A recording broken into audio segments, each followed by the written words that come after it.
Welcome to the countdown. While you wait for the show to begin, try to relax, grab a drink, sit down, and just enjoy the music. Yeah. Ooh, whoa. Don't Christina it out. Okay. A little bit of land goes a long, long way. If you believe everything is okay, a little bit of land goes a long, long way. Sign the lease, bring the rings today. Everybody saying money, love, money, money, money, more money, money, more money, money.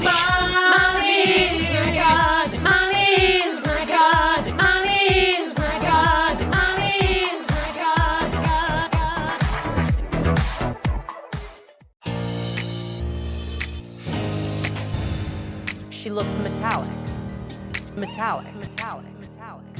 Though I can't quite recall overnight sensation.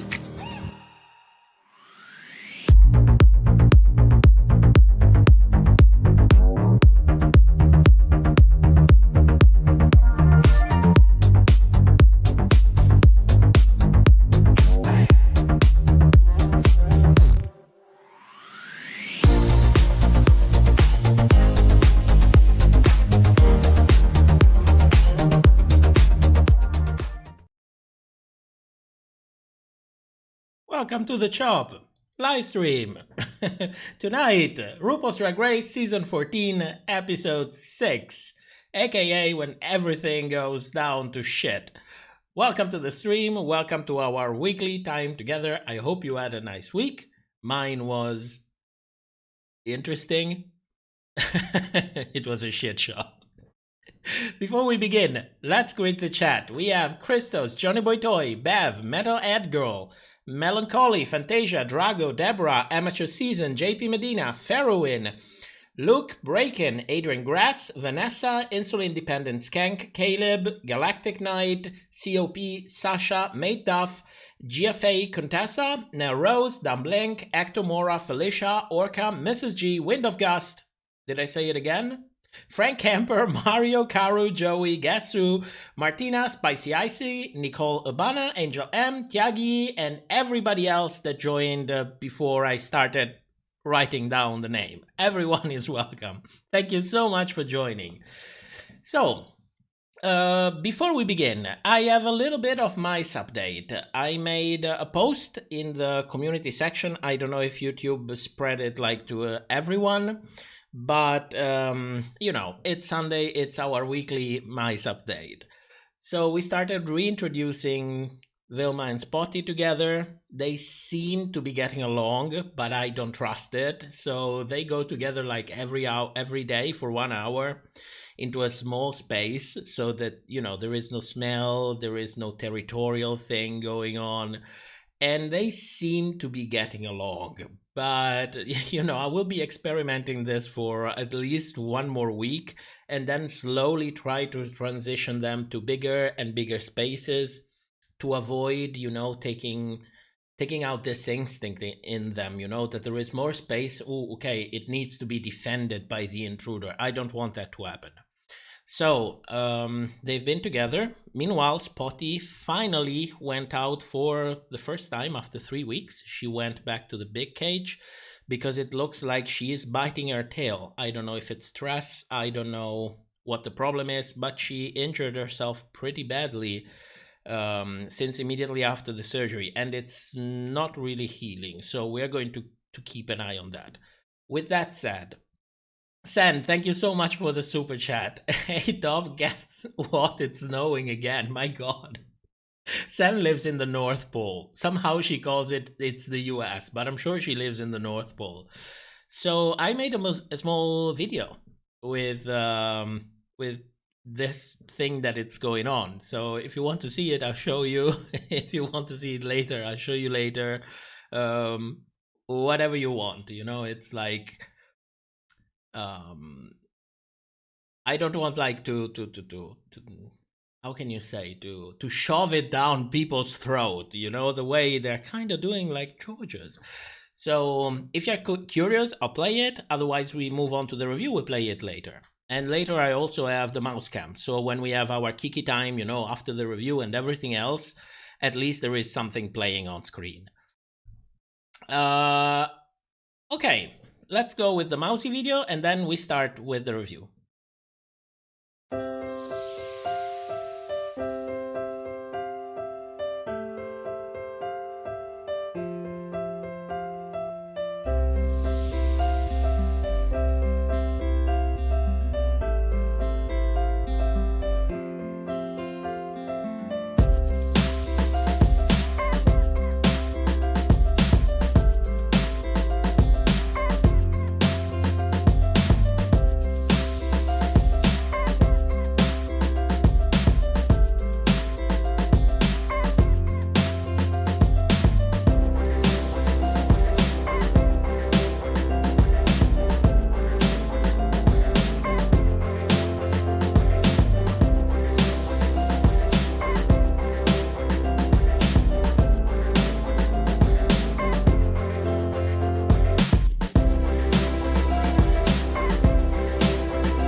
So she is happy.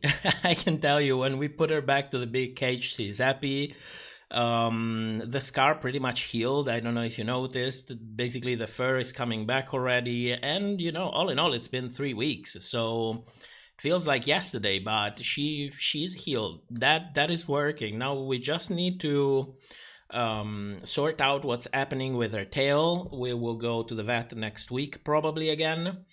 And then we will see if we can manage to get them together. But the tumor doesn't seem to have come back, because it would have already come back by now. It was growing so fast that it grew like the size of well, you see the scar, the size of the scar in like 3 days. So if there was a little bit left there, it would have already been there. So fingers crossed. Let's keep going down this road, and whatever happens, it's still a win, because if we didn't do anything, she wouldn't be here now. So whatever happens, we'll do our best, and it's still a win. Now, Orca, why didn't you put Willow on the poll on our community tab? For a reason. I didn't put her there for a reason. I wanted to see if anybody would mention her. Of course, Willow was my favorite, as you can imagine.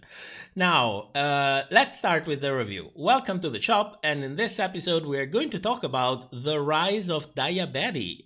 Villain or underdog? Yes, because I have a lot of things to say about that. Then we have a suing challenge. We are going to discuss the runway, some interesting critiques and questionable placements, of course, then Untucked, the lip sync, and at the end, the confessional chart and the speculations. And I hope this time the speculations will be exceptionally good, because I had a ton of information to put together, and I think this time we are going to nail something. It has to happen, because my speculations have been basically shit for this whole season, and you have been here, so you know. Nerdigans, it's time to shit on Daya. Well, Daya, technically, it's not Jen. She is giving them a lot for the villain edit itself. So it's a little bit of a difference there. Jen was mostly gaslit. Daya is more, more cutthroat in her approach to the competition. But, cutthroat doesn't mean that you are a piece of shit of a person. There is a little bit of a difference there. See, thank you for the stream. It's legit my lifeline. You a friend of Jorgeous? Felicia, please tap the thumb up. Oh, yes, thank you. Thank you. If you give a like, if you share the video, whatever, everything helps. Everything helps. Every little bit helps. And if you want to help a little bit more, you can send a super chat. Of course, it's not compulsory. Comments at top RPDR videos, I read them anyway. Or you can also join the Patreon. That would be fantastic because we actually pay a little less taxes in there. But I shouldn't say it on YouTube. So apart from that, Jules, I'm still not over Ross on all fours with this schmuck face.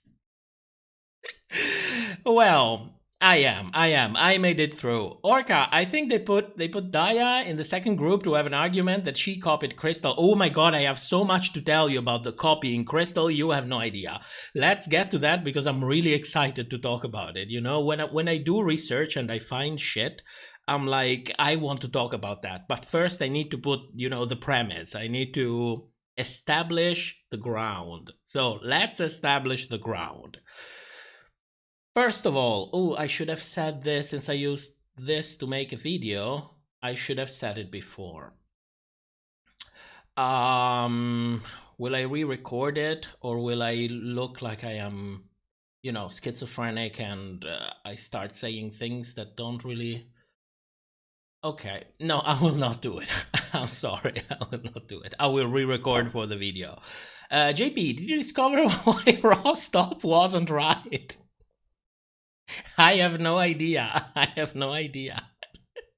Christos, Daya was placed safe to blow her off. Absolutely. Green Goddess, I think I'm the only one on the planet that liked Maddie's look. I thought it was hilarious. Well, I'll tell you later. I get lost in the comments. Let's start. Let's get into this. This is going to be interesting. First of all, please remember, there is such a thing as a villain edit. It doesn't mean that it makes up things that don't exist. Sometimes it might happen, but it's extremely rare. What mostly happens is that the producers and the editors will exaggerate things that are already there, which puts us in a little bit of a difficult situation because you can genuinely say, well, something did happen in there, forgetting about the fact that you have been emotionally gaslit to be extremely sensitive to whatever you're shown on screen. So please remember, there is a difference between the dramatized character that you see on television and the real person in real life. And you know that personally, I don't really enjoy Daya betting on screen. I don't enjoy her. But I'm not going to ignore how the editing is exaggerating everything with surgical precision.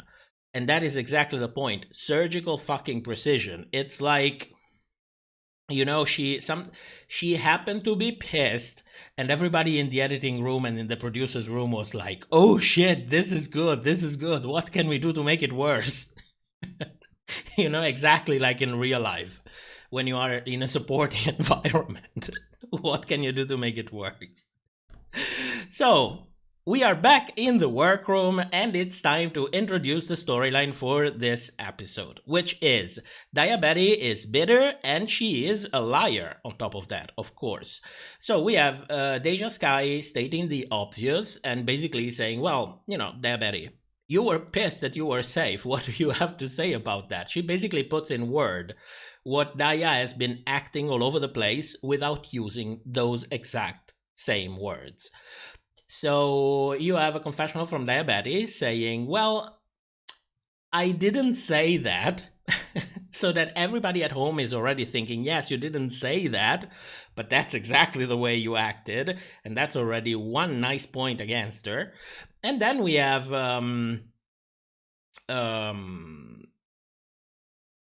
And then we have Daya pushing her whole narrative to the queens, saying, no, I wasn't pissed that I was safe. I just wanted to know what the judges thought of me. I wanted to know what I can do better. Meanwhile, everybody else is completely bitch-facing. Of course, everyone at home is not buying it. It's 3 minutes in, and we are already well convinced that Daya is bitter and she is a liar. So at this point, we have that segment that we saw in the preview. Do you remember when the Just guy was like, yell at me again and I'll beat your ass? But this time we get the laughs after, because she was obviously joking. Maybe it's not the best joke, but that was the meaning. In here we got it. In the last Untucked, we lost it completely. So we already know something more about what happened the episode before. And at the end, to tie it all together, we have a confessional from Jasmine to confirm for the audience, hey look, Daya is bitter. So what's happening in here? Is Daya lying? That is the question that I'm asking. And my best answer is yes and no at the same time. No, because she really wants to know what she wants to do better. She is clearly frustrated, and later on, when RuPaul walks in the workroom, she actually verbalizes it. She goes to RuPaul and asks for feedback. So you know that she really wants a little bit of feedback. She really wants to know what's not working with her. But she is also using it as a little bit of plausible deniability, because she doesn't want to admit that she is just like Jasmine. She's been making fun of Jasmine, but she's just like Jasmine. She was pissed that she wasn't in the top. She was pissed that she was just safe. And during during the whole episode, she will confirm in her own words more than once that she is pissed that she is safe. And this is not a good look for the people at home, because they're like, okay, so, you tried to bullshit me. You tried to bullshit me. So, in all of this, I don't know if you noticed, but the edit never even considered the possibility that part of her frustration might come from the fact that she doesn't really know what she is supposed to be doing. Because you have seen how the critiques are. She never even got to that point. All she got was probably some producers behind the scenes, and RuPaul in the workroom basically talking for the camera and not even giving proper feedback to the people. So you never get that perspective. Could it be that you're just frustrated to the point where all of this situation is taking out the worst of you? Because it's undeniable what's happening on screen. There is just too much to deny it. It's happening, period. But the point is, could it be that she is getting a little bit of help to get there, if you know what I mean? So, in all of this, I was living. I was living, not because of the villain edit. I was living because of Willow. That's how she says hello to the camera before the episode finishes. She's like, wink, wink, nudge, nudge. This is my left titty. Thank you for coming. I'll see you next time.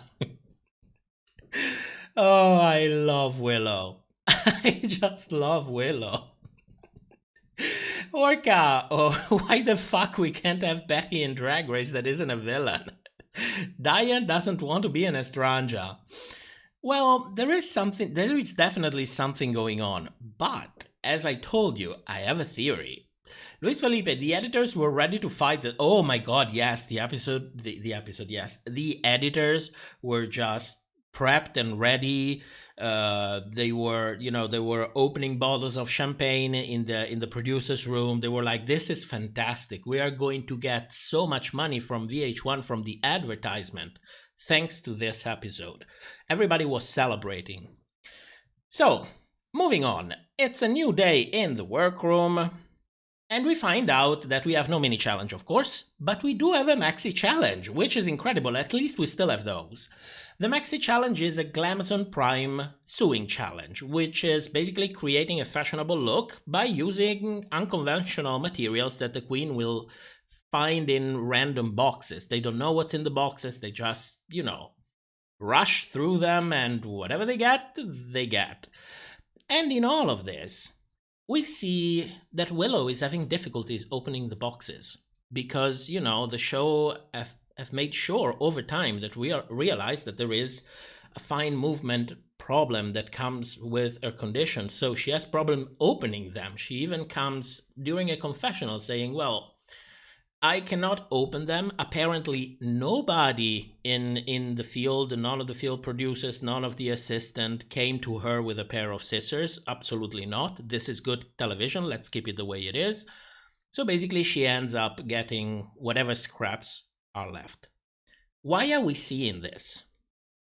Because we have to empathize with her. We need to be primed so that later on, when shit will go down with Diabetes, since we feel so much connection to Willow, we feel sorry for Willow, we will feel even more sorry later on, and conversely, even more angry at the villain for this episode, because remember, nothing happens by chance in here.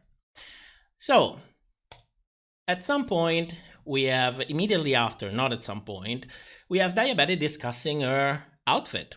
And while she discusses her outfit, she throws a little bit of shade on Jasmine. This is like the 4th time in the span of 2 episodes. It's like Jasmine is...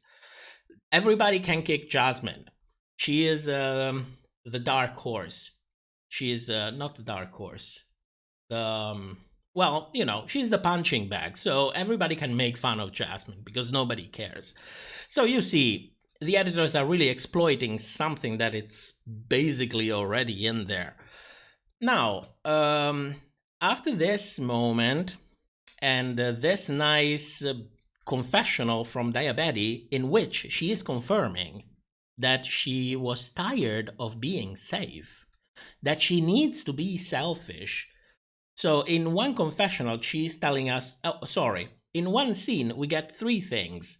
From what we see in the workroom, that she is basically a bitch to Jasmine. From what we see in the confessional, we see that she is admitting that she's tired of being safe, so she was a liar.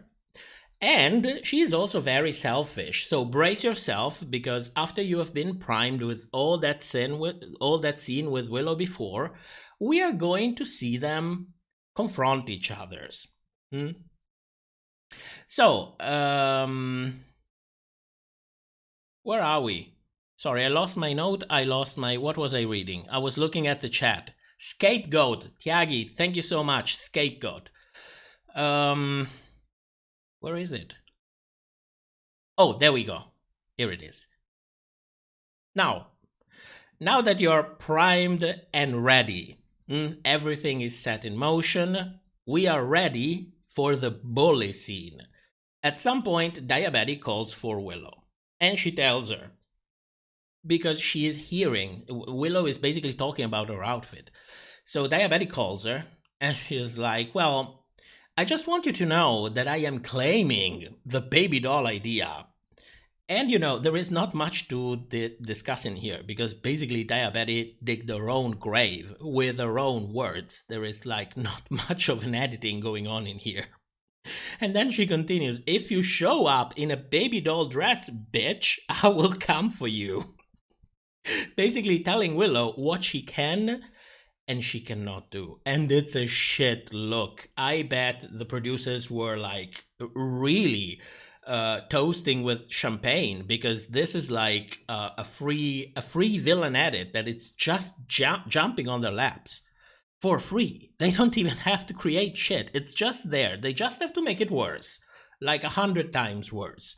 Because seeing from this perspective, it looks like Diabetes is basically telling her, hey, we cannot do similar looks. It's forbidden. And I'm like, what would be the problem in 2 queens doing similar looks? What would be the problem? But no, she is claiming the idea and she is the only one that can do it.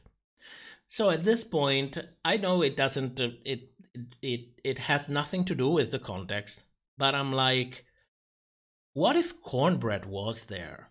What would have happened if Cornbread was there? She had a completely different attitude toward Willow.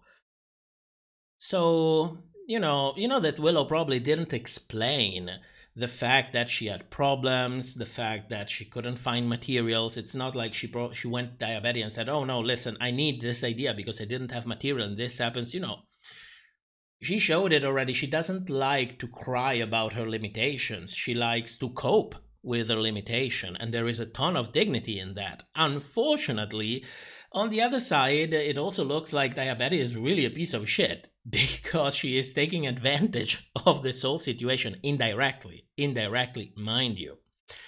So at this point, we have Jasmine coming in a confessional, tying it all together, saying that Daya Betty is hungry for a win and she will literally hit a human. We have tense music in the background, we have shady noises, everyone is bitch-facing. It's like the whole the whole package, Whatever happened there on set is like 10 times worse because all of this is packaged so masterfully together so that you on the other side of the screen are basically triggered emotionally. That's why all of this was constructed like this. So at this point, continuing in the narrative, Daya Betty not only is bitter, not only she is a liar, but she is also a bully to Jasmine and Willow. And the more we find out during the episode, the more we will add to this list, because this is what we are shown all over the episode. So, I'll go back to the chat in a second. At this point, we have another scene with Maddie. So Maddie is explaining her idea. We do not see Daya Betty's reaction in the workroom. We don't see that. The only thing that we see is a 2 seconds confessional of Daya Betty cringing after Maddie explained her idea. Where does that confessional come from? Nobody knows. What did she tell to Maddie in the workroom? Nobody knows. It was not in the edit. But this is not important. Because the important thing is that you get the idea that Daya Betty not only is bitter, not only is a liar, not only she's a bully to Jasmine and Willow, she's also a shit friend to Maddie. Now, you start seeing when I tell you, well, they exaggerate. They take advantage of what's there and dial it to 1000 in order to maximize the emotional impact, because this is her storyline for this episode. Now, chat, since I missed a ton of comments. Luis Felipe, they didn't show anybody helping Willow. That is absolutely sure. Personally, I think that some people might have helped her, but it's not convenient to the storyline. If we see her being helped by someone, you have to have the perception that she is helpless, and the only person who could make her life easier actually decided to make it worse. Where is the rest?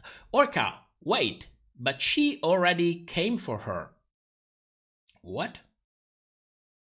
Christos, if Cornbread was there, Daya Betty would have been put in her place on site. Oh, I have no doubt about that.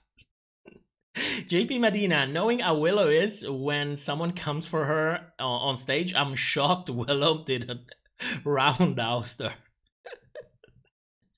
After this episode, the editing room at Ross, oh my god. Maxi Colombianos, one key element everybody forgets about Daya Betty is that she is a diabetic crying for crying out loud. Diabetes screws up with people's emotions. Well, I don't want to comment on that. Luis Felipe, where were Daya's positive confessionals? Nowhere to be seen. Oh, but we have a couple of mismatched one, if that will help. So at this point, RuPaul is back because it's time for, having a little bit of a talk with the queens. First, she goes to Jorgeous because she needs to remind Carlson, but really the audience, that Jorgeous was born to do drag. And she's also a child prodigy. Then we also get a throwback to her lip sync with RuPaul saying, "Ooh, Jorgeous, that was glorious." Why is all of this happening, you ask? Well, you have seen the end of the episode. I think that no matter what, she was going to either win or be high, and all of this was preparing you because she is the young and talented. She was born to do drag, she is a prodigy, she cannot fail. And all of this is already priming you a little bit so that you are ready when Jorgeous finally win. Conveniently, because mind you, I don't think that this is something that was laid down beforehand. This is just a nice coincidence, because conveniently, by the end of this episode, Diabetic took the bait, which means that the day after, when she or immediately in the evening, when she filmed her confessionals from the episode, she was shitting on Jorgeous. Because Jorgeous won. So now that we have that confessional that comes from Diabetes after seeing Jorgeous winning, we can use it before to make her look even worse.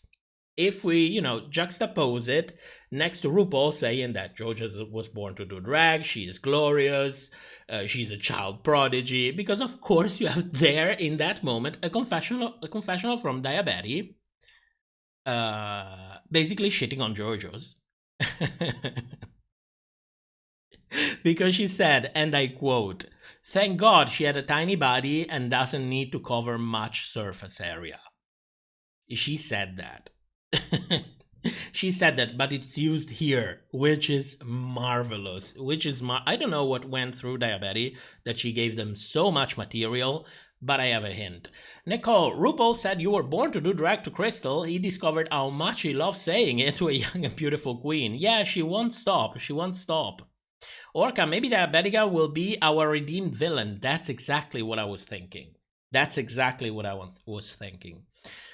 So after this scene, we learn something more about Diabetes' character. Not only she is bitter, not only she's a liar, not only she is a bully, not only she is a shitty friend, but she is also jealous of Jorgeous. See how many things we are learning about Diabetes this episode. The editors are so good at crafting characters. It's amazing. After this, we have RuPaul talking to Carrie with an emotional moment. Carrie actually has time to open up. She's basically the only one who is allowed to do this. Then she asks Maddie if her pussy is on fire because, since she's going home later on, we might as well take advantage of it for a little while. And then to Jasmine. Carlson tell her, "Don't make the outfit too complicated, Jasmine." Incidentally, this will also be a critique later on, because as we found out the episode before, when Ru comes in the workroom, she's basically telling the queens their storyline for the episode. Like it or hate it, that's basically what's happening. And now it's time for Willow. And the baby talk is back. I thought we left that behind. The baby talk is back. Apparently, it's here to stay. We start with Carlson complimenting Willow because she did so good in the previous sewing challenge that, quote, she should be designing for a major fashion label. And all of this, of course, is complimented by Daya bitch-facing. Because the audience needs to remember that she bullied Willow before, and now she's also jealous. Jealous of Willow as well. Not just Jorgeous, Willow as well. And then it's Daya's turn to go to Willow. So she asks RuPaul for feedback. She does it. She was not completely lying when she was saying she was not just pissed about being safe. There was a hint of truth in there as well, because she actually goes to RuPaul and she actually asks her, "What should I do better? How can I make an impression on you? What could I do?" She asks it. Of course, we don't spend much time thinking about it and the implication of it, but she does it. And RuPaul, instead of, giving her a proper answer, she gives her back something better. But Diabetes doesn't seem to realize it. She gives her a storyline. She tells her, "Your makeup is evocative of Crystal. So who are you, Diabetes?" And this is the second time that we see something like this happens. And when you couple it, do you remember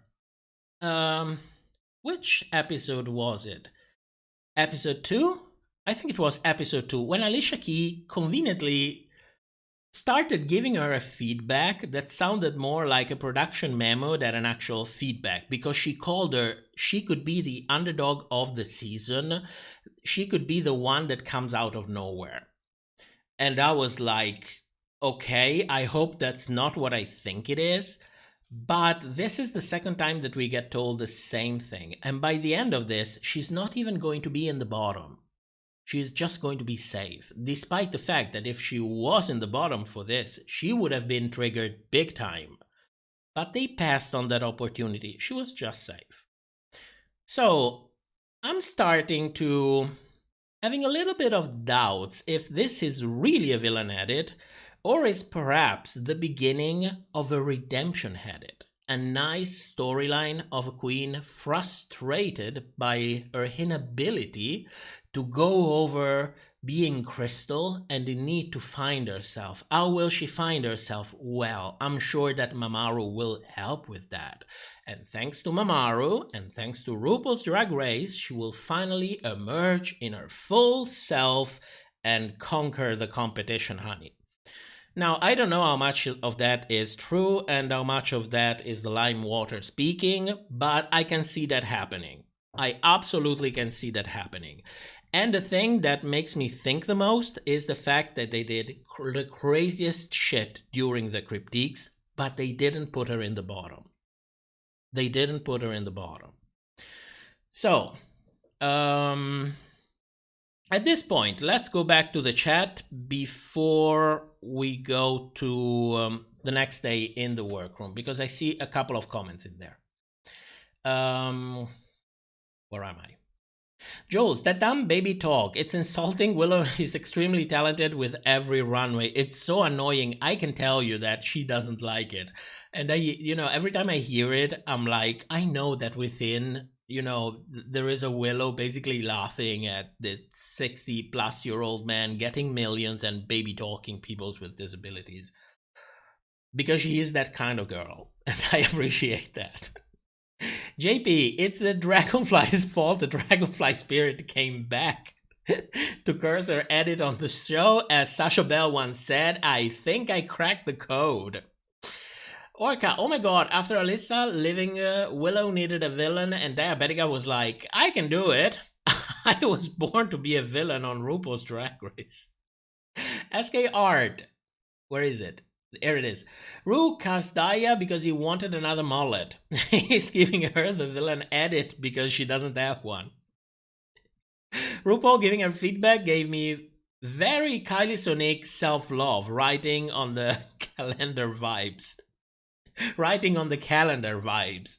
She didn't know what the fuck to say and she said what came over his coffee animal.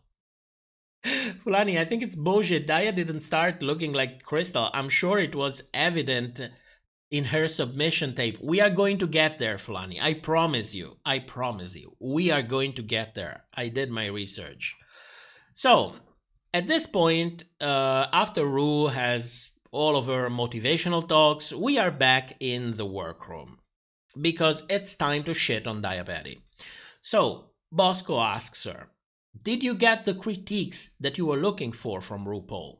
And her answer is yes and no, but I am annoyed that I keep being compared to Crystal. And you have to understand one thing, because I am a little bit conflicted on this. I understand the frustration, but on the other hand, the style is very similar to Crystal, the makeup is very similar to Crystal. Even the voice inflection is very similar to Crystal, and the fact that the facial features are not extremely different between each other. So when you put a whole face of makeup in there, they are similar enough. So it's a whole thing. That is the first thing that I thought as well. The moment I saw her, I was like, this is Crystal, but there is a ton in there that goes into creating this image.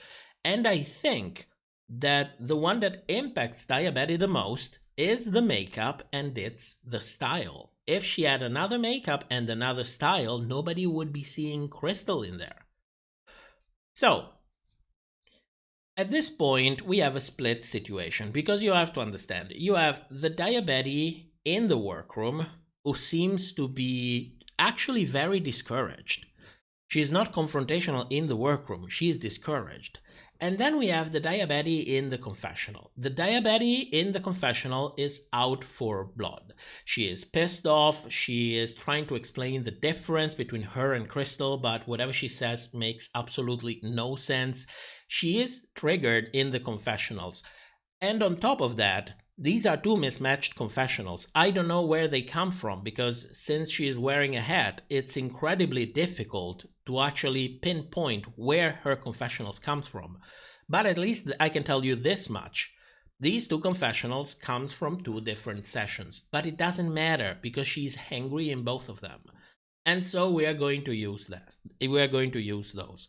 Of course, our usual things, we have shady music, we have shady noises, tense music in the background, shady noises, the usual stuff, you know the gist.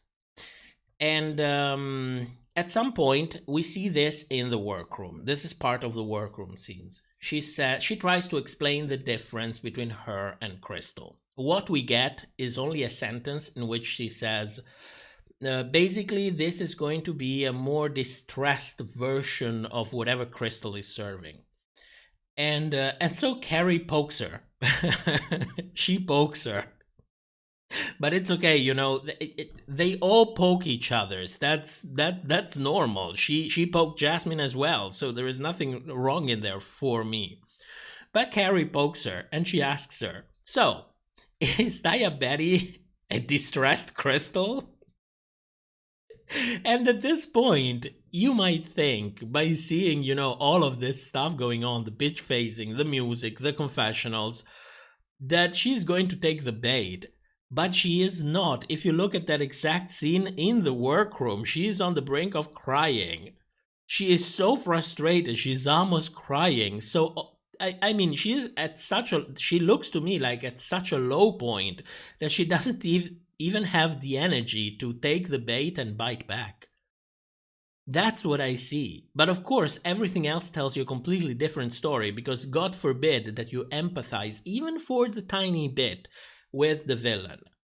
You cannot do that. Maybe you can do it in another episode if she's going to be a redeemed villain. But right here, right now, you have to hate her. Period. And all of this, once you start seeing things in this perspective, the confessional from Carrie takes a whole different turns, because Carrie says, I understand what's going on. Her anger comes from a place of desperation. And when you listen to it from the show, the only thing that I basically heard before I started looking more closely to the edit was the word anger. She is hangry. Like, Carrie is confirming that she is hangry. But she's not just saying that. She's also saying she is hangry because she's desperate. So what we can do as an audience is ask the question, why is she desperate then? Why is she desperate? And I think because there are things that she cannot talk about. That's why I think that. If you remember, back, what was it, in episode 2, I talked about the Gold Star situation, how it could have never happened without either of those, one of these two things being true. Either Daya was playing the production game by trying to out Maddie, or she was doing it all by herself for camera time. Either way, it's a shit look, independently of what you want to think about that.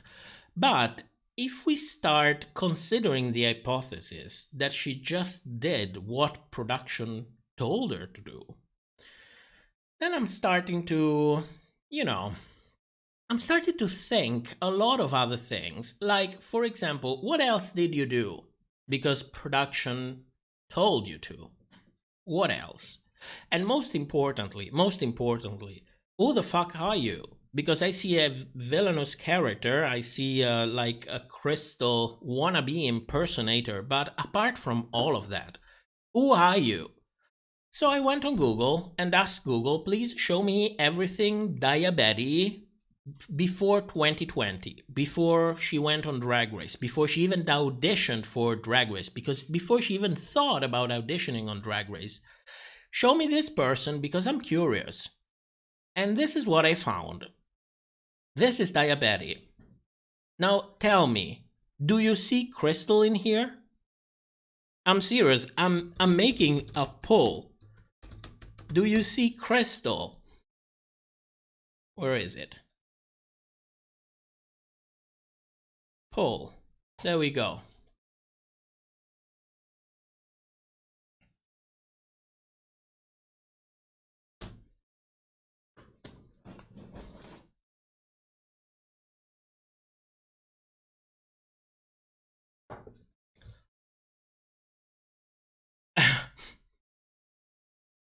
Who is throwing shade? While you vote in the poll, I'll read some of the comments, at least the last one that YouTube shows me. Fulani, I think it's bullshit. Daya didn't just start looking like Crystal. I'm sure it was evident in her submission tape. Next up, Orca, Mamaru is telling Daya that she is Crystal when she is Crystal's sister, but on this show, it's a whole challenge to make over someone into someone from your drag family.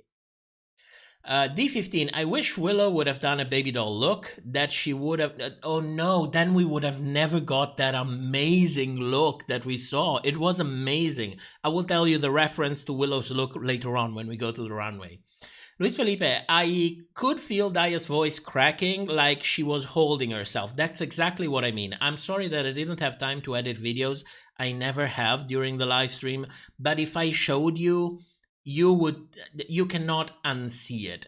Damien, £1.79. Are you Team Bosco? If by Team Bosco you mean if I support her transitioning, absolutely.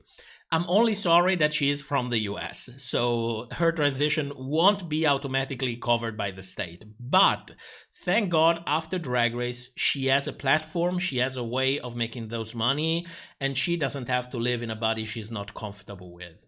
But yes, absolutely. If you mean on the show, no, I am Team Willow. Since like episode 2, that is never going to change. D15, I'm so confused. The one who's the most like Crystal is clearly Jorgeous. Jules, I love Daya's first look in blue lipstick. Okay, let's close the poll. How do I close the poll? End poll.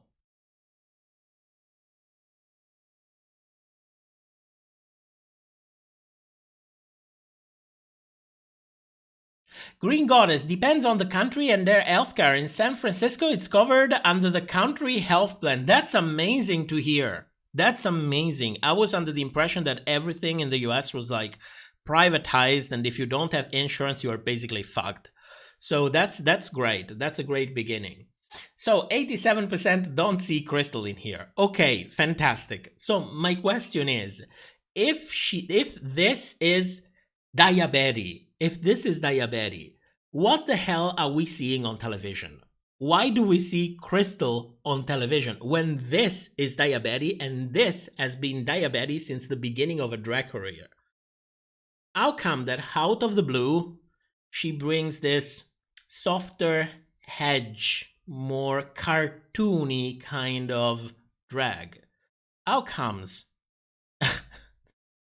Because deep down, I kind of have a feeling that when she auditioned, she was kindly invited to soften her drag a little bit more. Because after all, this is RuPaul's Drag Race. This is not Dracula. Bring a softer hedge, Daya. Like a little bit of a softer hedge, you know? A little similar to Crystal, you know? After all, you come from the same drag family. So, this is the only explanation that I could find for a queen that looks like this and then ends up on RuPaul's Drag Race looking like something completely different. So, we know that shit like this does happen. So, I cannot say this happened. I can tell you this is the only reasonable explanation that I find, because I don't find any other. So, at this point, we don't really know what happened. But you know, it sounds a lot like a planted storyline. You plant a storyline in there even before you have started filming, and then you develop it during filming. And I'm telling you, this is not one of those things that I talk about it and then we gloss over. We will come back to this after Diabetes is eliminated, or however she ends up the competition. We will come back at this and see if this happened, because if it did happen, we need to remind ourselves when the next season come along that they added this new piece of manipulations, if you will, because there is too much of a difference between the person she was before and what we see on Drag Race. It's a little bit too dramatic, if you ask me. Now, going back to the chat, so a couple of comments, and Damian, another super chat. I love Magnolia Croft. Magnolia Crawford looks so good out of drag, it's unbelievable. I don't think she's still doing drag. I remember we were talking about it on Reddit like 6 years ago, I think. Well, no, I cannot say that. But we were talking about it, and I don't think she's still doing drag. Or maybe she took a pause. I don't really remember.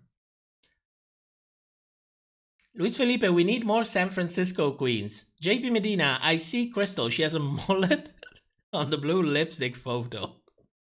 And everyone that uses mullet are therefore Crystal, of course. Mario, do you think production told her to do a Crystal look for the season? Absolutely. I think they told her to soften her edge. To just soften her edge, bring a more commercial character, if you will, to her drag. And that is only the natural result. Because if Crystal is your drag mother, that's your starting point. That's what you learned first. Your drag mother's look, or drag sister, however you want to call it, your drag mentor's look. And then move on and find your own expression in the art, which is what I think we see in these pictures. Christos, this is Drag Race, not Drag Brunch. Absolutely. JP, except for Aja on season 9. Well, Aja was... when did she went home? When did she go home? Like episode 3? Romance, this happened on X Factor UK before. A pink impersonator was asked, oh, absolutely. Oh my God, Romance, you have no idea the can of worms that you opened. Because somebody wrote me in the comments, because that issues is absolutely editing based, social based, and production based. So it got me curious. And I went down that rabbit hole. I did go down that rabbit hole. Orca, do you think Willow look is based on this game with a little yard monster? Oh, could be. I'm not an authority, but I can tell you what I think was the inspiration for me. Later on, because I have a picture. Fulani, I don't know, People's Drag evolve. When did she join Crystal's family? Was she doing her own makeup in those photos? She joined Crystal's family in the very beginning of her drag. Like in the very beginning, I found... posters for live events in which she was attending with the full drag family, because it's Crystal and 3 drag sisters, and they were all listed there since she was 21 together. Now, I'm not a diabetes historian. I'm just telling you everything that I managed to find like this afternoon, because you know, time is really tight in the weekend, because I need to prepare everything, and but based on what I found, this is the most information that I could find, that she started at 21, or at least at 21 she was already part of Crystal's family. And you know that in the US, depending on where you are, you need to be 21 to perform in clubs. Things have changed during the years, like you have Jorgeous that she could perform accompanied, so maybe she performed before, I don't really know. But if anybody knows, you can always add, you know, to the comments, you can send me an email if you find some receipts. I'm more than happy to quote them. Luis Felipe, at this point, I was waiting for RuPaul to ask Daya to grow a mullet. Crystal, did you saw this meme about Daya's runway look looking like a chicken from this creepy game at Five Nights at Freddy's? No, I didn't see it. I think Mamaru should just say she uses her opinion taste to judge the queens and not act like things she's saying are actual facts. We also live in a culture where you explain things that are clearly opinion, yet people will take them as fact just because they want somebody to fight with. So it's a little bit of both. Let's move on. It's a new day in the workroom, and it's time for some mirror moments. We have a ton of mirror moments. We have one for Carrie, one for Jasmine, one for Maddie, and a mini mirror moment from Lady Camden. Lady Camden, who is slowly but surely rising. And RuPaul actually gave her some proper advice in the workroom, so I'm really curious to see what happens next. Of course, we will talk about it in the speculation, because she and Bosco in last speculations were my best choices for the silent assassin. So I'm very curious, where are we going with this? Now, let's move on to the runway. First of all, I need to make a premise, because last time I discussed the runway, people destroyed me in the comments as if I'm presenting myself as an authority on fashion. Can you imagine? I'm like, oh yes, girl. That's very fashionable. Wear that. Oh, good Lord. So, how do we judge this runway? Because you have to understand, I love suing challenges and I want to talk about this. But the point is, can I find a way to do it without people crucifying me for doing it? So I created a method, okay? Because there is a thing in there that independently of how much you like or dislike something, how can you compare all of these outfits without falling into the trap of your own bias, you know? Because there are some queens that you like more or that you want to like more, and some queens that you really don't like. And, you know, it messes up with your personal sense of what's objectively good, if there even is a thing as objectively good. So this is a great question. So in an effort to try to find out, I created a system. So I'm going to give points to these girls based on the amount of effort, the amount of effort? Yes. The amount of effort that they put in their outfits, the quality of their execution, and then the overall concept. So at least we can have one categories, which is the concept categories, where we just judge them on the fashionable of, the outfit, since me and fashionable don't really go hand in hand, and try to make it a little bit more simple. In addition to that, I actually asked everybody in the channel, what did they think? Who did they think should have won this challenge? A ton of people voted and a ton of people commented. Let me tell you one thing. I am very proud by the fact that everybody kept it cute.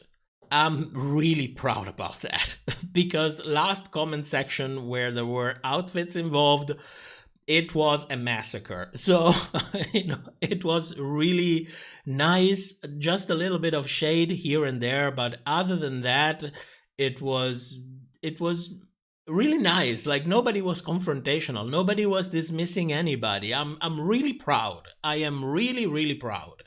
And of course, I'm also interested in see what the vast majority of the people on the channel thought about this, because, yes, we are a lot of people here in the live streams, but it's not like 3,000 people.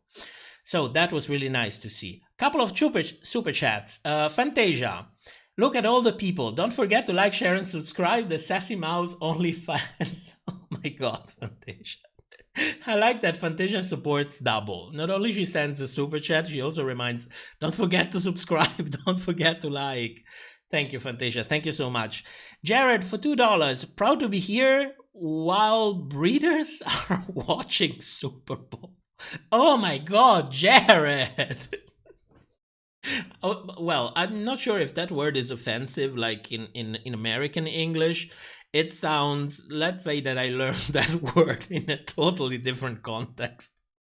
So let's keep it at that. Let's keep it cute. Okay? So in all of this, we also have Maru's outfit. What the fuck is she wearing? I don't know. I have no idea.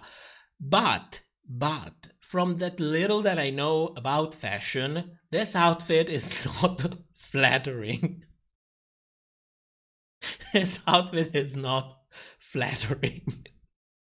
I was looking at her thinking, oh my god, I want art from Drag Race Thailand to judge her so bad, because she is releasing videos judging the outfits from UK versus the world, and she is not amused, like, in the slightest.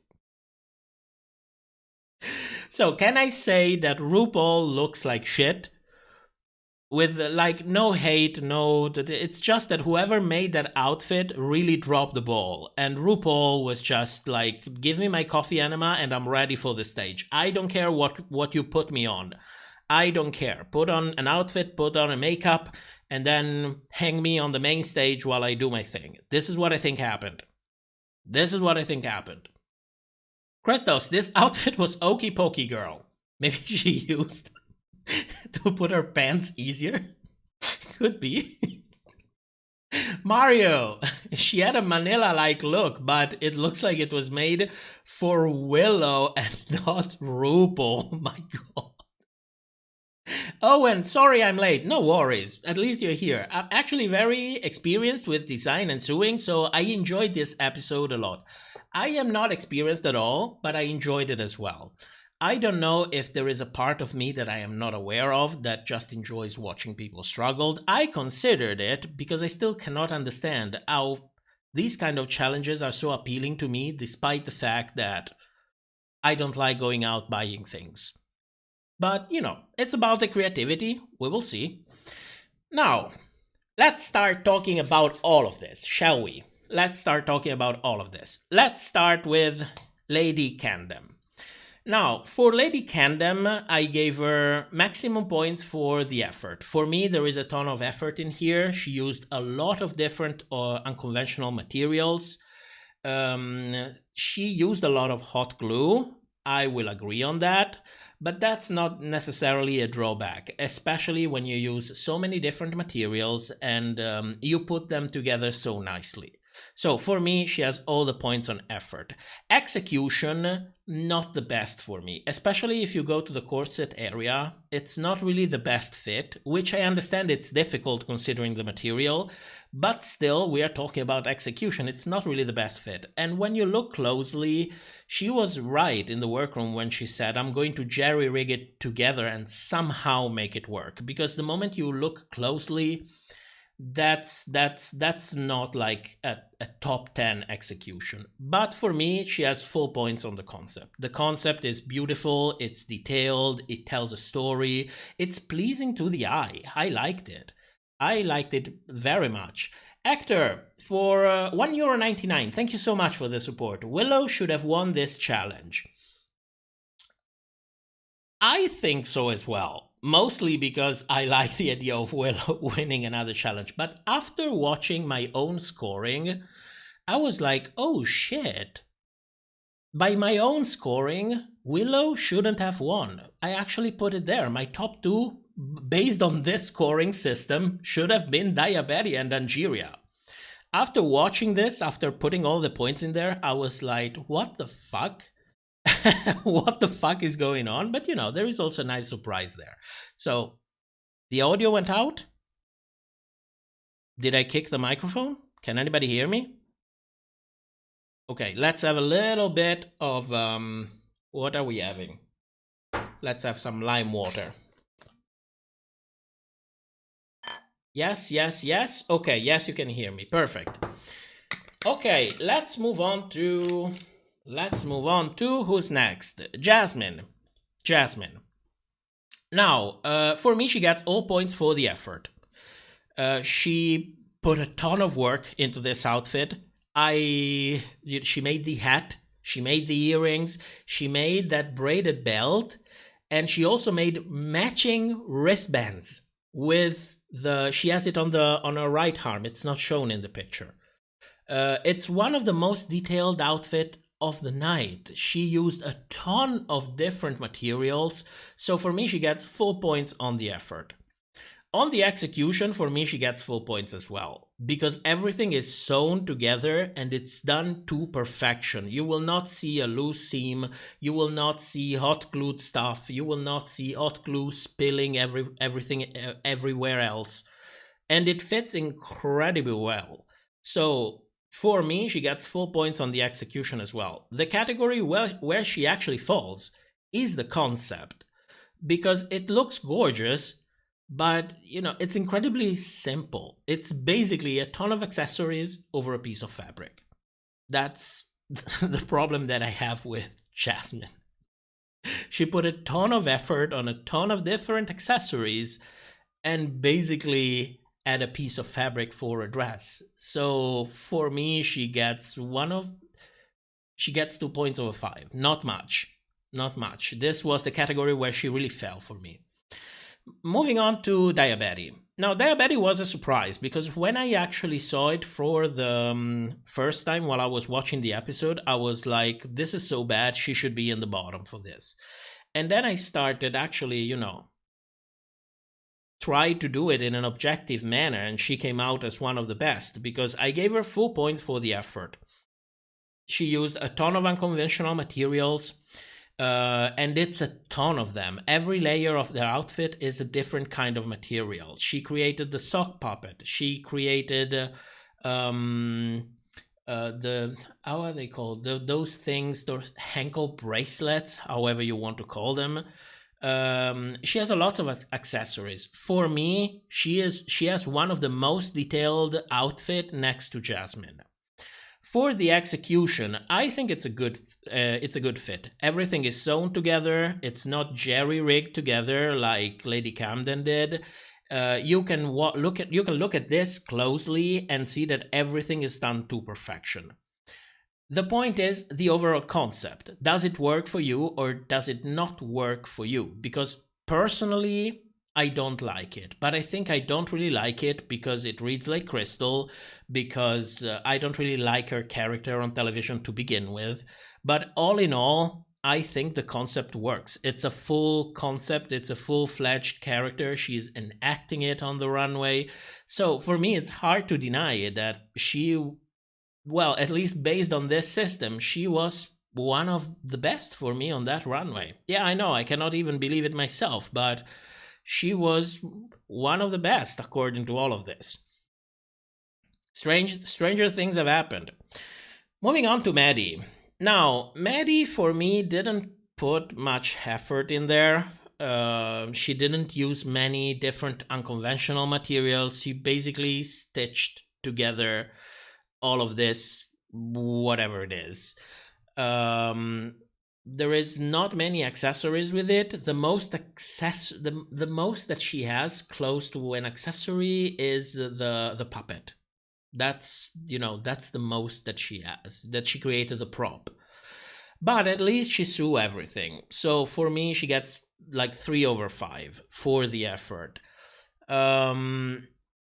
Now, for the execution, she's sewn everything together. This is not hot glued, and I do appreciate that as a good effort. It's a little bit messy here and there. It doesn't fit very well, but the prop seems to be done pretty well. However, you know, when you look at this outfit closely, it comes apart, like with Lady Camden. But still, for me, it's not that bad. What I didn't like was the concept. I know that it was supposed to be campy. I know maybe there is a different cultural background, and that's why it doesn't really work for me. I love that she had a character. The problem is I didn't understand it. It didn't make sense to me. I didn't understand how the character went with the dress, and it looked like desperation. That's my problem with this. It looked like desperation. COP for $5. Daddy Morphosis was robbed.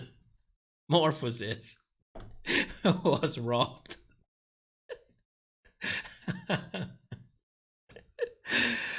Oh God. Well, for me, it was not the best concept. No. Moving on to Willow. Now, for me, Willow was a very good effort. She used lots of different materials, but not as many as everybody else. Not as many as everybody else. But she created a proper outfit out of it. It's a proper concept. She put effort behind it. Now, when it comes to the execution, I gave her 3 points. I didn't give her any advantage due to the fact that she comes at a disadvantage, because you know that she has difficult with her fine motor skills. We've seen it happen before. But if I'm trying to be objective, I cannot, give you more points just because you have that disadvantage. I create the whole thing and then add the disadvantage to put everything into perspective. So for me, it was not the best execution. When you look closely, you can still see that the sewing is so and so. It was not the best. What I did love was the character. It was the whole concept, because this for me was a reference to A Nightmare on Elm Street. You see it in the bottom right. For me, this is a clear reference to A Nightmare on Elm Street. And also, she comes out saying, yes, I want to make this kind of monster, that it's not that monstrous, as if they didn't want to mention the character by name. But this is what I think. Green Goddess, I think if you don't know about square dancing in the US and the trailer trash, it doesn't make a lot of sense. I'm not saying it was actually trailer trash. It was part of the joke. I don't know the relevancy of square dancing, but I saw videos of that. I think I was high and the video was kind of hypnotizing because I didn't understand how everything matched together. Looked more like, how can I say it? Mathematical simulation than dancing. But I think I know what square dancing is. JP, you are a visionary in fashion. Just see the genius of the Impressionist movement. Jeremy would be proud of me. And many more. Nobody like them. Makes a difference, you can do it. Fuck off. I need some lime water.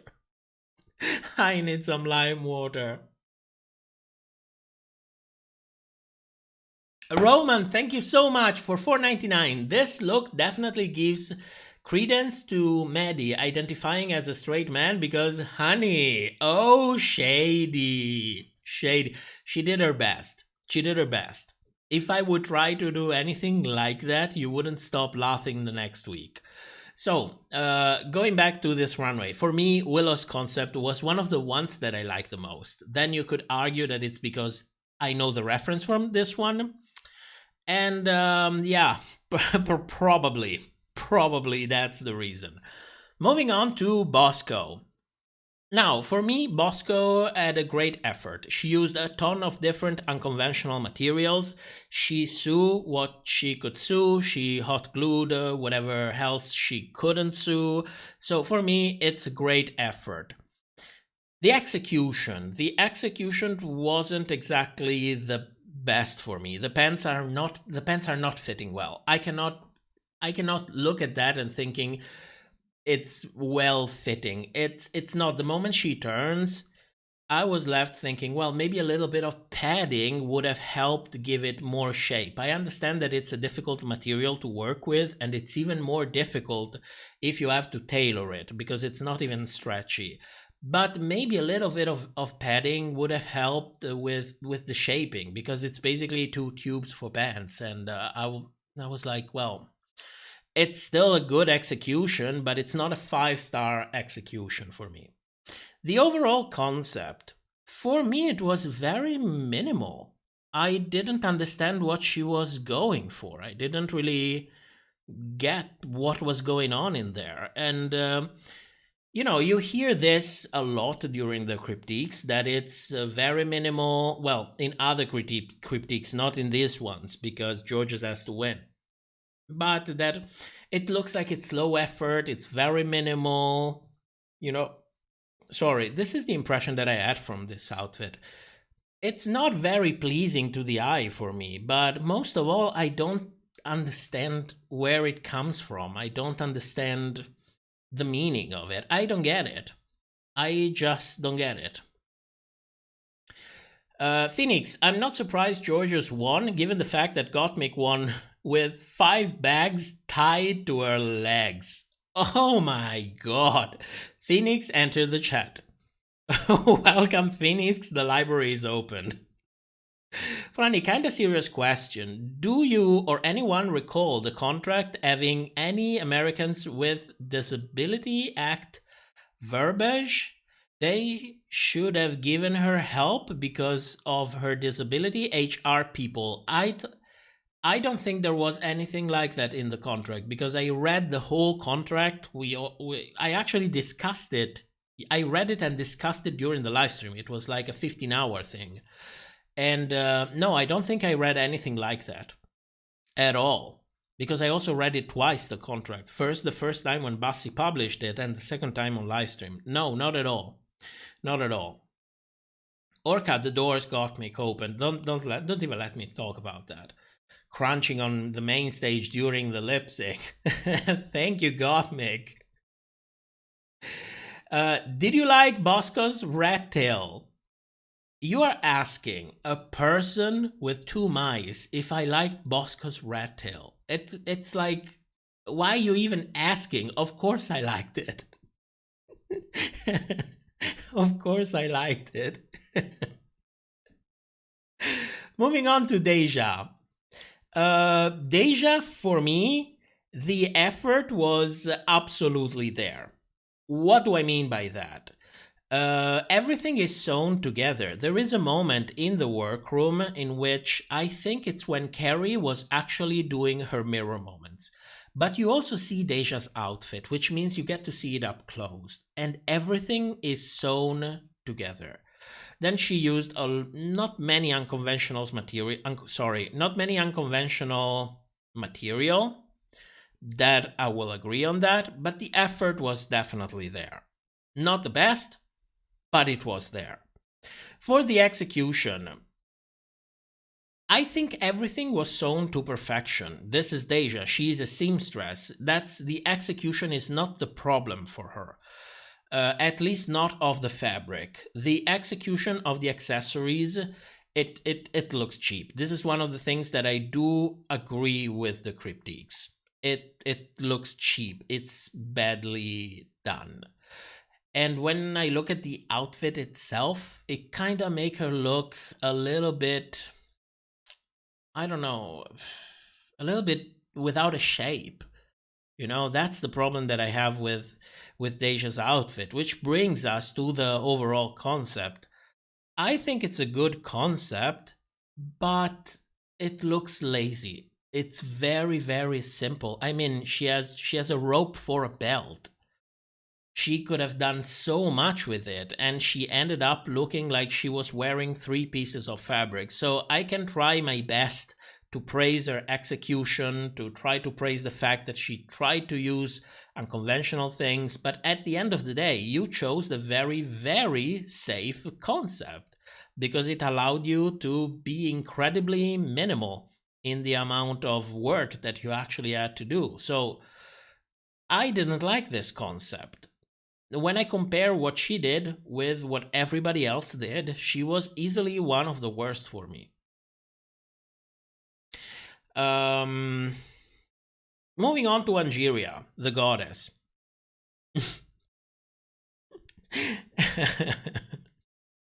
Yeah, she looked beautiful. There is no denying that. For me, she put a very good effort. I gave her 4 points for this. She sew everything, and you know that it was not easy to sew everything together. They also talked about it in the workroom, so she had her work cut out for her. For the execution, everything is perfection. There is nothing wrong with it. There is not one thing that you can say, okay, I see a little bit of a seam here, or it doesn't perfectly fit there. The execution is just perfection. And the overall concept is beautiful. It's a cocktail dress. And when you think that that is curtains and that is I don't know how she even managed to make it. That is one of the outfits that I would say it's wearable. It's wearable. If I was a drag queen and I was not a fat fuck, I would probably want to wear that. Out of all the dresses that I saw on the runway, I would wear that to get out of the house. And people would laugh at me, but still, I would wear that. 10s across the board. 10s across the board. Moving on to Jorgeous, my least favorite of it all. For the effort, for me there is almost none.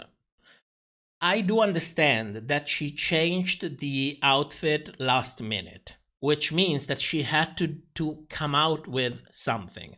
But the problem is, part of this challenge is also being able to sit down, make a plan, execute the plan, and then bring it to the runway. If you find yourself midway and your plan is not working, that is poor planning on your part. I cannot just gloss over it when everybody else, tried to plan as best as they could. So for me, there is not much effort going on there. There is not much clothes to begin with. It's like the same thing with Daya's concept, It's not a bad concept, but you sure made it easy for you.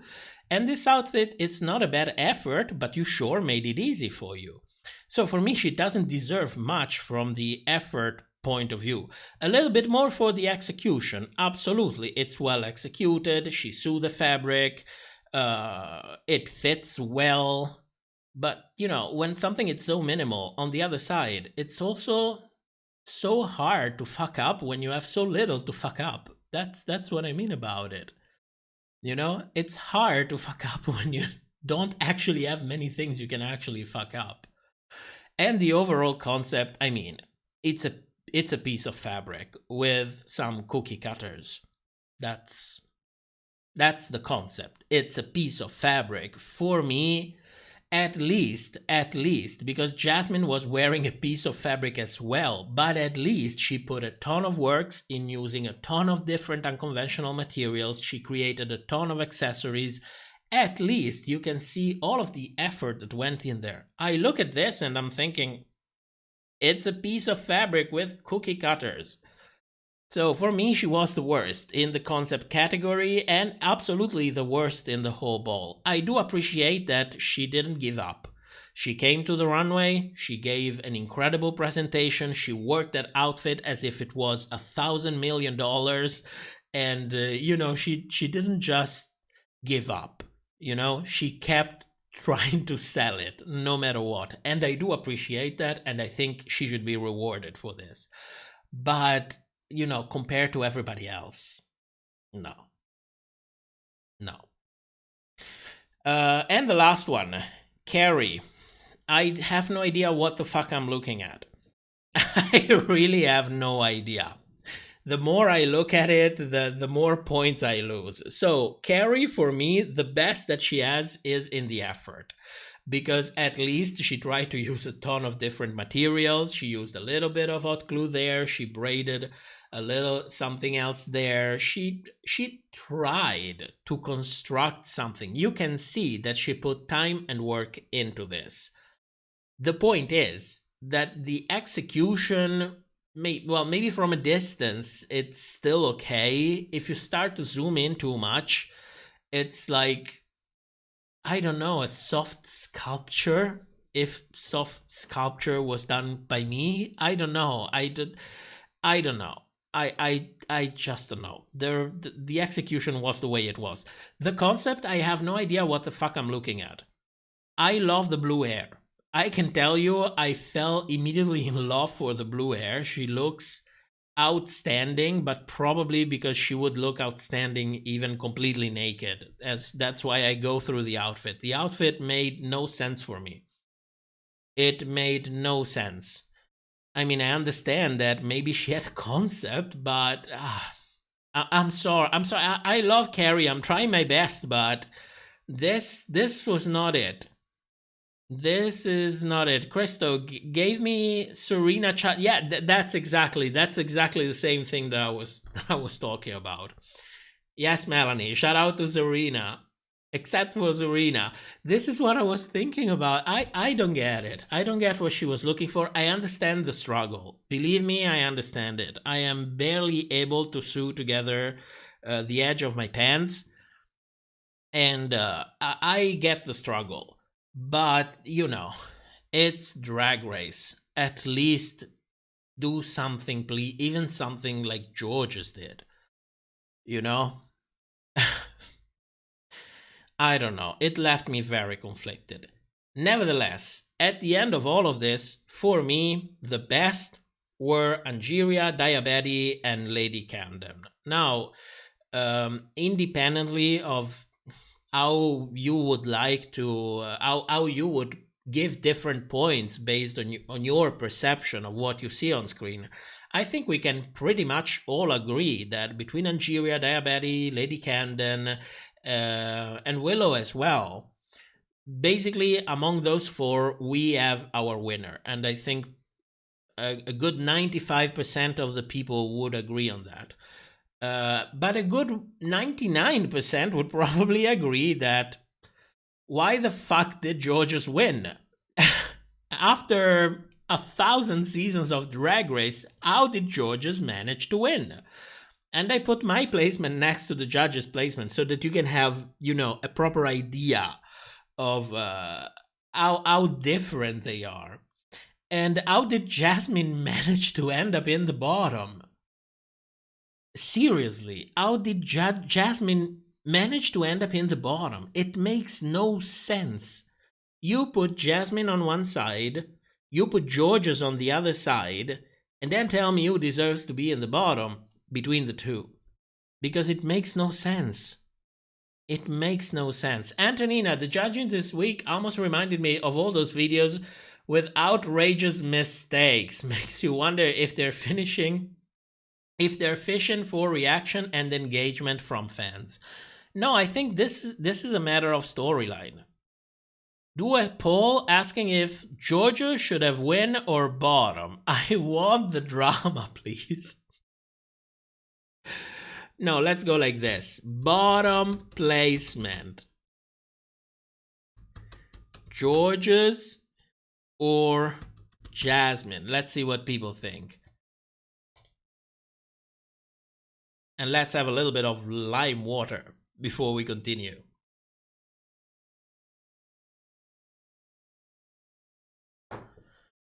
I also need a little bit of a vape.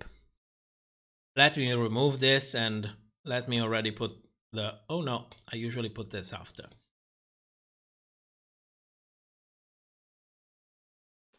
Antonina, I cannot hear for some reason. Does anybody hear me well? Or did I miss my connection? It looks like my connection died. YouTube? The sound did go for a second there. Oh yeah, I can hear my computer getting crazy. What's happening? Chrome? What the fuck is Chrome doing? Yeah, it's my computer. I'm sorry, it's my computer. It's not even the connection. It's my computer. It started running at high speed. I don't know.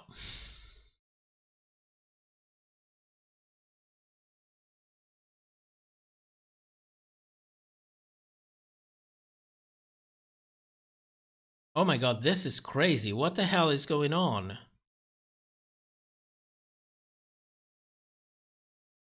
Let's wait a moment because I lost a ton of... Yeah, but I lost a ton of time between the actual live and the moment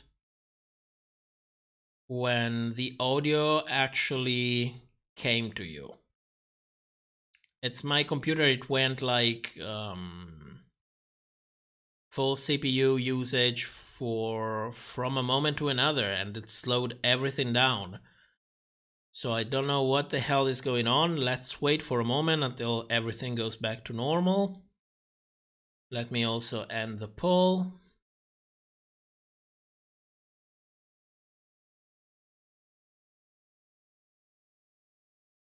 I don't know if... okay, Jorgeous in the bottom. Jorgeous in the bottom. I cannot reboot. If I reboot, it will kill the live stream, which means that I have to restart a new one. Let me wait for a moment. What's going on with OBS? Wait a moment. OBS is telling me something. What are you telling me, OBS?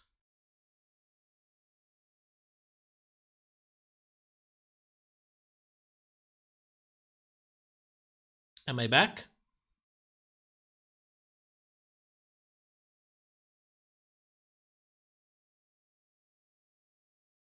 Why is Willow 4 in effort when she literally did her best with the shitty ends that she'd be dealt with? I don't know where the chart is from, though. I made the chart. Because she didn't use many different materials. Not as many as everybody else. That's why I gave her a 4. My computer seems to be back to normal. So if we are back to normal, we can move on to the critiques. Otherwise, we will see what happens. Because everything here is telling me that something is fucking up. OBS is telling me your stream is fucking up. Google is telling me we don't receive enough audio. People are telling me the audio doesn't work. So, you know. Let's hope, but if something, if you suddenly you cannot hear me well anymore, just tell me. We can take a moment so that I don't start talking and nobody can actually, hear me. Fantasia, time for the lime water. I have it right here. Luis Felipe, we should start silencing the episode right before the critiques start, or smoking a joint right before the critiques start. So, let's move on to the critiques. Bullshit. Bullshit. Bullshit. That's bullshit. Bullshit. Bullshit. That's bullshit a joke. every fucking time. I was being realistic. Realistic with bullshit? Girl, bullshit. You're a fucking liar.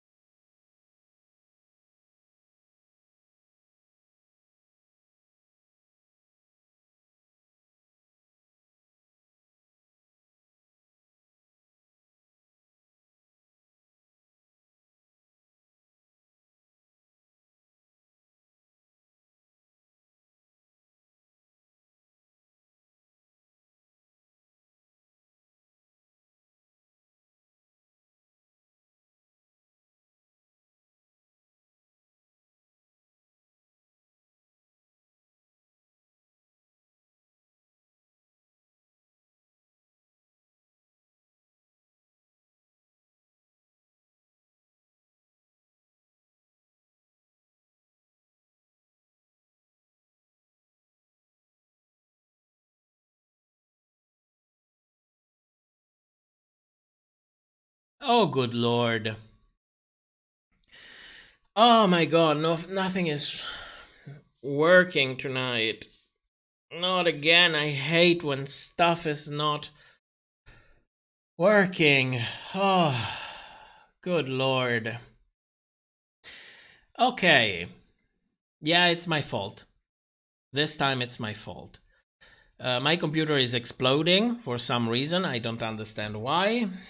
And I also forgot to enable the microphone again. Did Jimbo silence you? No. No, it was my fault. Okay, so we are back in the workroom. No, we're not back in the workroom. We are back on the main stage. And Bosco, Willow, Carrie, and Diabetes are safe. So she went the fuck away to go to Untucked and possibly hoping that Diabetes got triggered because she was safe once again. So she wasn't in the bottom, she wasn't in the top, she is not going to meet the judges no matter what, she is just safe. What a coincidence. In all of this, Jasmine will also be in the bottom, because if she went completely crazy when she was safe for lassoing challenge, she's basically guaranteed to have an aneurysm if she's in the bottom for this one. And of course she is going to be in the bottom. Phoenix, were you born to do drag? Absolutely. Absolutely. Abso-fucking-lutely. So, let's begin. Not very long critiques this episode. To Lady, Michelle tells her, "You're a vision. I love the proportions, I love the outline, I love the flow." Believe it or not, I agree with Michelle. I know, it starts happening a little bit too much, which either means that Michelle came back to the real world or that I became full of shit. It's either one of the two, because usually I never agree with Michelle. Damien, £1.79. Butterface is on vacation with their BFF Anna Hoop. I noticed that. Thank you. So, Michelle continues. I agree with all of that. Then Michelle continues. She is getting stronger and stronger. Wink, wink.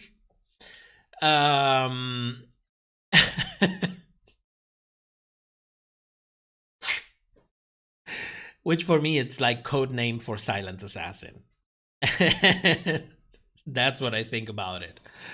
Fantasia, what happened? Why did you delete that? We can talk about Butterface. I know that there is no problem.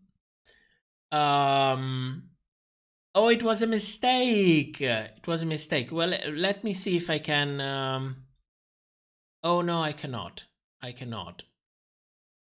Fantasia, what did you do? What did you do, Fantasia? Damien, come back.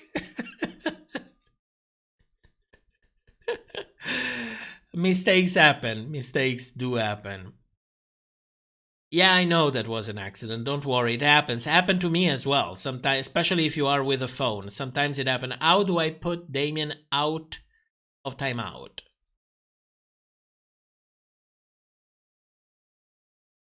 I don't know how to do it. JP Medina, if Ross was there, he would have said harder and harder. I miss Ross. I don't. I don't. I'm happy we have Carlson. And you know that with all this rigor that's going on this episode, even Carlson managed to get a little bit of my nerves. Well, while we wait for Damien to come actually back, let's move on with the next. Carlson. Carlson says, it's gorgeous. She killed it. It was costumey, but in the best possible way. So thanks for Carlson for actually giving back a positive vibe to the term costumey, because I like costumes in drag. That for me is part of drag. Not everything has to be fashion and runway. And, you know, every fucking time you hear costumey, it's usually from Michelle when she needs to shit on someone. So thank you, Carlson. Then we move on to Jasmine. And Carlson says, the look needs to breathe, and the hat and the earring should go. It was too much, and she used too many materials. Now, I respectfully disagree with Carlson, because for me, the look was very flowy. It was literally a flowing piece of fabric.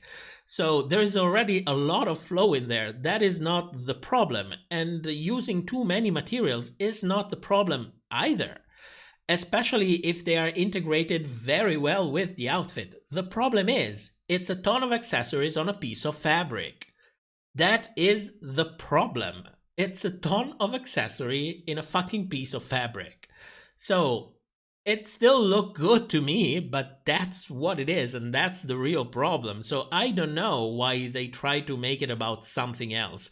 Probably because they cannot say it's just a piece of fabric. Otherwise, when they go to Jorgeous, they cannot not say, oh, it's a piece of fabric as well. So they need to find something else to complain about to Jasmine. Otherwise, they risk shitting on Jorgeous at the same time, and Jorgeous needs to win. So they concentrate on the accessory. Then we move on to Michelle. The neck area is too busy. The earrings are too big and bulky, and it's messy.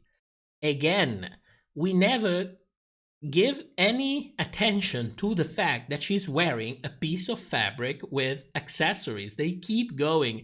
Accessories. Ooh, the neck area. Ooh, the earrings. Ooh, everything is bulky. Nobody's mentioning the piece of fabric. Imagine why. Now, who do we have? Oh, Mamaru. She doesn't understand what works for her. Mamaru. said Jasmine doesn't understand what works for her. And I just want to show you something. Wait a moment, where is it? Here it is. Jasmine doesn't understand what works for her. Mamaru does understand what works for her. I mean, there is living proof right there. Living proof right there. But, you know, it's Jasmine. She needs to get that aneurysm by being in the bottom. She needs to get crazy and untucked. So we need to shit on Jasmine by being sure to never give any excuse for people to make any connection between what's going on between Jasmine and Jorgeous. Namely, they're both wearing a piece of fabric. Period. Then we move on to Maddie. Carlson, I didn't understand the outfit. I relate to that. I can relate to that. I'm sorry. Before they explained it, I didn't understand it either. I still don't understand it. Somehow I feel closer to understanding it. Then, the outfit didn't have much craftsmanship, and I do agree with that, because even though I'm not a seamstress, I can still see from the outside what's sewn well and what is not, and that was really not. Then RuPaul says, you need to be careful when you use your props, because it felt like it was distracting from the outfit. And part of me was saying, well, maybe that was exactly the point. You know, to not make it make you look at the outfit too much. The prop, you know. It was like, that was exactly the point. Mamaru, you don't understand. That was the point. And so that's it. Then Michelle. She was fashion challenged. So she's basically telling Maddie that she is retarded from a fashion perspective. Being retarded from a fashion perspective myself, I can relate. And then she continues. The skirt at a weird length. I'm not telling you what I'm thinking. The edges are unfinished, and it's hard to look at. I mean, in a way, I do agree with... Yes, I know. But in a way, I do agree with Michelle. She is feeling her oats a little bit too much, because when she goes like, the skirt has a weird length, I'm like, there is so much you can pick apart from this outfit. And you go for the length of the skirt? I don't know. Moving on to Deja. Carlson, the color scheme works. The outfit had a lot of movement. Of course it had a lot of movement. It was another piece of... it was 2 pieces of fabric. So of course it had a lot of movement. Somehow Jasmine's outfit didn't have a lot of movement. But Deja has a lot of movement. Even though her fabric is even heavier than the one used by Jasmine. Whatever. She has to be low, she doesn't have to be in the bottom. We move on to Michelle. The look is beautiful. It's gorgeous. But the headpiece looks and the fan look cheap. They do look cheap. But that outfit, it's not beautiful and it's not gorgeous. At the very best, it could be accurate from, you know, an historic perspective, but it's not gorgeous. That's not what I would call gorgeous. I'm sorry, it's clean, but no, it's not gorgeous. No. And then Michelle continues. Michelle gets lost thinking about pulling out things from other things. Okay, whatever that means. And that's basically it for Deja. Nobody is mentioning the fact that she is wearing a piece of fabric with a rope as a belt and some bad accessories. I guess she doesn't need to be in the bottom. I don't know. I am baffled. Moving on to Angeria. Carlson, it's classy, it's bougie, snatch it, it's gorgeous. Nothing to declare.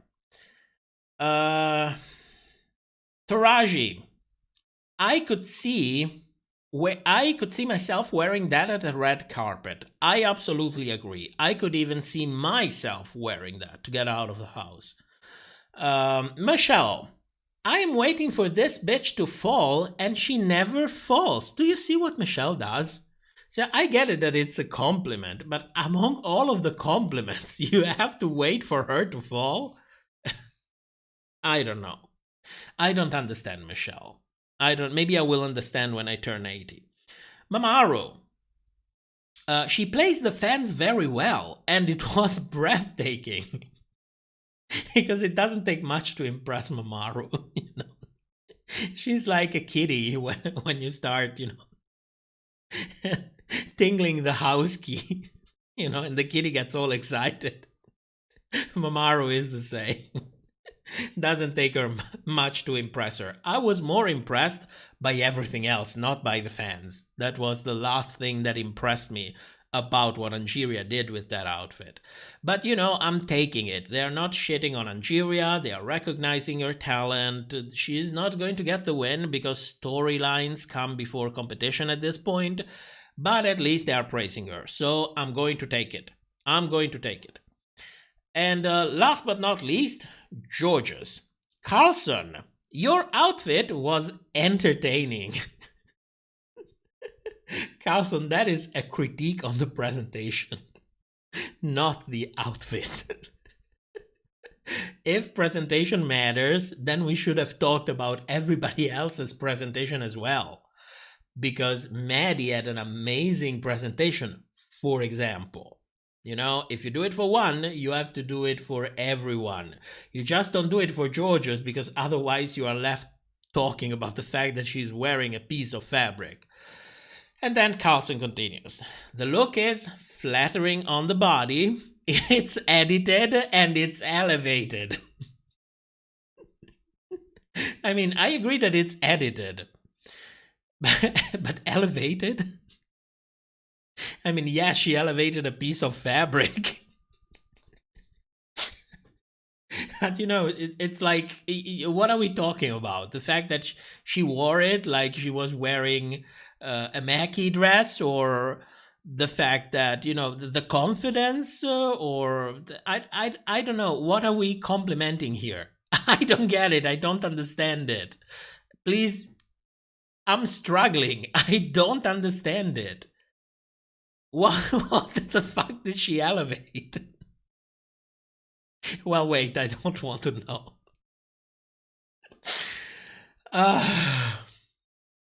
Oh, good lord. Now, the guest judge. I hate the outfit. And what I hate about the outfit is that it's not on me. And Beyonce would absolutely wear that. And I mean, at some point, Beyonce is bound to become senile. We're all bound to become senile at some point, so maybe she would want to wear that. I don't know. We'll have to see. Then Michelle. It's simple, but sometimes simple is smart. Which times, you ask? Well, when it's convenient to the storyline. That's when simple becomes smart.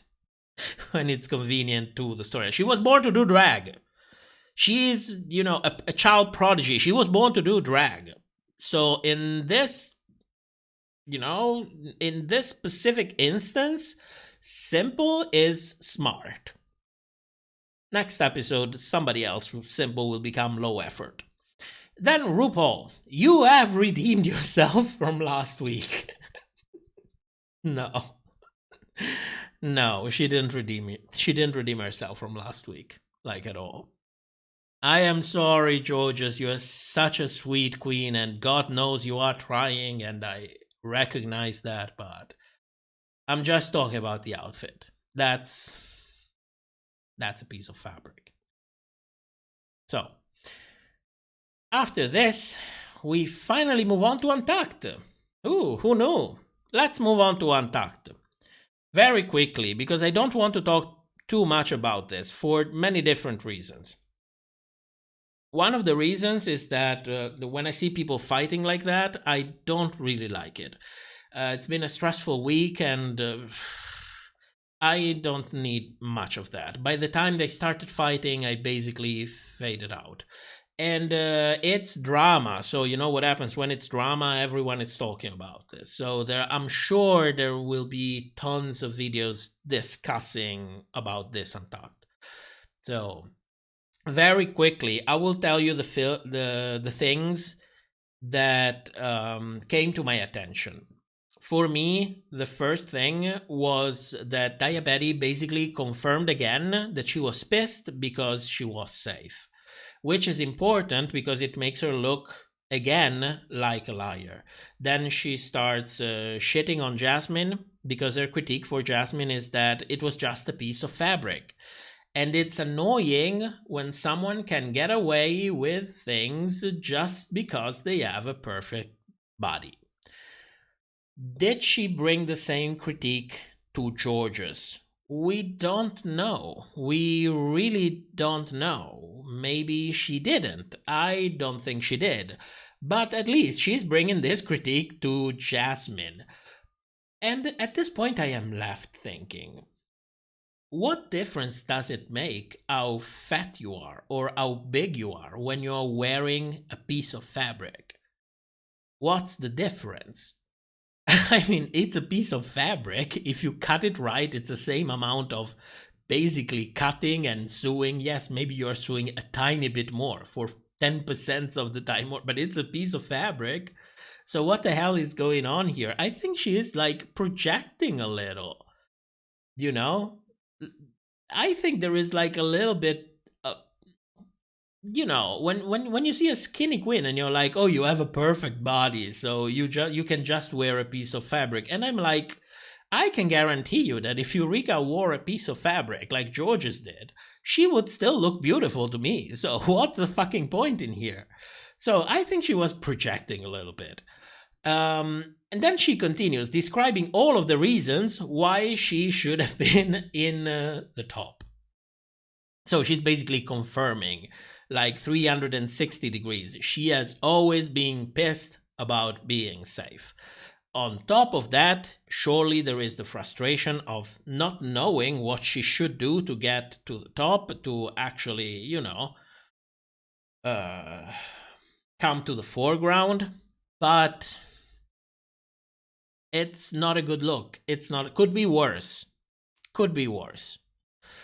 So by this point, the queens come back and everything basically spirals out of control because Jasmine is completely triggered. Maddie basically loses it as well. They start fighting, and you know, it was so unnecessary to me. It was uncomfortable to watch. It was pissing me off. It was not uncomfortable to watch. It was pissing me off because I don't get it why Untucked. Why can't we have those old shady Untucked, you know, with queens just, you know, lying down, relaxing, throwing shade at each other's, getting their drink, getting their life. I love that. Why it's either Sisters of the Traveling Pantyhose or people basically ready to punch each other's. Can I have something in between, please?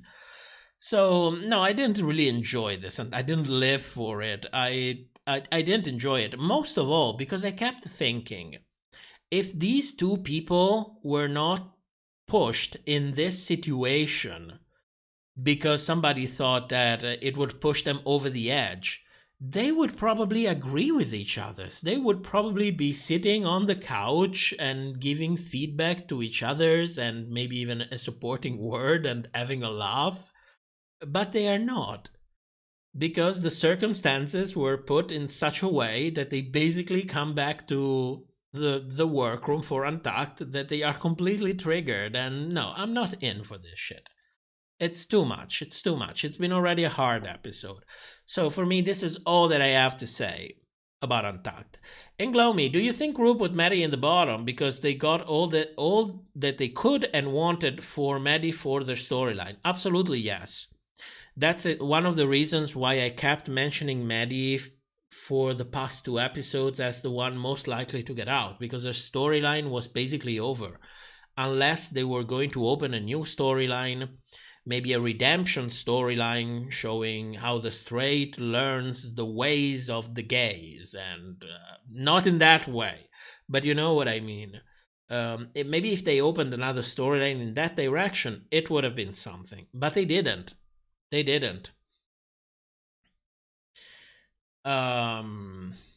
Romance. Maddie's mirror moments about her mom leaving, and then she has to lip sync to a song about a mama. Well, nothing happens by chance. I didn't notice that, but I'm sure that nothing happens by chance. So we go back to the main stage because Jorgeous wins. Hello! She doesn't even believe it. Jorgeous is like, what? I am winning? Oh my god, thank you. She's happy. Of course, the moment Jorgeous win, we have a stank face from Diabetes, from the backstage. Because since she took a nice dump on Jasmine, we need to have her, take a nice dump on Jorgeous as well. Equal dumps. And it doesn't end there, because after that, we have a confessional of Jorgeous celebrating, she won, she is happy. And a split second later, like a full second later top, we have another confessional, this time from Diabetes, complaining that Jorgeous won. Saying, I don't think it's top material. She was probably talking about the outfit. It's not made it clear by the confessional. It almost looks like she's talking about Jorgeous. Either cases, I agree with Diabetica. I absolutely agree. But the timing is interesting, because when you put these two confessionals next to each other, it looks like Jorgeous doesn't even have the time to be happy about it. Then immediately you have somebody else shitting on you. Timing is everything. Timing and presentations are everything, people. Now, moving on to the lip sync, because before we move to the charts and the speculations, and I'm going to need a pause when we get there. So quickly, let's go to the lip sync, aka Watch Your Packing, Jasmine edition. And I'm telling you this because at some point, Jasmine's tuck popped. And the moment you notice, you cannot unsee it. She tried her best to hide it. She tried her best to, turn to the camera, put her hands in front of it, not show it too much. But that tuck completely popped. And once you notice, there is no escape anymore. There is no escape. That's the only thing that you will keep seeing during this lip sync. So please go back, watch this lip sync, and tell me if you're honestly able to notice anything but the fact that Jasmine tuck popped.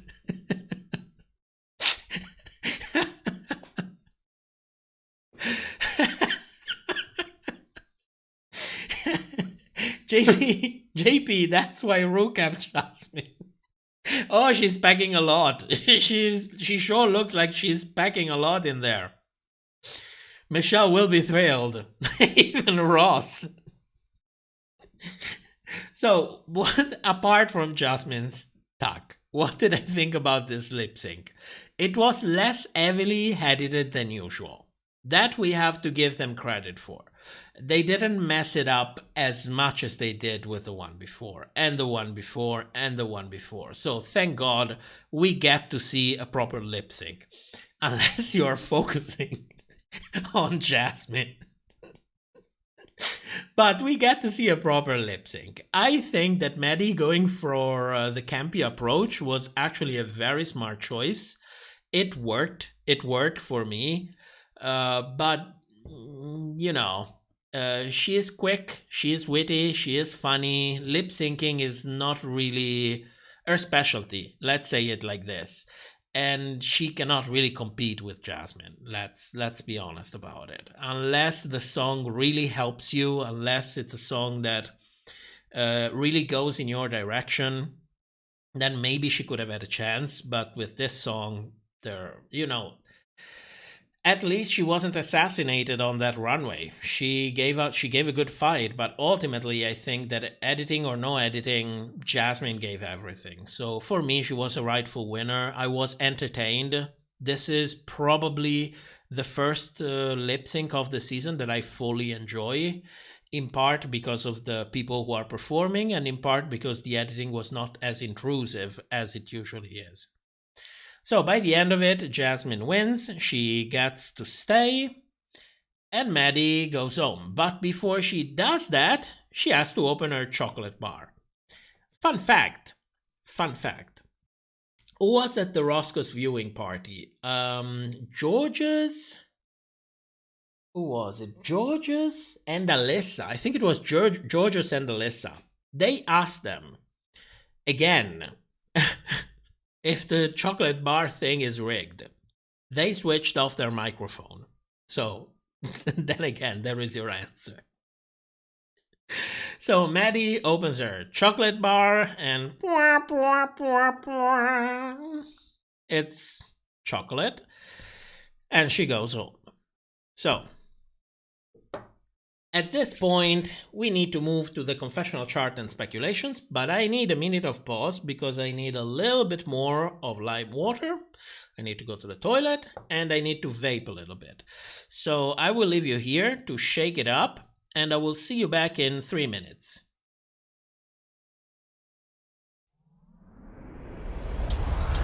Shake it up.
You don't need to be chill.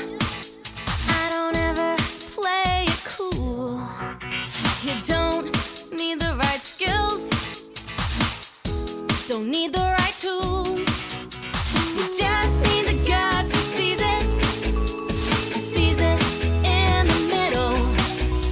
You don't exactly know it, but you know it needs a little breaking up.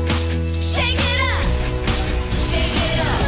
When things start to settle down. Shake it up. Like it's a snow globe town. The city's like a bottle of sparkling wine. Pour it, pull it open, let's take some time.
And we're back with more lime water. Ooh. Did you try it? How many people... Shit. I vaped too hard. How many people in here actually tried my sparkling lime water? It's gorgeous. It's Jorgeous. Okay, let's move on to the speculations and the confessional chart. And this is going to be interesting.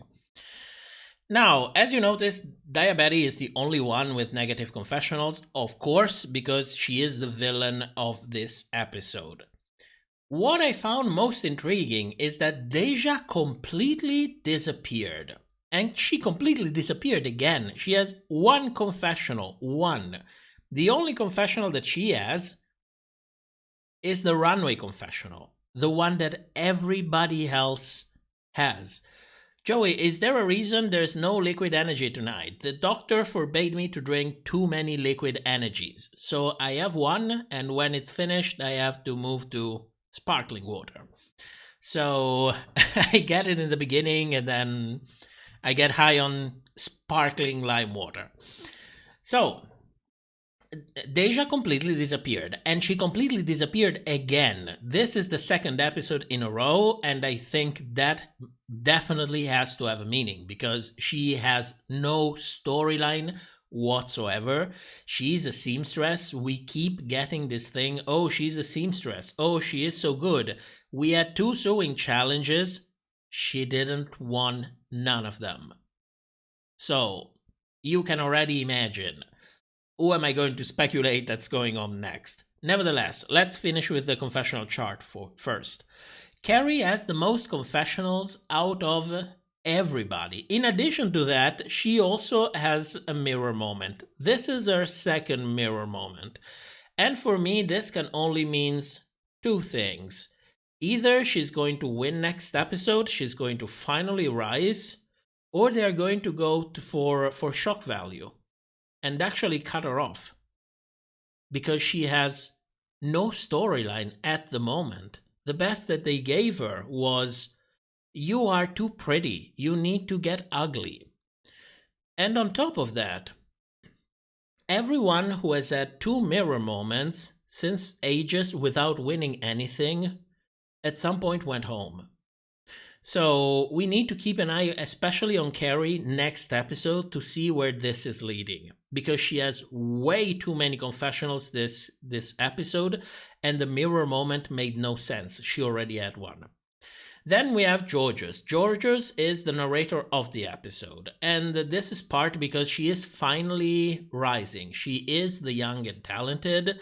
There are only 2 possible candidates for the young and talented spot, and they are Jorgeous and Jasmine. And as you see, Jasmine already had a lot going on with Cornbread, but right now they are put next to each other, both of them wearing a piece of fabric, but one is in the bottom, the other one is in the top, because you as the audience have to have very clear that there is only one young and talented, there is only one that it's better than the other.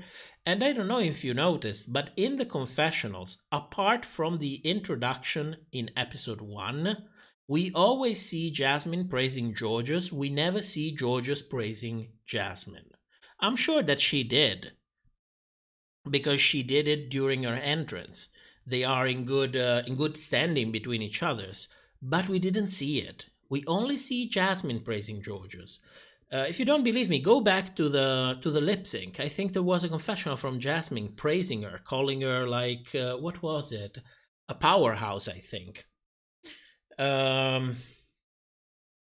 Who else do we have? I'll go to the comments in a moment. Oh, there we go.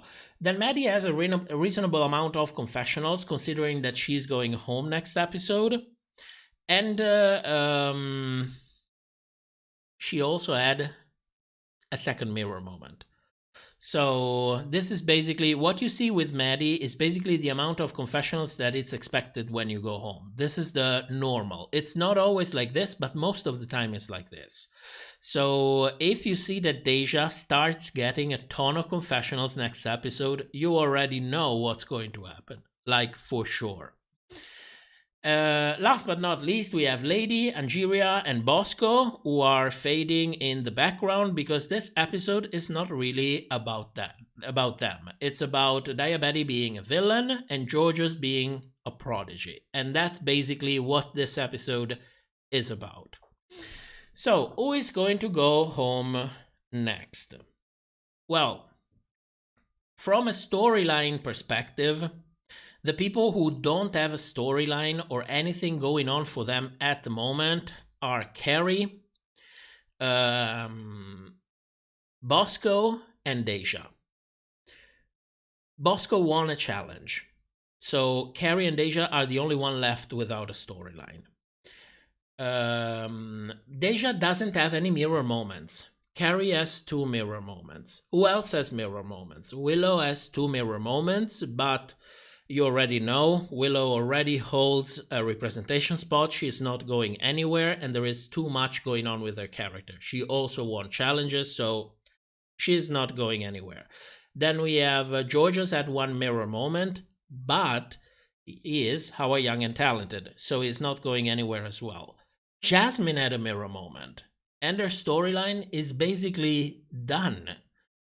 She had whatever she had going on with Cornbread, then that storyline was resolved. During the last episode, she was instrumental in introducing Diabetes' villain storyline. Jasmine arc is basically completed. She is ready to go home for me. For me, she is the most likely to go home. Most of all, because she is a comparison to Jorgeous. They are basically the same age. They are basically both dancers. But you cannot leave Jasmine in there and then literally get crazy during the critiques because you cannot allow the public to see that Jasmine is better than Jorgeous. You cannot allow that comparison to go on anymore. So since the storyline is closed, since she had enough confessionals already, since she already had a mirror moment, for me, Jasmine is the most likely to go home next episode. Next to Deja. If they go for the shock value, they could really axe Carrie at this point. Most of all, because we have too many representation spots at this point. We have too many people and too many storylines going on with other people. What's going on with Lady Camden? This slow progression, because Lady Camden and Bosco are the best candidate for the silent assassin, the one that starts rising from basically the middle of the season. Both of them. And Lady this episode was basically confirmed that she is the one rising. So whoever wins the next episode is the one that will keep on the race. Whoever doesn't win, get the fuck out of here, basically. So, based on that, what do we have on the top 4? For me, the ones that are absolutely sure are Angeria as the new hero and the black girl not portrayed as a villain. And then we have Willow with an underdog / lovable weirdo kind of edit, holding a representation spot for a contestant with disability. Other than that, what do we have? We have a white queen, because a white queen will have to be there. We have a trans contestant, which is a representation spot that we had for the past 2 seasons. We have the young and talented. And this episode, Jorgeous was pushed so much that at this point, for me, it's basically sure that he is in the top 4 as well. So somebody needs to go. Somebody needs to go, because apart from Willow, we don't have a white bitch in there. And I am sure that we need a white bitch in there. If anything, for representation. Everyone needs to have a spot. So I'm very curious to see how this episode, all of these storylines are going to evolve. Also, I'm very curious to see what the fuck is going on with Diabetes. Because, let's not forget, she has only 2 options at this point. Either she's going to be a full-fledged villain, or she's going to be a redeemed villain. It's either one or the other. For me, they are equally likely at this point. I was sure in the beginning that it was just bullshit. I was just stroking. I was just getting an aneurysm when we had all of that stuff going on with Alicia Keys. But based on all the discussion about, oh, you look so much like Crystal once, you look so much like Crystal too, and then they poke her, and then it looks like she is basically collaborating with production. I'm very curious to see what happens next episode, because next episode is going to definitely tie together all of these storylines, and we can get a better idea of what the fuck is actually going on. Let's not forget that this production is going to take us for a ride, so we are going to find twists and turns all along the way. So it doesn't matter how much effort you put in trying to patch all of these things together and get an idea, you will always be wrong at the end. That's not the important thing. The important thing is not getting it right. The important thing is see how all of these things fit together and which sense they have at the end. This is what I think about it. Okay, now that we have done talking about this season, let's start the Mousy Cam. Let's start, if you want to talk about UK versus the world, we can do that. But you can ask me questions if you want. I don't really want to be the one that starts to talk about it. I'm really not enjoying it. I gotta be honest. I am not enjoying that show. No. Where is the Mousy Cam? Here. Okay, start. Let's see if my computer explodes.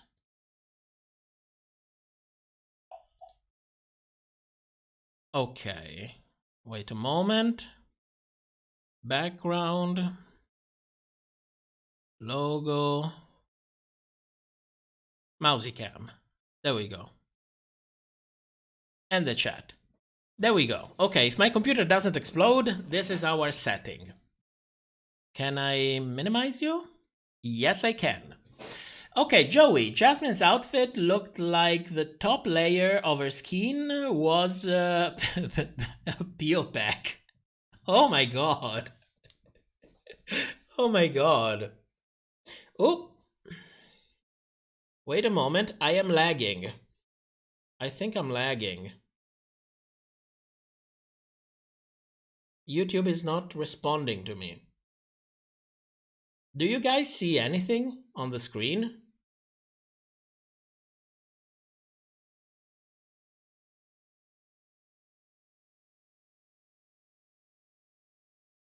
Oh my god, I'm lagging like 30 seconds, I think. 30 seconds, if not even a minute. I'm lagging like real bad. Nightmare, UK versus the world was a mess. Next question. Bagger's attitude is not. Well, I can tell you.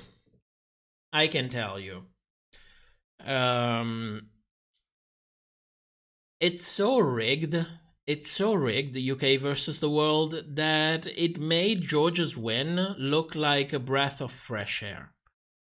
Because the first two eliminations, I found the first one shocking, but I was not ready for the second one. Mostly because it confirmed the fact that they are strategically eliminating girls in order to make, and I'm sorry to say it, but this is what I think, more mediocre one stand out better.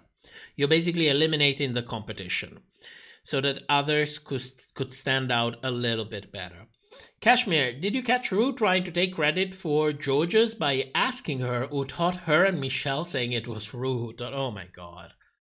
It was so cringe. It was so cringe. Javier? Who are the top 4 of UK versus the world for you?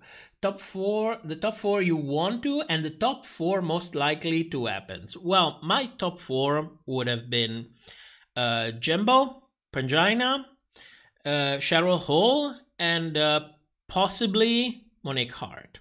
Possibly. It's not obligatory, but I would have liked her. If I couldn't have had Monique, I would have liked Lemon.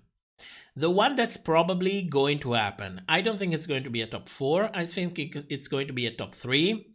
And it's going to be 2 of the UK girls and somebody else. Because you never know how well they will be received. So they're going to put both of the UK girls that are left in there. And then somebody else who doesn't really stand well in comparison. That's basically it.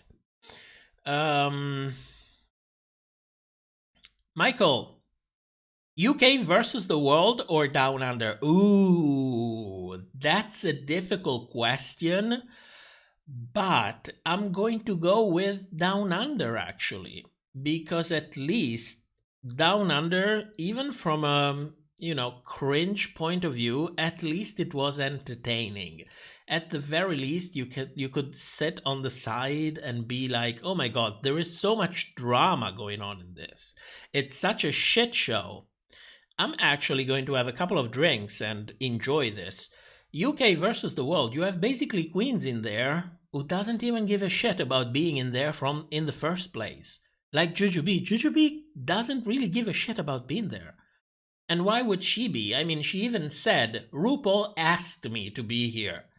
As if, she's just tired. She knows she's not going to win. She knows she's not going to get anything out of this. Why even spend money for the outfits? Jujubee couldn't give less of a shit. And she's not the only one. What about Bag of Shits? She seems like she couldn't give less of a shit as well. She's just like me, okay, I'm going to skate through this. It's UK versus the world. Hello, I have my mouth open, so I'm automatically funny. It's, I don't know. It's, I think I lost a comedian. Nerdigans. Drag Race has gotten stuck between a whack and a cringe place. Yeah, absolutely. Absolutely. I don't know why they don't change it a little bit, especially the spin-offs. UK versus the world was a step backwards compared to what we got in season 3. They actually managed to make it worse. Joey, if Jimbo is in the top 2 every week but never wins a lip sync, do you think she will win? It's called UK versus the world, and it's the UK. Do you think somebody that's not from the UK actually has a chance of winning? I don't think so. Antonina, Maddie was Aiden Zayn. She didn't last long, and bullshit judging made her overconfident in something she's not great at. Poor Aiden. Poor Aiden. Everybody thought it was going to be so problematic, and in the end, it was like really chill. Christos, cast of UK versus the world is the same energy as All Stars 1, possibly worse. JP, will we have España season 2 coming up? So we can have at least that. Oh, yes. Yes, I haven't even watched season 1 yet. I'm actually watching Thailand. Believe it or not. I'm watching Thailand and I am enjoying it so much. You have no idea. You have no idea. The looks, the attitude toward the queens, even the way they manage the episodes themselves. Not only they have mini challenges, that they have the maxi challenges, and then they also have the runway. It's like it's 3 different challenges, all judged separately. And there is like such honesty with it. It's so refreshing. It's really good. It's really good. I've been told for years, watch Drag Race Thailand. It's incredibly entertaining. It's really good. I was always like, yeah, I'll watch it. I finally managed to watch it. Go watch it. It's really good. Damien, £1.79. Jujubee's long fall from grace. Unfortunately, yes. It looks like she's really doing RuPaul a favor, but she's like, I'm not going to even spend money on the outfits. Because nothing is going to happen. Romance, given the prize is recording a song with RuPaul, then it must be a singer that wins. No, you would be surprised of the amount of drag queens that cannot sing. And still sell very well when it comes to iTunes charts. I mean, we live in the autotune era, so yeah, there's basically that. Hector, what's your opinion about Canada's being next host season of Versus the World? What's your cast? Oh my god, I'm going to be happy with anyone, literally anyone from season 2. I will literally take anyone, but I hope that Mundane Matt will be there. I really hope that Mundane Matt will be there. But no, honestly, anyone from season 2. I didn't even finish watching season 1. I think I stopped by episode 3 or episode 4. It was getting annoying, the bullshit judging, and after going through season 2, I'm not even going back to season 1. I don't want to go back to that. So literally anyone from season 2, yes. Anyone. They were all so good. Joey, saying that the winner needs to be a singer insinuates that Ru is a singer. Oh, yes. RuPaul is a singer. Phoenix, they could have cancelled the series Bag of Chips versus Sanity. They could have called the series Bag of Chips versus My Sanity. Sorry, it's getting to that time of the night. Yeah, I mean, it's so annoying. It's just so annoying. JP, would it be okay with Eve cry for the camera, honey? That was majestic. And it was done so well. By the end of it, everyone was elevated. The audience had a laugh. We got a connection to everyone.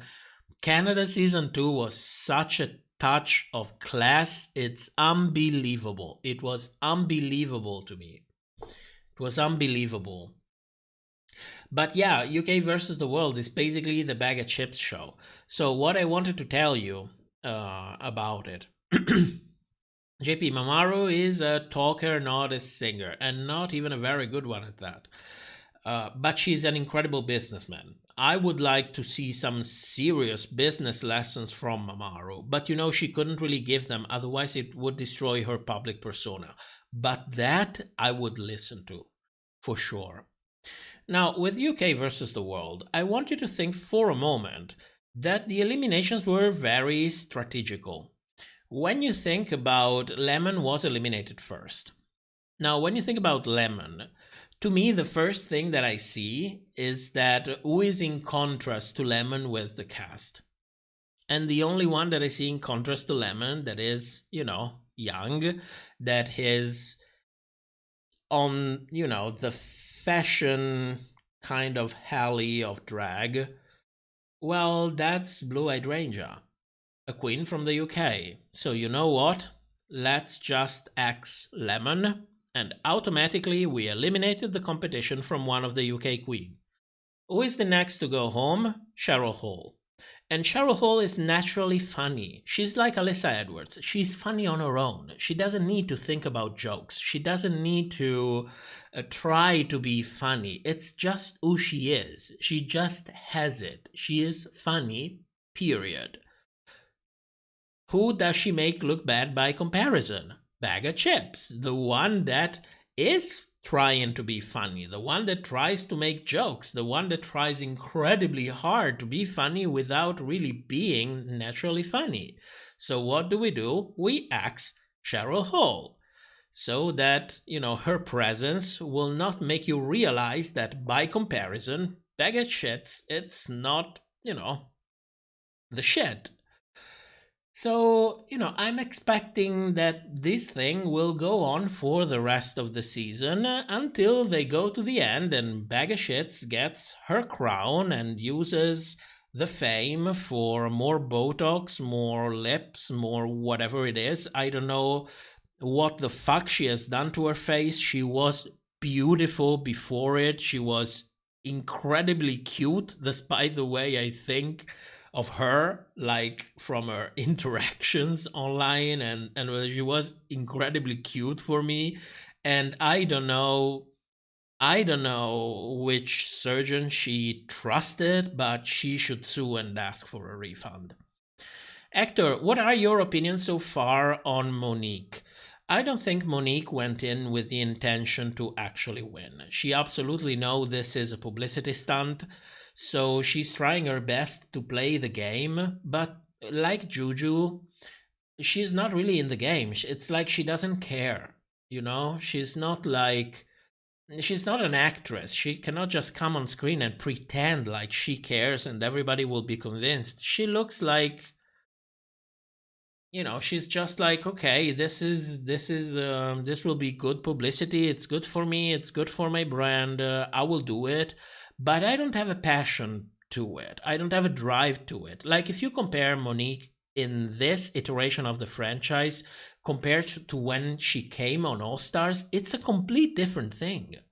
There is no comparison whatsoever. When she was on All Stars 4, she was like, I am going to win this shit. I will do everything that I can to stay in here, to last as long as possible, to prove everyone who I am. It's a complete different motivation. It's a complete different investment. It's not as extreme as with Jujubee, but I don't think she's really in it. I don't think she really cares at this point. So I comment from before. 1 second. Eric, any other tea from the Roscoe's viewing party other than the question about the chocolate? If you're interested and you go on the RuPaul's Drag Race drama subreddit, it's called RPDR drama. Every week they publish a post in which they have timestamps for each video and everything that was spilled by the queens. I still suggest that, if you find something that it's interesting for you, if you find that a queen that it's particularly interesting for you, go watch the full thing. Because when I saw Maddie in there, for example, I was blown away. She was a complete different person from the character that we saw on television. But if you just want the tea, go on the RuPaul's Drag Race drama subreddit and you will find basically everything well put together in there with timestamps, and you can go quick through it and get everything that you want. Phoenix, I'm surprised that Ru hasn't told Baga she was born to do drag.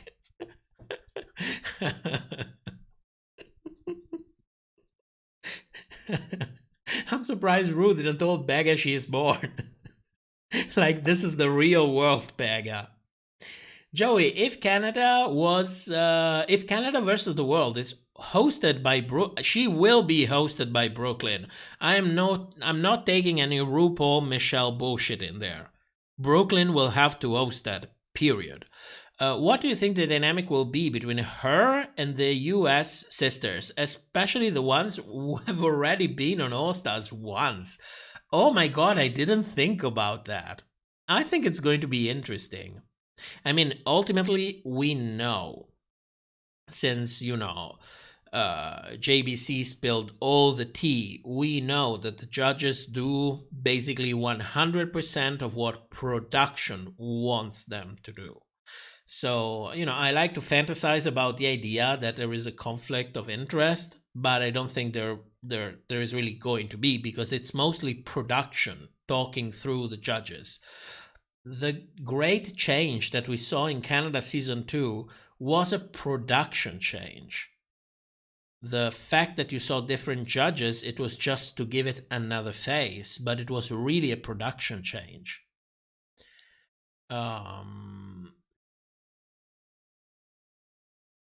JP, Jujubee is the definition of RuPaul's Drag Race these days. They don't care about this show anymore, sadly.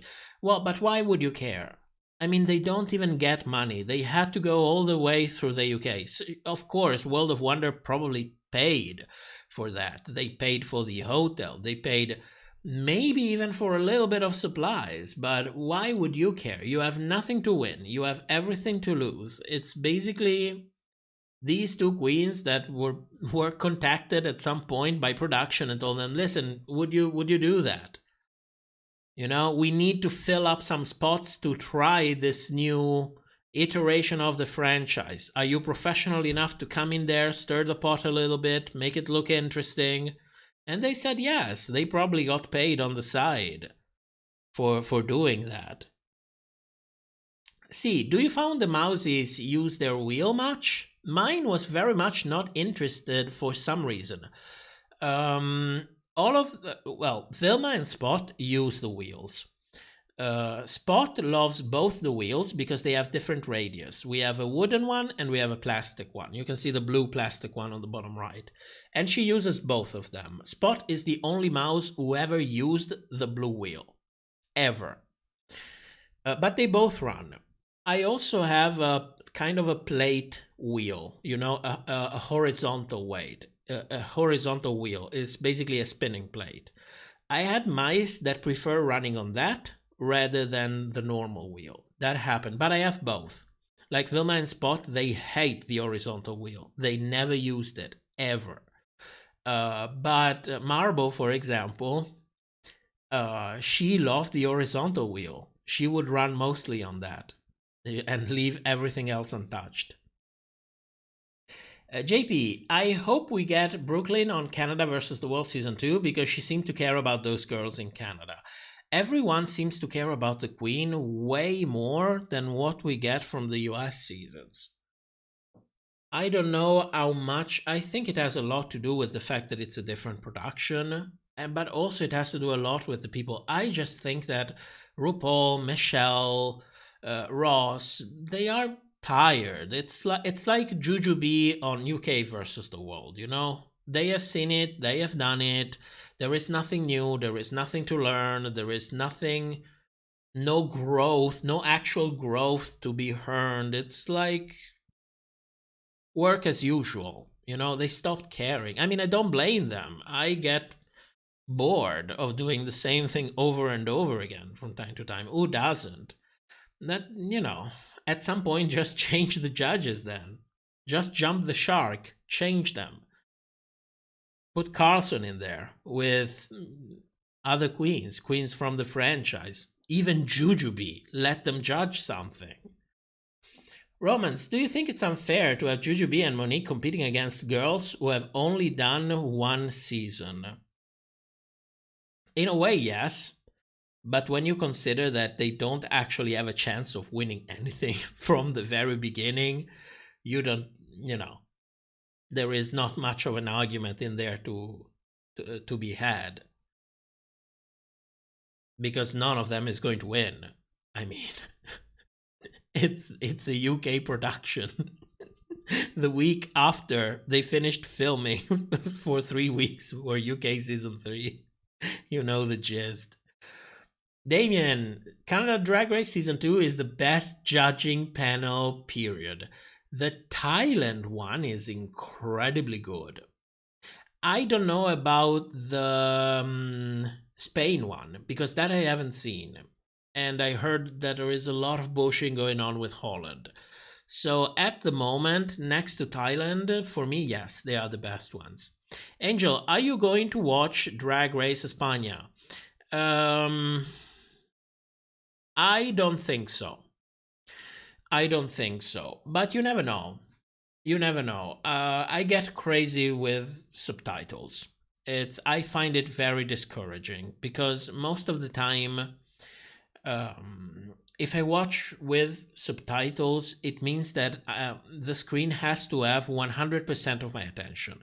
It also means that I will get tired more quickly, meaning that after half an hour, I need like 10 minutes of pause because I'm tired of trying to do my best to hearing the sounds, see what's happening on screen, and at the same time also reading the subtitles. So I don't know. I think I only have energy for Thailand at the moment. Melanie, so it's like a tiny mouse treadmill. It's really like a horizontal wheel. It's like it's like a disc, you know, a horizontal disc that rotates, and they can, like a treadmill. Yes, they can go on it and run on this wheel, and depending on how far they are from the center, they will have a different angular momentum, which makes it interesting for them.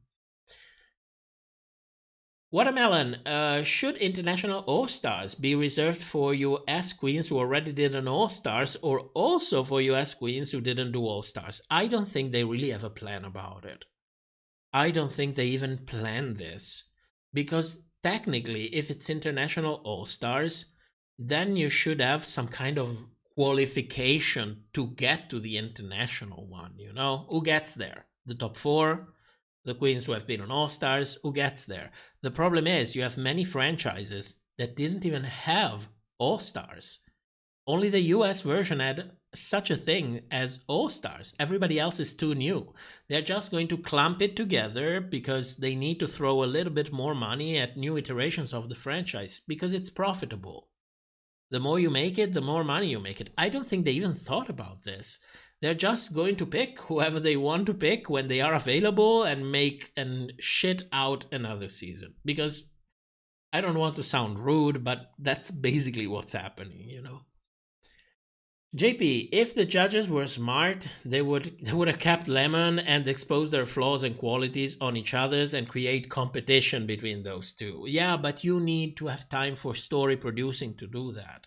And you see already all the bullshit that happened during UK Season 3. UK Season 3 was basically filmed in... I counted the episode. Best case scenario, it was like 15 to 16 days of filming in the span of not even 3 weeks. So this was filmed immediately after. And when they are done with that, they had to do editing for 2 different seasons. There is a reason why Season 3 and this season look so much like shit, despite the fact that in UK versus the World, you even have at least a couple queens that will do everything that production tells them to do. That are not even into competing mode. They are basically hired actors in there. My opinion. But they're basically hired actors in there, which makes, you know, story producing and everything else much easier. You don't need to convince anyone. You just go like, Jujubee, do this. Jujubee, do that.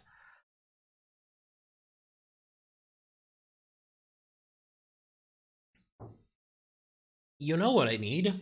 Oh, I have them here. I need my midnight snack.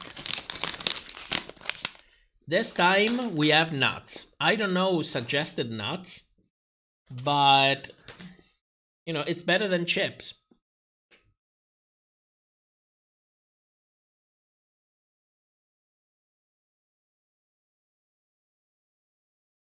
With all the winners season coming up, what do you think about it? Oh, winner. Are they really doing it?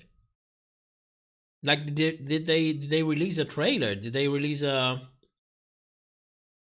I know that there is a rumor that they're going to do it. Personally, I don't think they have the queens to do it. Because they don't have many on the new contract. And I don't think it's really a smart idea for winners to actually come back.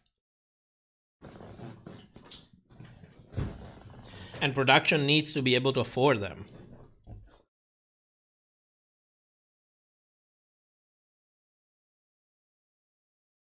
Romans, I don't know who UK versus the World is made for. Do they even think UK fans really love Jujubee and Monique so much? They were available for me. Sachiko, do you think Jimbo did blackface? Absolutely not. Absolutely not. Come on, painting a face black doesn't equate doing blackface because context matters. What it's like, it's literally the same thing as saying if you are doing a number in which you are required to fade into a black background and you need to paint your whole body black, then you're doing blackface. This is madness, people. This is madness. When blackface was done in media, it had a very specific meaning and it was accompanied with a very specific act. So let's not run around with this bullshit. It's offensive. And it honestly takes credibility away from this thing that really happened. It used to be a fucking thing. Look back on old movies from the 20s and the 30s. It used to be a real fucking thing.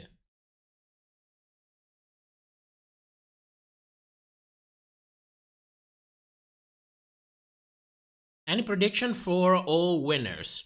Well, if Jada is in there, I'm going to watch it. If Jada is in there, I know I'm going to watch it. And yes, you know already who I will be rooting for. JP, it's a rumor, but I think they're doing it because people are begging so much.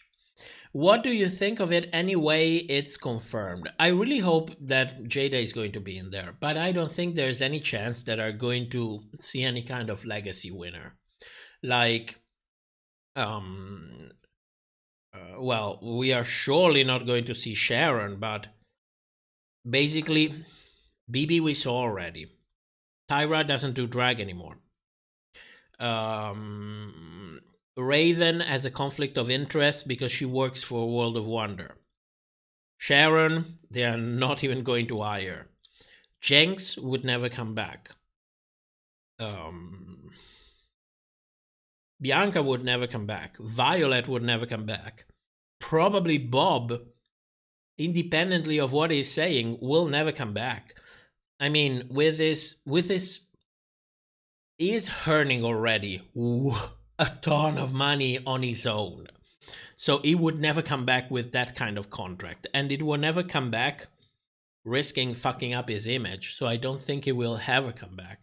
Sasha also doesn't seem to me like somebody who would actually come back.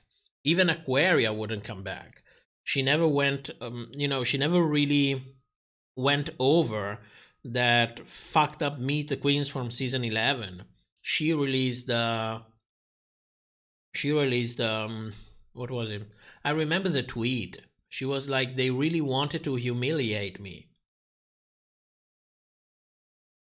It was a shit show.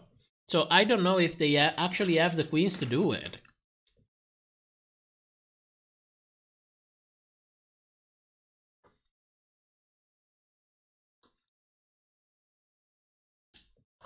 Article, the US version really needs to reformat and get some of those lively yeah, absolutely. Absolutely. If any queens were to take over for RuPaul, who would you vote for? Well, I would be probably happy from anyone with the minimum amount of charisma, talent, and understanding of how television actually works. But if you are asking me, I would love to see Bianca, honestly. I would love to see Bianca in there. I don't know if she would do it. I don't know if she would still have the passion to do it.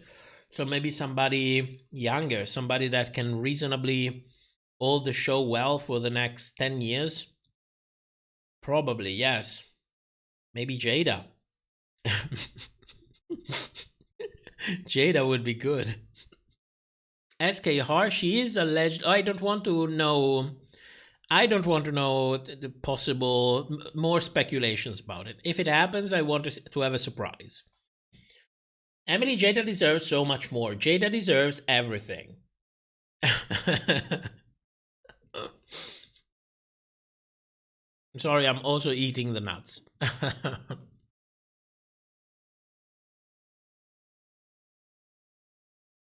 Melanie, do you think a first out season is possible after seeing Tempest? I think it's very likely. It has a lot of appeals, and since we're talking about first outs, they don't have much saying about the contract, you know? They are basically there is a high chance that they're probably all going to be desperate for this opportunity. So absolutely, yes.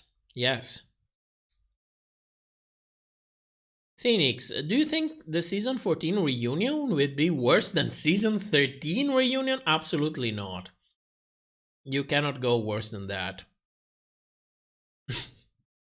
Where they acted like production held guns to their heads. Oh my god, season 13 is the worst US season ever. It's the only season who managed to wear me out. You know, and I love this franchise. I can assure you, if I want to find something positive about a season, I will find it. Season 13 literally wore me out. There is no redeeming quality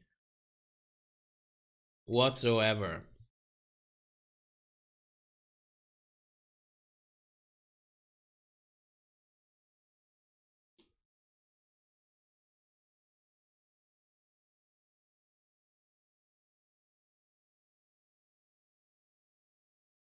Bob said she would do it if the prize was 1 million.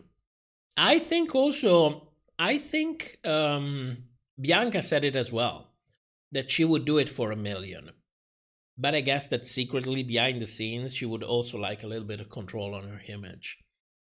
Because Bianca Del Rio and Bob the Drag Queen are worth way more than $1 million. Like way more. Galactic Knight, I know I'm late to the party, but I want to see Matcha Diva on Canada versus the world, because she's basically begging to be on Drag Race UK Instagram. I don't know her. Danny, during one of the pit stop, Bianca said she can't wait to kick Trixie's ass during an all-winner season. I don't think Bianca is literally the least likely to ever be there. For me. The least likely.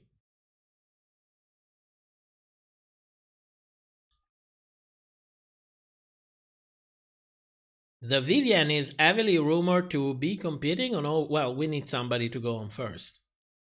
Romance, who else from an earlier season of All-Stars should come back for another All-Stars, now that Pandora and Ginger have had 2 goes? Well, I think a lot of people would love to see Adore again.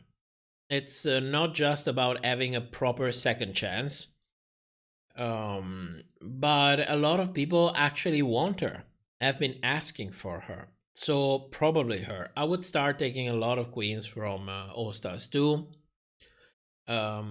Maybe someone from All-Stars 3 already? Well, technically it's been 3 years and a half. So maybe it's just too soon.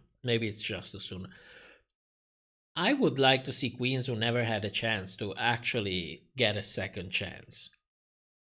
I know it's tricky, especially because some of these queens were from the very, very, very early seasons.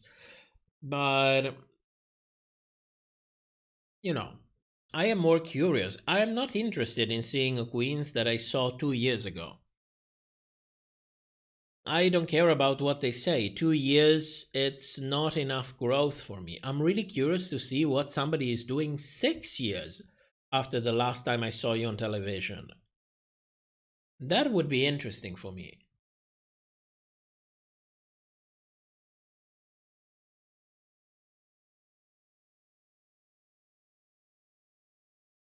Yeah, JP, I completely agree.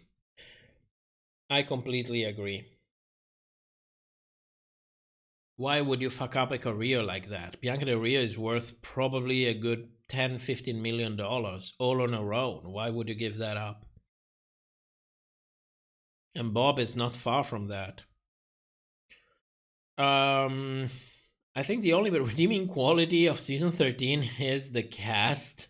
Some of the cast, yes. Joey, how do you feel about a live version of the show where the mini challenge and the challenge preparation are pre-recorded and the maxi challenge and elimination are live with an audience? I would love that, but it's never going to happen because it's World of Wonder.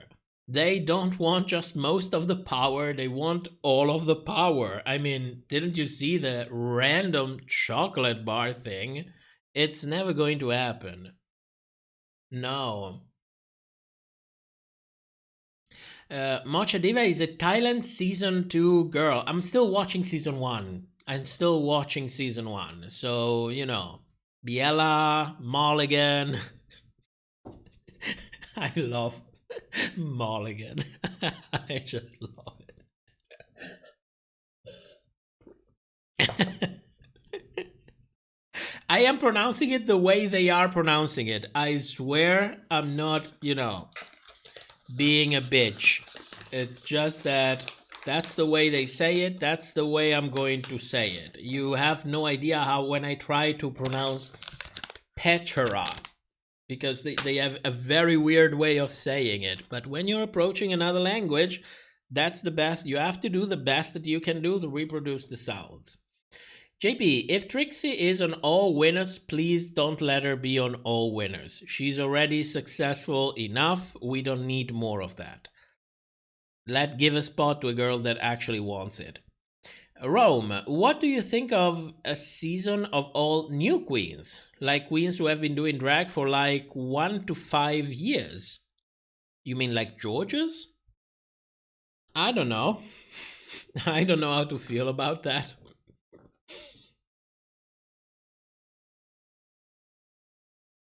I don't know. That it doesn't really convince me. No, chat, don't skip. Oh, now you see the chat. Do you see when it goes wherever the fuck it wants from a moment to another? I'm scrolling down, it goes back to the beginning. Phoenix, I'm not going to lie. Maddie's blow-up doll was giving me Candy Muse's Alien Delusion on the runway. Oh my god, I saw they posted something about Candy. She was confrontational again on Twitter. The guy didn't even tag her. He literally tweeted his opinion, and he wasn't even, insulting.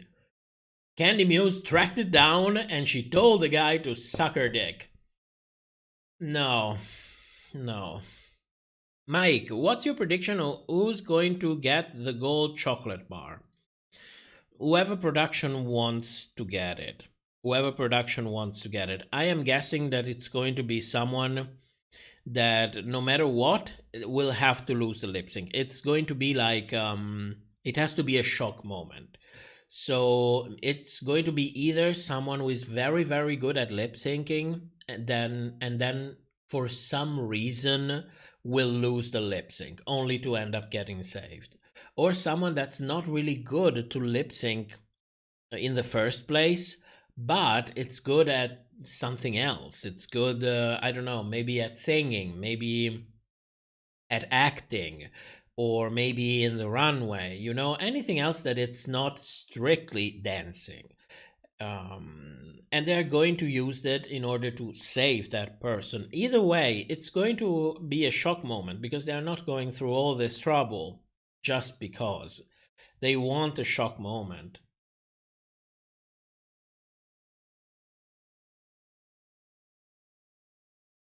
Lantern, what do you think are the most likely candidates for Season 14 Miss Congeniality?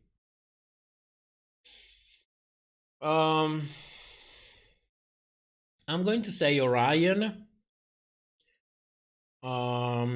Carrie, and probably Willow. I mean, since the incident with Jasmine, you cannot really say Cornbread, because she was not really congenial that episode. So based on what I've seen so far, these are the queens that I think are the most likely. Maybe even Maddie.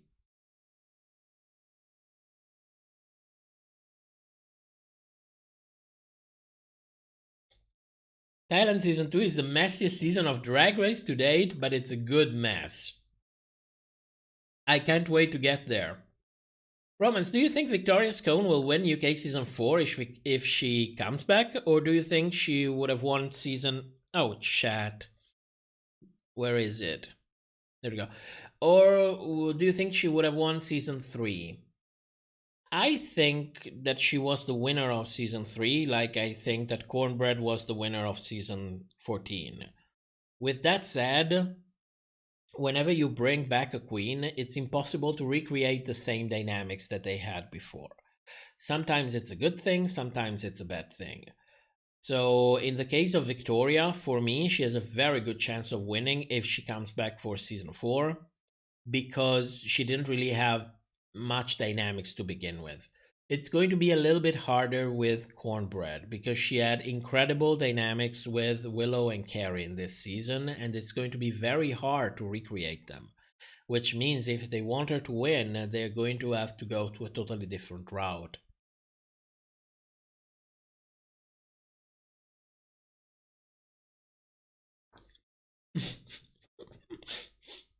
Nightmare. Natalia Pliakam was my absolute favorite from Thailand Season 1. I found her that classic drag. I found it gaggy that she sells caskets.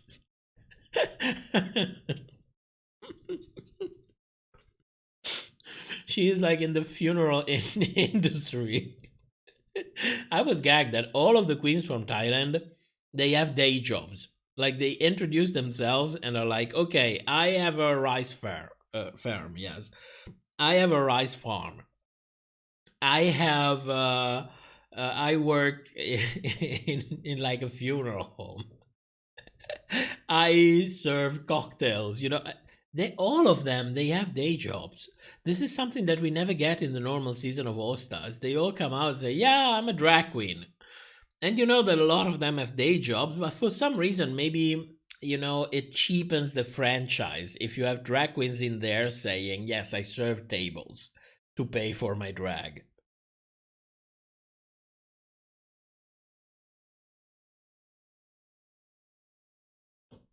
Imagine season queens versus newbie queens.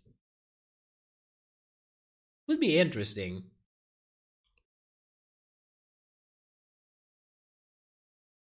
Oh, Phoenix! You won't get me this time. But Top, they signed the chocolate bars. It's Rigori proof. Let's be honest, they learned from Gottmik being bad at lip syncing, and thence they made it easier to save the bad lip syncer. No, I don't think so. It's basically shock value, nothing more. I mean, you have seen it.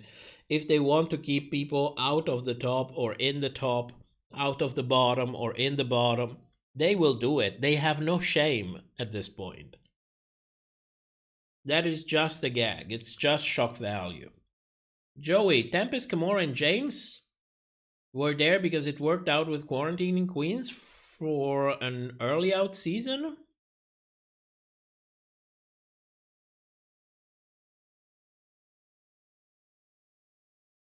What do you mean? They quarantine. There is a production bubble. Everyone is quarantined in there.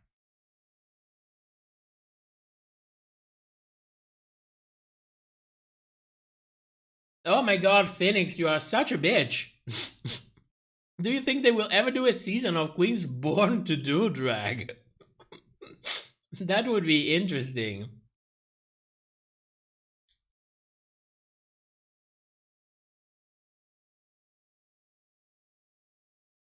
SK Hard, I don't know how much about the Thai drag scene, but I think it's really hard to do drag full time in there, even after being on the show or winning. Well, they don't have the kind of drag scene that they have in the US. It's not even a place as big as the US. So that might explain the fact that they also had non-Thai queen in there. Natalia is a legend. Anyways, what are your favorites on Thailand at this point? I loved Mulligan and I loved Biela. And you can say that because I learned their names. There was something, I don't know. Yeah, she's cute. She's cute. That's one of the reasons. And Mulligan was like, he was so young. It's like he didn't even understand where he was, you know? He was like trying his best to play the game. It didn't work. And then, they sent him home. And it was even his birthday. My God, it was so cute when they did all of that. I like Natalia as well. She's like the personification of professional.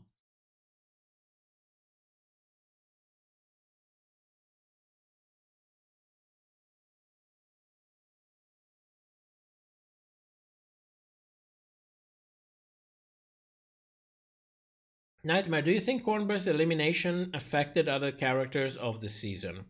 I think possibly they could have cut short Carrie's journey since seems like she's already ready to go home. Yeah, she's one of the three on my predictions, and yes, I do agree with you, because there was a clear connection between Cornbread, Willow, and Carrie.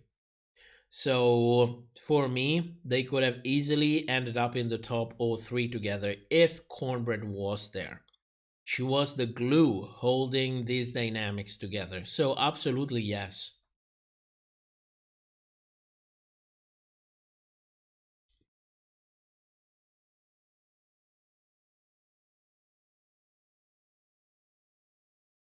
Oh, Joey, okay, I got it. Do you think James, Gamora, and Tempest were on episode 5 because they were already quarantining for an upcoming early out season? No, I don't think so. I think that they will eventually do an early out season because it makes sense. The fans would like it. It makes sense from a financial point of view. It makes sense from a producer's point of view. And they already saw that redemption seasons like All Stars 6 work really well. By all accounts, All Stars 6 was way more successful than All Stars 5. So they are going to do it. That they were doing this already in June of last year while they were filming season 13 up 14, absolutely not. Absolutely not.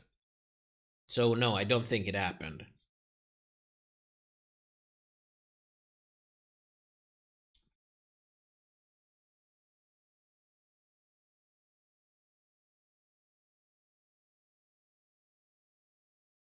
Oh yes, it's still San's birthday. Even though it's 2 in the morning here, it's still evening in the US, so it's technically still San's birthday. And she's in a snowstorm again. I like that I told her on Discord before, yeah, happy birthday, if it reaches you under the snow. Lovish, who do you think will go home next? Well, for me, the most likely is Jasmine, followed by Deja, and followed by Carrie. These are the three queens who think actually are most likely to go home, for most likely to less likely. JP, do you remember when we used to joke about how Shangela always came back? Well, Jujubee, oh my god, yes. Yes. Poor Juju. She should have been given a hosting job.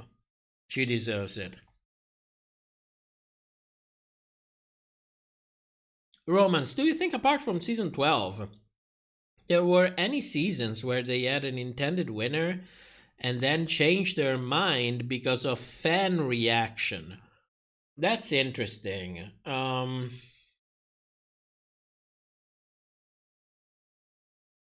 That's interesting. Maybe season 9. Maybe season 9. But not only because of fan reactions. Because of that lip sync. It was the two things together. It was the two things together. If fans didn't have such a strong reaction, we probably wouldn't have even seen the so emotional lip sync in the way we saw it. They would have simply cut it out because it would have meant people would have realized that the intended winner didn't really deserve to win. So, yeah, I think it happened in season 9.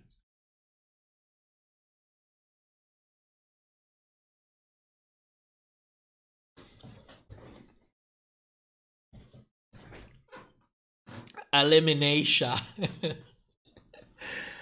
Oh, let's have a little bit of lime water.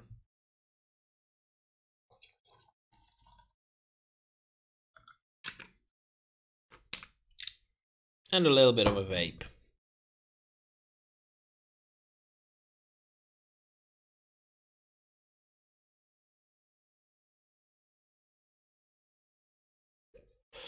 Season 10?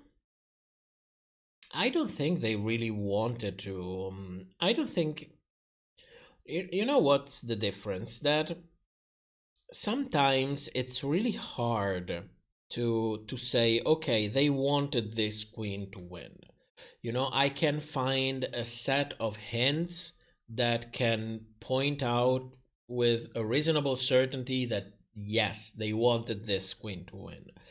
Because mostly what happens is that you can identify a couple of queens who are actually pushed and, you know, production likes them, they are good publicity, they make for good television, Either people love them already, or they can be easily convinced to love them.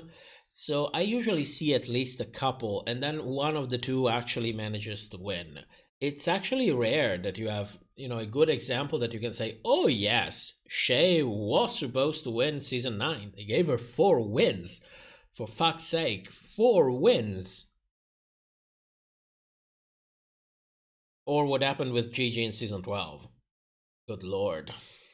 My god, that runway. Can't even think about it. Joey, who do you think will win a lip sync between Jasmine and Jorgeous? Because I'm 100% certain is coming. That would be great television. After you have all of this rivalry between the two of them. This is something that I haven't mentioned because I had speculations on the possible lip syncs.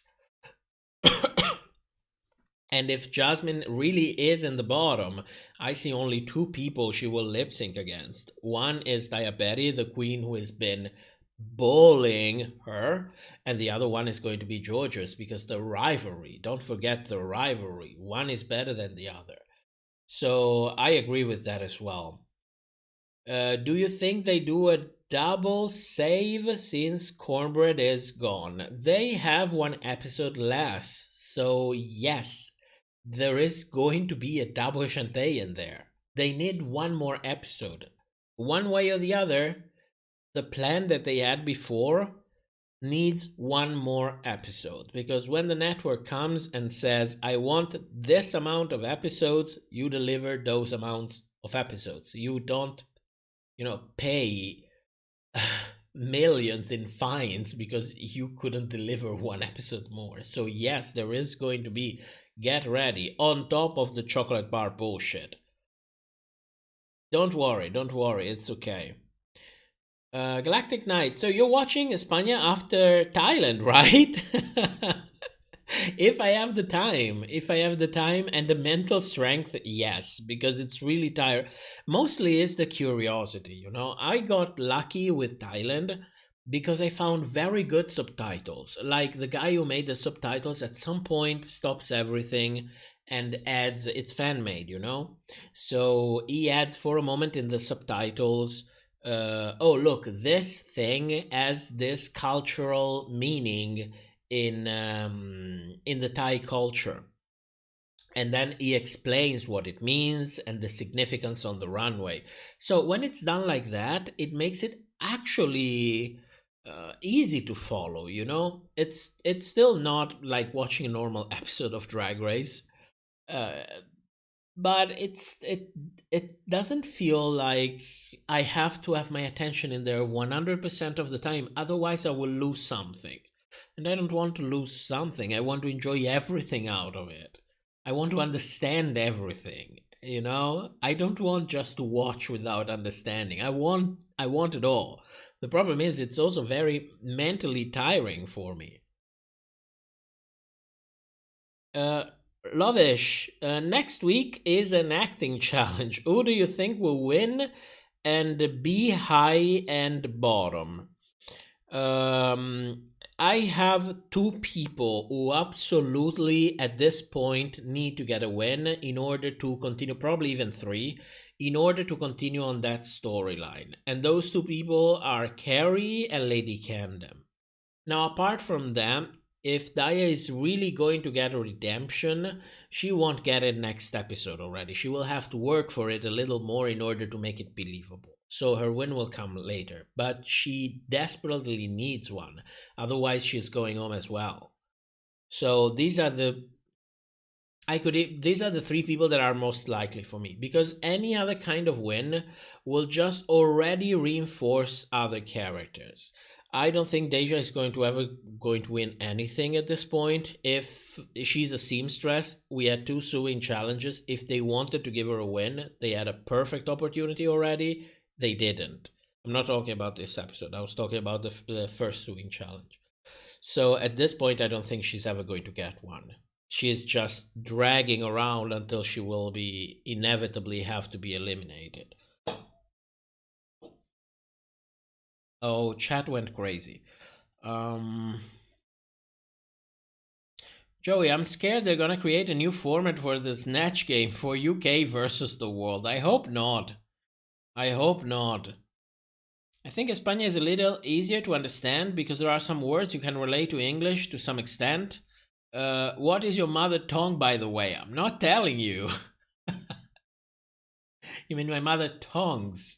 In a way, yes. In a way, yes, because Thai is completely alien to me. The sounds are completely alien. The writing, it's it's completely alien. It's like a different universe, which in a way it's intriguing because it's such a different language. There is, I don't know, there is something about the way it sounds to the ear. I find it so caressing. You know what I mean? I could listen to it as like a background noise and it would relax me. That's what I want to say about it. Thael, Angeria is a clear front runner right now. I wonder how they would manage to make Cornbran shine while being Angeria there, since they did not plan her elimination. I think they are not mutually exclusive. I could have easily seen both Angeria and Cornbread in the top 4. Why not? I mean, it's not like you need to have one and only African American in the top 4. You know, you can have 2. It's not a problem. So I could have easily seen them both in there. D15, I feel like Bianca is going to be on the winner season after her appearance on the pit stop. All-Star 6 lip-sync stunt, and the other things she's done with WoW recently. Not necessarily. It means that they are in a good relationship. They probably offered her, you know, the opportunity to come back, get some free publicity, earn a little bit of a coin, and she said yes. But there is a difference between making an appearance on all of these different shows and actually committing your image in the hands of World of Wonder. It's 2 very different things. Nightmare, Kuda Lacorn gives a lot of context. I was fortunate to watch Thailand before we had 2 seasons airing at the same time the entire year. I don't know who Kuda Lacorn is, but I trust you. If you're happy with it, I trust you. Romance, I think Lady Camden will be the Miss Cracker of the season.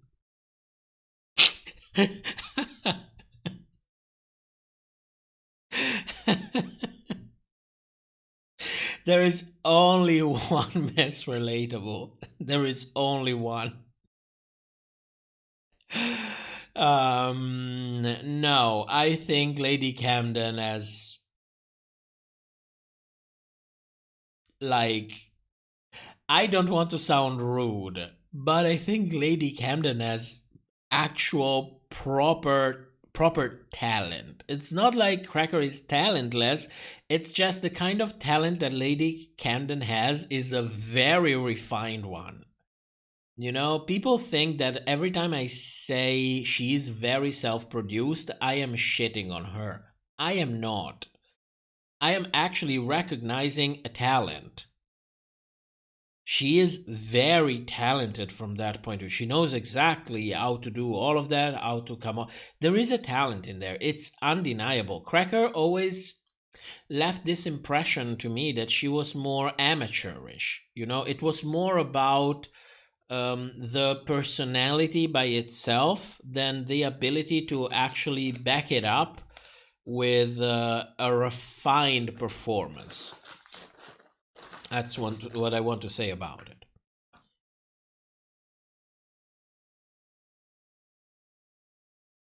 I feel like Jasmine is going to win because she gives more drama to production. She does. She actually does. And I'm secretly hoping she makes it all the way to the top 4. I would love that. I find her incredibly entertaining in a good way. You seem like you want to keep your location private, but there is a place. It's public on YouTube. I'm emailing you to tell you where it is and if you want to fix it. You cannot fix it.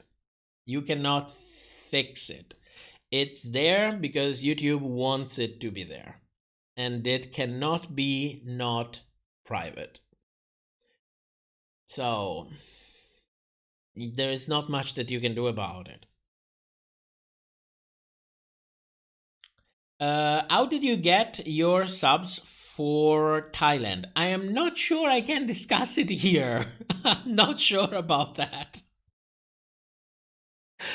But my partner got them. And if you are in any doubts, it's, downloading subtitles is not, especially if they are fan-made, is not illegal. So you can just, go on Google and Google it, because, it's free work. It's not illegal. It's like saying,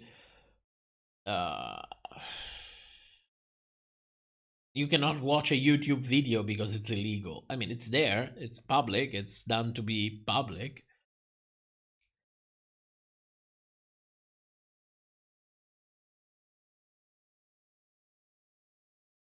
Lovish, I'm not spoiling, but I saw in future episode description, then I cannot finish reading that. JP, I think Bosco is the most likely queen to win next week because she won the improv challenge and Ross said she was the funny but fashionable queen. That's a possibility as well. But you also have a lot of queens who haven't won any challenge yet. Galactic Knight, without their being presented in acting challenges, Carrie, Jasmine, and Jorgeous will be the bottoms unless somebody fucks it up massively somewhere. Or unless they want somebody to fuck it up. Now that's relatable.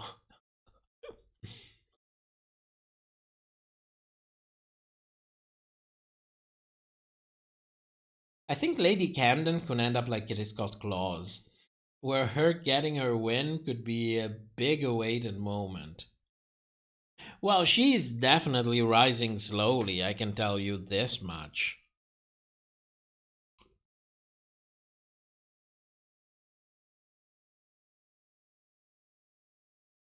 Why your favorite winners in the whole show? Well, that's hard to say.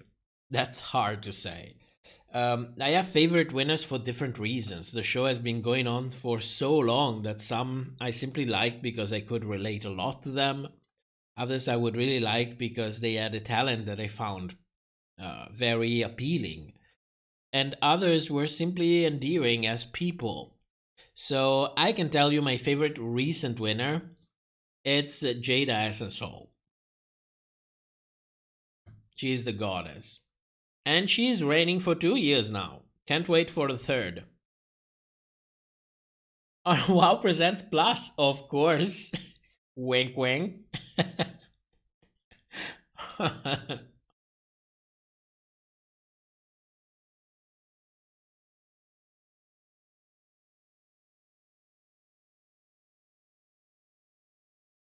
Delta Schlein, I think a better comparison with Lady in terms of self. Oh my god, I cannot speak.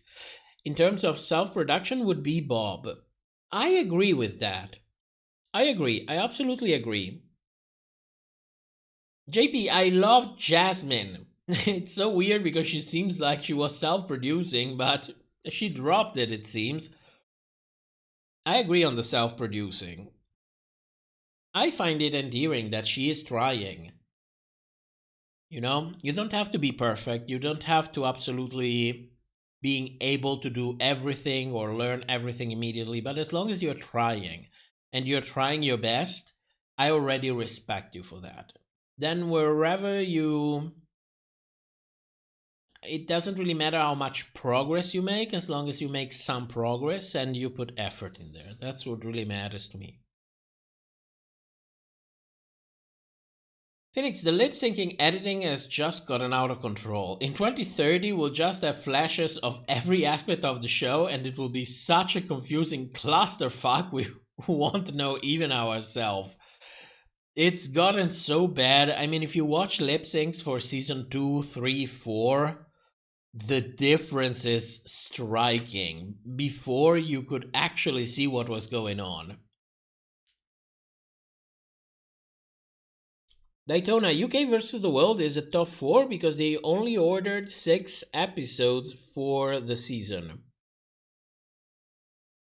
So,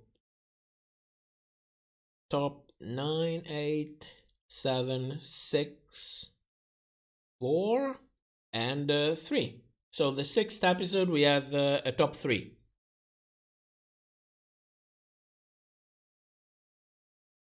Jujubee said she might be playing a strategy.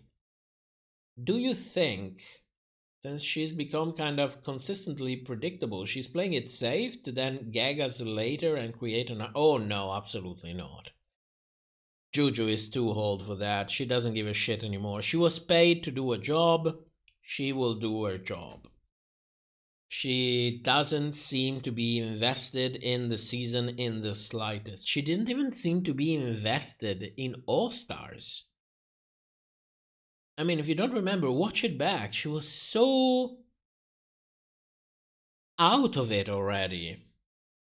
Wind of Gas, my younger brother looks and acts like Maddie, who I was most entertained with this season, so it was an emotional moment for me seeing her leave the stage. I liked Maddie. I liked her more outside of Drag Race. That I have to say. Lovish, Jada is my favorite, but she is now reigning, and she will keep reigning for a long time. For a long time. No shade to anyone. We are ignoring Simone's reign. We're not ignoring it, but... You know... It was Simone. She won on a catwalk, basically. And one character. Was it entertaining? Well, it was season 13. I mean, even watching paint dry would have been entertaining.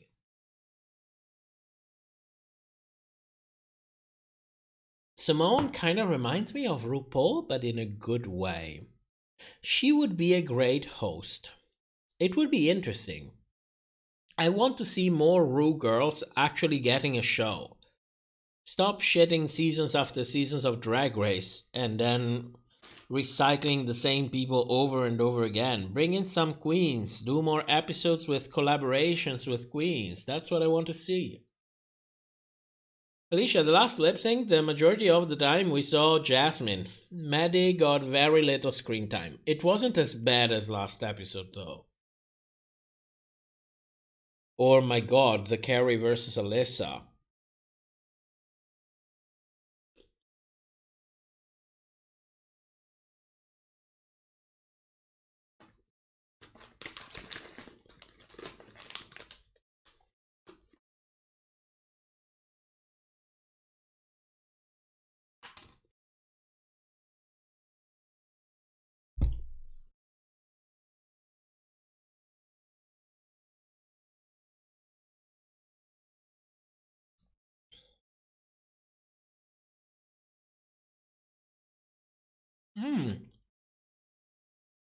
Yeah, you're counting right.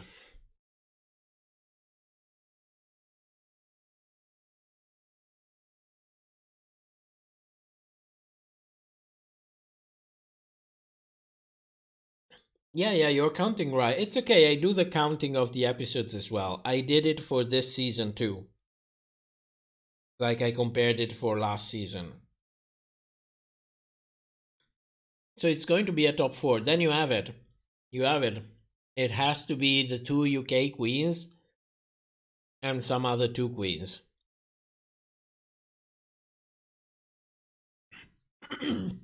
Probably Jimbo.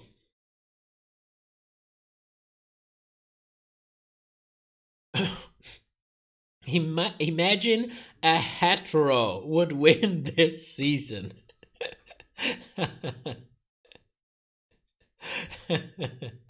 Whichever it is, Carrie Colby.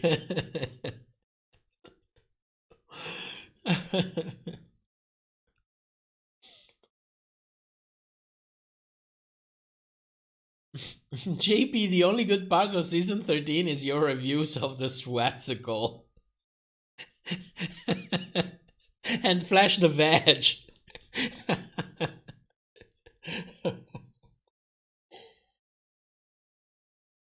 I love the Flash the Veg moment. I should have edited all of this and put them in the shorts, but I always forget.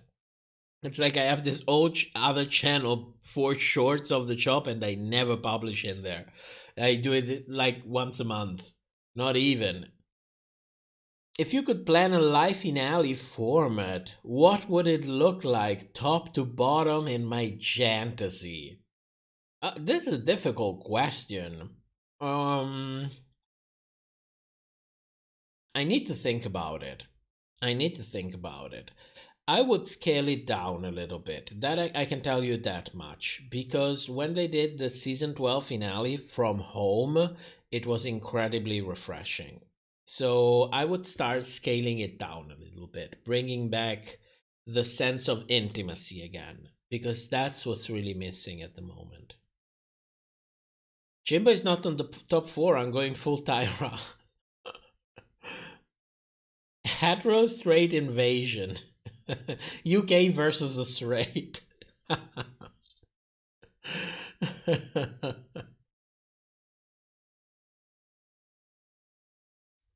Yeah, I agree with Phoenix. I don't have much sympathy for Lonnie Love. There is a difference between working for the check and completely selling out without giving two shits about the consequences on other people. So I prefer Nicole Bayer as well, like all the way. Is it possible that, Daytona, is it possible that the top 4 for UK versus the world is the UK queens and the US queens? I don't think so. It doesn't make much sense. You want to give visibility to the spin-offs, the ones who bringing the money without bringing much of a work. That's the best part of a franchise. People basically paying for your name and you have to do nothing. So if I was doing it, I would have probably make a top 4 with each one from a different country to give them visibility, because it would give visibility to the franchise. And that's how you make money without doing anything.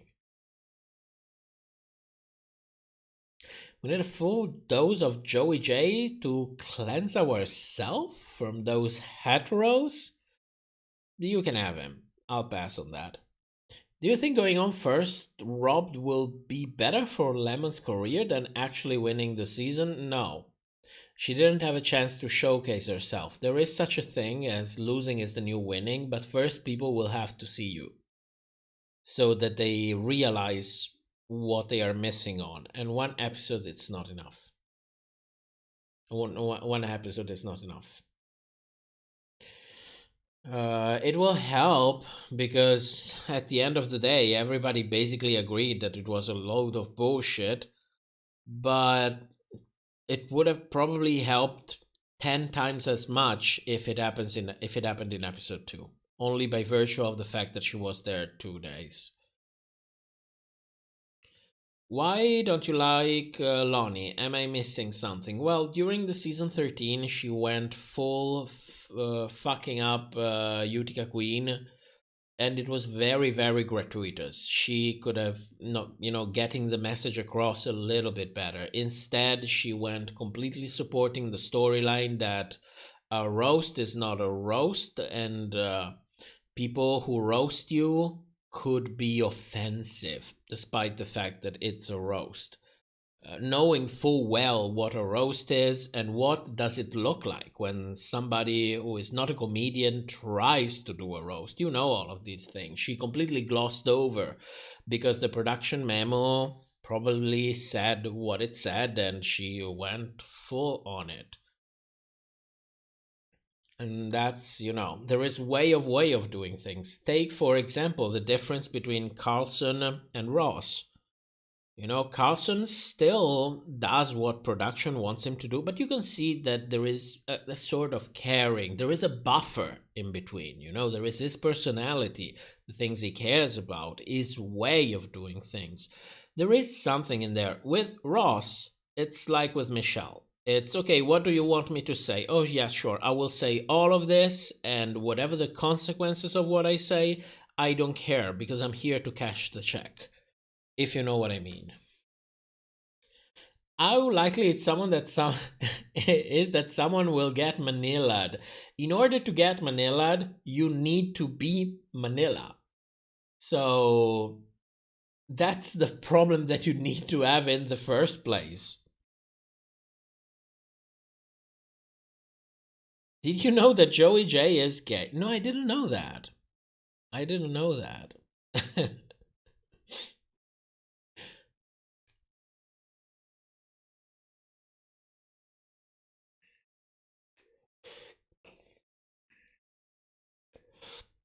Sorry, I'm vaping a little bit.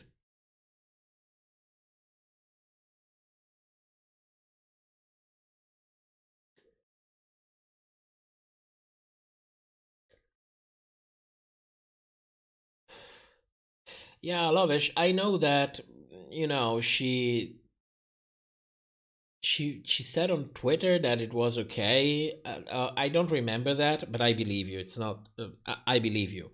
But still, you sold out right there in the moment. You can try to make it better. The reality is that even I have Twitter, and I also have, a Drag Race channel. I didn't catch the tweet, for example.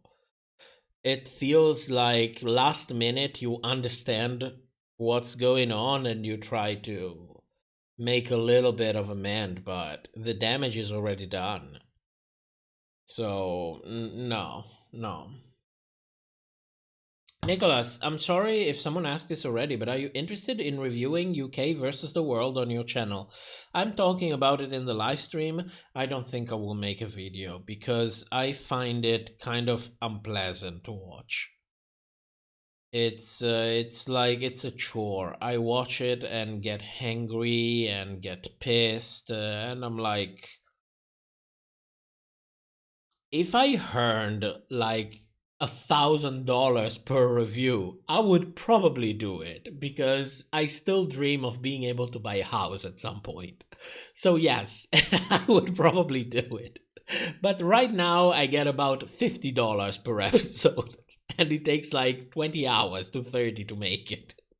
So I'm not going to review something I'm not, actively enjoying, or that it has something important to learn from, that there is like something that you don't find anywhere else, that it has something interesting with it.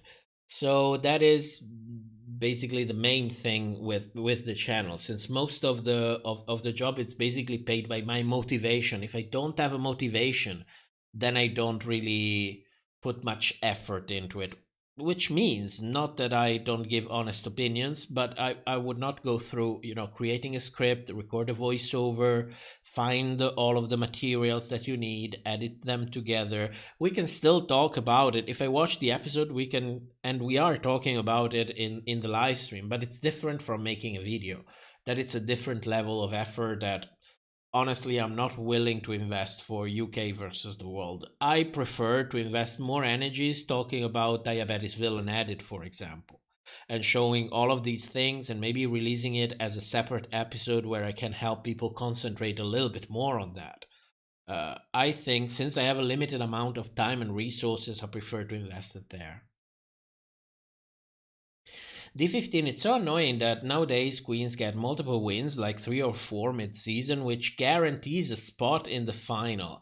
I preferred season 5, where it was more elusive. Me as well.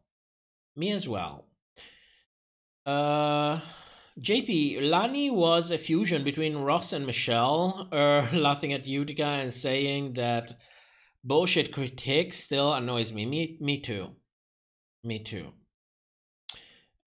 Daytona, by that I meant like a big threat goes on. For example, Jimbo or Pangina. Well, it depends on how much of a threat they are to the UK queens. how much of a comparison they can make between them. That's basically all that. I think at the end of the day, Jimbo, I don't think it's likely at all. If they're really going to sacrifice someone, is going to be Pan Pan, because she has an incredible sense of fashion, and that makes Blue-Eyed Ranger look like shit by comparison. So if they are really going to do something like that, I think she is most likely compared to Jimbo. Jimbo, I don't think, for me, is already in the top. Romance, did you know RuPaul or Michelle before Drag Race? I knew RuPaul, I didn't know Michelle. I learned later on that she had one song in The Bodyguard. She was like a one-hit wonder with a group. So I had no idea who Michelle was. RuPaul, yes. RuPaul, well, I didn't know RuPaul, but I know that she existed and she was a drag queen. Joey, it just feels like they're fully acting every second on UK. Exactly. They know exactly what they're doing. They're not like Blue-Eyed Ranger in the first episode coming for Monique, like out of nowhere with no reason. They could have solved other things for years already, yet somehow it comes out in the workroom. Hello, I need a storyline. It's, oh god, it was so cringe. It was so cringe. Just imagine Becca on a season. Oh my god, I don't want to think about that. No, especially if you cannot not watch it. Like there is something that you really want to see and you are forced to watch it. Like, I will be completely honest with it. If it wasn't for Jimbo and how do we want to call it? Pangina, because in Thai they call her Pangina or Panpan, and in English they go with Pangina. I'm going to go with Panpan and keep it at that. If Panpan and Jimbo were not there, I would honestly stop watching. Or if they're still there and they continue with the bag of shits bullshit, I will definitely stop watching. Like, I'm giving them one more episode. If I see more bullshit, I am done with it. Thank God we have enough Drag Race that we can happily trash a season and move on to the next and never think about it again. And this is a good thing. Thaliel, you better do the reviews for all winners if Jada... Oh, you bet! You bet! I'll probably even have live reaction videos if Jada is there. My god, are you shitting me? Oh my god, I would love for Jada to come back into. She deserves it so much. She's such an incredible queen, and she won in a time when we were in complete lockdown. Like she didn't get anything from the proper winning. And you could say, yeah, it's the same for Simone, but is it really? Because we already had vaccines when Simone won. I cannot talk about this too much. YouTube doesn't like it. But, you know, Jada was the one that was fucked the most. So she deserves the exposure. She really deserves it. And we need more queens like that. We need more of them. Does Blue have a chance at winning over Bagger? Depends on the public's response. That's what I honestly think. Depend on the UK public.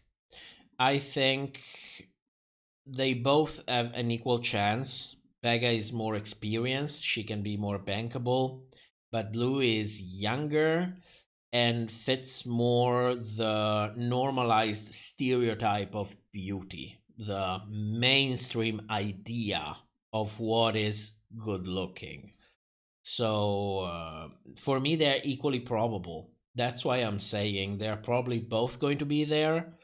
And then at the end, they see which one of the two is best publicity for the franchise in the UK. Joey, did you notice in episode 1 how only the US and UK queens sat down for tea, but everyone else left? What the fuck was that? Do you think they have enough footage? I remember a scene when they sat down for tea, but I think Pan Pan was there as well. Sen, we need more Jada. We can never have too much Jada. Praise be. Praise be. Oh, I should probably stop. Since Canada Season 2 had reminded me so much of The Handmaid's Tale, I started saying praise be. People must think that I am either crazy or incredibly religious, which I am not. I am somewhat of a spiritual person, but I am not religious, like in the slightest. Think of this season, the resident queen of Puerto Vallarta. No, okay, I don't want to think about it anymore. Lovish, if you think you'll be put in drag, what could be your drag name? I already have a drag name. I already performed with my drag name. Multiple times. On YouTube.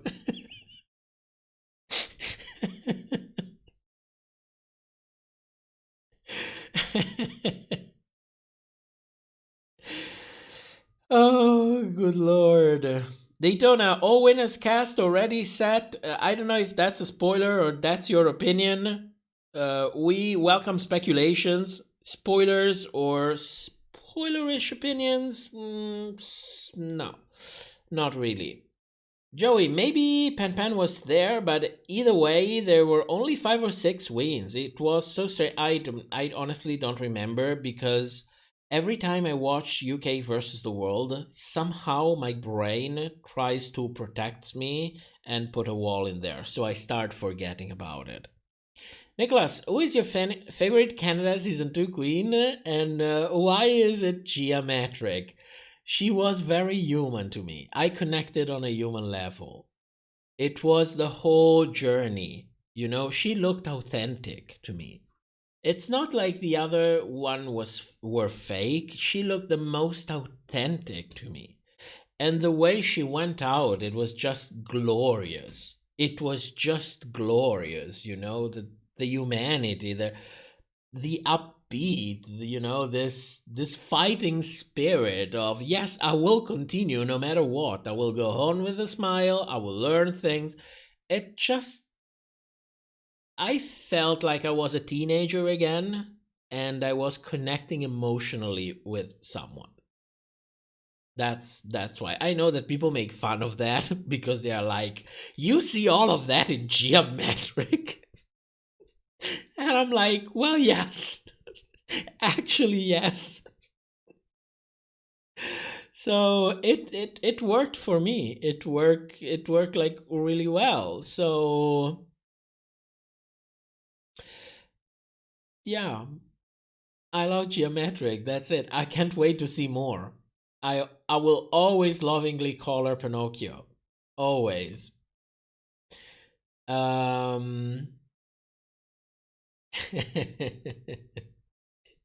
GUJ, give us Jada.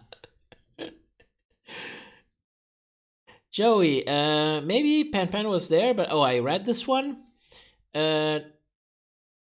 Athaliel, what kind of challenges would you slay? Singing challenges, of course.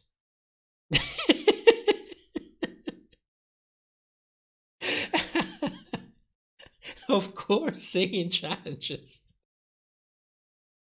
No, let's be honest and direct. I don't do drag. I will never do drag. I would enjoy being put in drag for the fun of it, the curiosity, but I don't have the facial features to look good in drag. I just don't have them. I look like a punch in the face. With that said, would I have fun doing it? Well, probably yes. So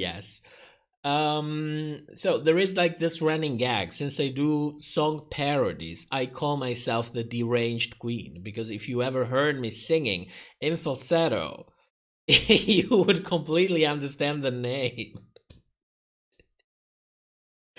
Is your drag name Nicotine Bastard?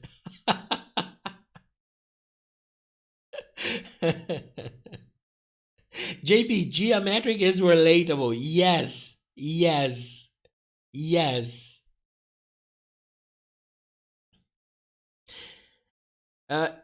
Daytona Winners was filmed. Is this like spoilers? Because I don't want spoilers. I really don't want them.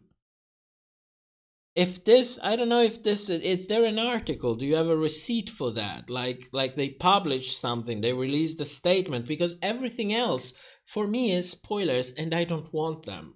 I really don't want them. SK, Top would sing about fracking on the main stage. Always. Always. My god, I'm so behind the parodies, you have no ideas. I am so behind. Lovish, host, welcome to the stage. The queen of the tops who never bottoms. Well, I wouldn't be so sure about that. Phoenix, oh come on, you were born to do drag. You need to add baby. You were born to do drag, baby. Nicholas, you would probably enjoy a season of UK versus the world with Geometric. If I don't get triggered, because I see all the bullshit that they are doing in the UK, and that would trigger the shit out of me. But I would watch it. Even if I have to suffer through it, I would watch it.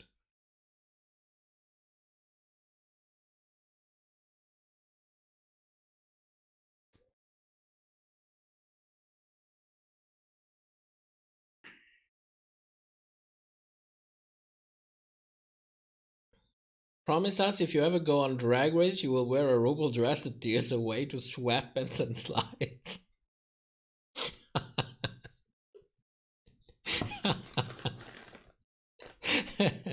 Phoenix, I have a channel when nobody even ever saw me. When nobody even knows where I live. Do you think I would ever go on television, sign away my likeness, sign away my rights, sign away all of that stuff to do something I would be at best, mediocre at? Like at my very best. Never. Like, my partner can sing. Like, he can sing. Like, proper singing. He never auditioned for anything exactly for that reason. From that point of view, we are exactly on the same page. Too much shit that you have to sign away. Marlon, do you think Geometric was robbed in the lip sync episode? Yes, absolutely. She won both of them. But, you know, they didn't want her there. I think she... I don't want to shit on the other two queens, okay? Because, you know, it's not like they did bad, but none of them was actually a match. And the lip sync was edited in a certain way, but despite all of that, I think it was pretty evident. But if you ask me, it's not necessarily a bad thing, because that's one of those examples in which you can say, yeah, she was definitely robbed in this. And that, if anything, enhanced even more the relatability of it, the attachment, you know? Because after she was eliminated without expecting to be eliminated, that probably, that top 4 thing was probably filmed months after they filmed the season, you know? If they do it like on Drag Race, 4 months, she thought she was in the top 4 and then she was sent home. That moment that she had was genuinely heartbroken, and it's so rare to actually see it. I mean, we would have never got that. So in a way, it made her iconic in the franchise. So it's not necessarily a bad thing. Joey, why do you think Ru makes the queens come to her for the walkthrough instead of going to them? Is it COVID, or because she's old and her body is failing her? No, it's definitely due to the pandemic. It's definitely due to the pandemic because the more you walk around, the more you expose yourself to different hair currents. For all that we know, RuPaul is standing in a place where there is positive hair pressure, which means that the air that RuPaul actually breathes comes from a hair filter, not from her surroundings. And if you were RuPaul and were worth $50+ million and you are the face of the franchise, I'm pretty sure you can afford a $10,000 filter air conditioning on top of her head, so that she is absolutely sure that, despite the vaccines, despite the bubble, despite testing everyone, she will not get anything. Seems to be the most reasonable explanation for me. Emily, with RuPaul's logic, anyone skinny, white, and pretty is born to do drag. Oh, you didn't say white. Sorry, I added white. Anyone skinny and pretty is born to do drag. Phoenix, do it for the troll. You have to give too much away.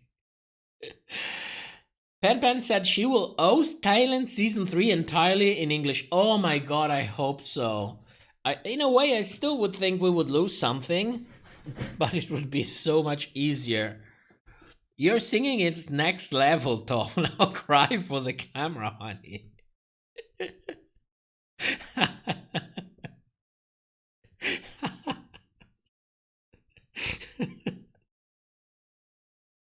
Thank you. Thank you. I hear somebody running. Who was it?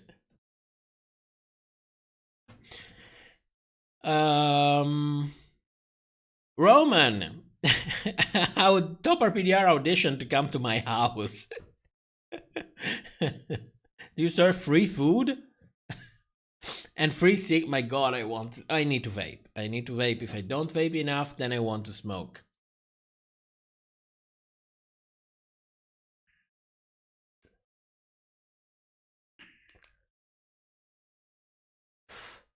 Lavish, which country of the RuPaul's Drag Race franchise are you closest to?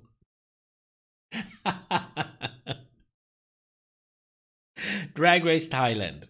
Definitely Drag Race Thailand. Ooh, that's fascinating. Come on, Sad. You think, that it's, I joke about it, I laugh about it, but positive hair pressure, it's actually something that it's been done especially for this reason. It's a real thing. It's not just a joke, SKR, I bet Gigi would have been born to do drag if she was on this. It's like since the UK season, RuPaul realized that there is this new sentence that she learned. Oh, you were born to do drag. I remember there used to be a time when she used to say you're born naked and the rest is drag, and we don't have that anymore. Now we have you were born to do drag. And now it's a new thing, it's like a kid with a new toy. She just plays with it. So everyone is now born to do drag. Jennifer, this last episode, RuPaul almost looked like she wasn't even there, like she filmed her part in front of a green screen. I don't think she does, namely because it would take more effort. So, but yeah, it's RuPaul. She's the queen bee. If she wants to make 4 steps and then stand and talk from that spot, she will have it. If she wants to wear sweatpants after 5 minutes on stage, she will have it. If she wants the screens between her and the other judges, she will have it. It's RuPaul. She worked her ass off all of these years. She can have a little bit of quirks here and there, Phoenix, can we do a live roast of RuPaul's outfits? That would be amazing if we could do our own critiques. I don't know about that. Sounds like a lot of work. But, in a way, it's also easy work because it's RuPaul. I find myself questioning a lot of RuPaul's look. I don't dare criticize them too much because, you know, I criticize Mama a lot. A lot of people actually forget that there is a part of me that actually still looks up to some parts of RuPaul's as a person. So I don't want to hit that nail a little bit too hard, but basically since Matthew left, her outfits and her makeup, well, no, the makeup, it was shoddy in the beginning, then it started getting better.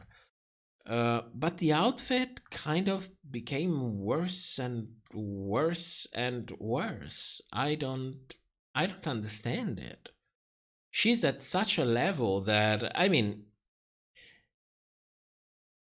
I never understood fashion. It's literally difficult for me to understand what looks good and what doesn't. I believe me, I tried. Learning about what fits, what doesn't fit, what color combination work, how different length and different shapes give a different feeling to how an outfit is. Not just, women's outfit, talking about men's outfit as well. I cannot grasp it. I just cannot grasp it. So sometimes I'm literally saying, okay, is it RuPaul that looks like shit? Or is it me that I just don't understand it? So I don't know. But I'm not amused. Arno, we need more tracks by the Deranged Queen. I know. And if you think that I have things written for like the past year and a half and I still haven't done them, I am terrible. Lovish, just a simple roast of RuPaul would be awesome. I just wish Ru would work with other designers than Zaldi. I love these dresses, but imagine the looks we could get with a team of designers. I'm not impressed by what she's serving. I don't think it's flattering to her body. I mean, I might not understand a shit about fashion, but I can tell you that whatever Matthew was bringing from his wardrobe to RuPaul was working 100%. Have you guys seen RuPaul's home? It looks like the fracking white. I seen it. You mean the one that she bought, not the ranch one. My God. It's too much. RuPaul's outfits, any girl could have aced the design look for UK versus the World Bowl. My God, I cannot see it. I only like Down Under for Mamaru's looks. The subway dress still haunts my dreams. Yeah, I don't know what the fuck is going on. I don't know. To be completely honest, I don't like Raven's makeup on RuPaul. I just don't like it. It's always the same and it's always uninspired. It's a good one, but it's the same one over and over and over and over again. It's just, Joey, you should make a Patreon tier where during this Kiki time someone can join you on Discord to answer these questions like once a month. If I had a proper computer, I could do a ton of these things. But I don't know if you noticed, I already had problems like just live streaming for myself. I didn't even have the mouse cam. At some point, I don't know if Google Chrome decided to update itself. I don't know what the hell happened. It froze everything. And I am waiting for Monica to write me again and see if I can buy this fucking new computer, because I am at a bottleneck. There are a ton of things that I would like to do, including editing faster. And I cannot do them because the hardware doesn't hold it. When I tried to invite people from the Discord, the audio was not working. There was a continuous echo in the background. Yes, my microphone was fucked because I was using an old one. but there was a continuous echo in the background, and I couldn't manage it because in order to do it, I have to install additional drivers. I cannot install them because they're not supported by, well, it's a good laptop. It served me well for the past 7 years, but you know, there's a limit. I absolutely love the energy. I absolutely loved every single outfit of RuPaul in season 12. It was so good, but it was my first season, so maybe I was biased. One of the best looks that RuPaul has ever had for me was the All Stars 2 look that she had during the Katya versus Alaska lip sync, the whole pink one. It was a complete look. Like you could really see that you had one person doing hair, doing makeup, doing outfit, and taking care because it was cohesive. Right now, you look at RuPaul and you're like, that makeup with that wig and that outfit, it's like the three teams don't even talk to each other's. It doesn't need to be anything outstanding, but you know. I love how you automatically change fantasy to jantasy and freaking to fracking. Yeah, jantasy had a long story. Phoenix, with these outfits, I don't know if Ru was born to do drag. She was born to cash money, baby. Maybe Gottmik could get the job right with RuPaul. She has a great fashion and great makeup. I would agree on that. I've seen some girls painted by Gottmik, and despite, the fact that she has a signature look, that it's done in a... She actually does good makeup. More inspired than Raven, if you ask me. Raven is really good, but she's good at one thing. I will take mediocre but flexible that good at only one thing, like every day. Roman Michelle looks up what's trending for the day on Twitter and then just goes with that. Mazel doesn't have a clue anymore. I don't know. I think she reached a point in her life in which she was like, okay, I'm not going to live forever. I'm living a comfortable life, but I don't know if my kids are smart enough to, get a good life for themselves. So I'm going to make enough money so that when I'm gone, it can take care of them as well. That's the feeling that I have from Michelle. I know it's a weirdly detailed fantasy, but that's what I get from it. Nick is going to paint RuPaul's face white.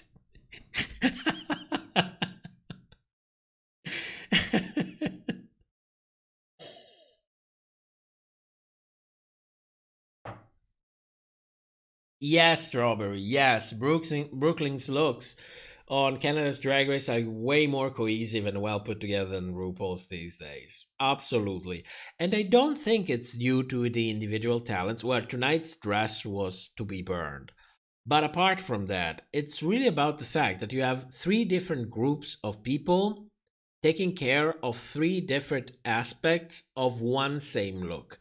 And if they don't communicate, if they don't work well together, if they don't work in a cohesive manner, the end product, which is the way RuPaul's look, it's going to look like shit. That's the problem. That's the problem.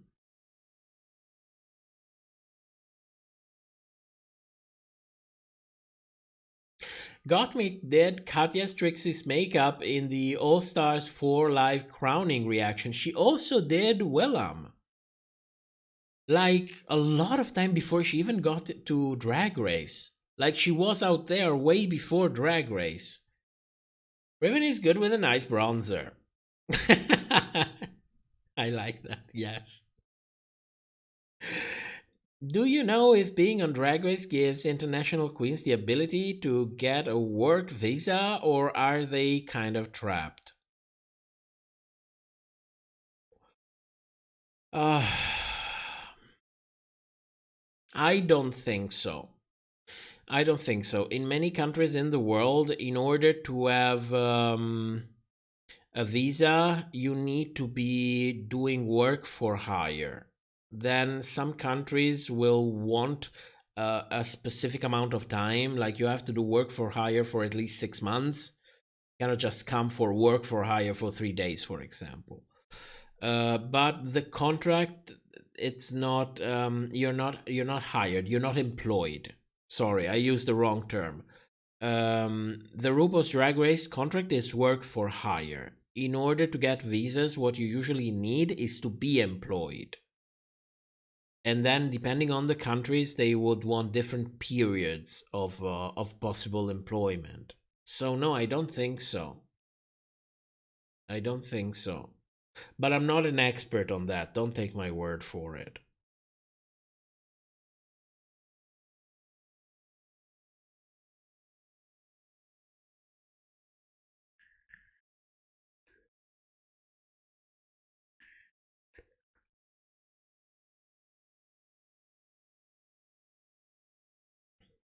El Cheetos, they considered independent contractors. Very much doubt they could get a visa.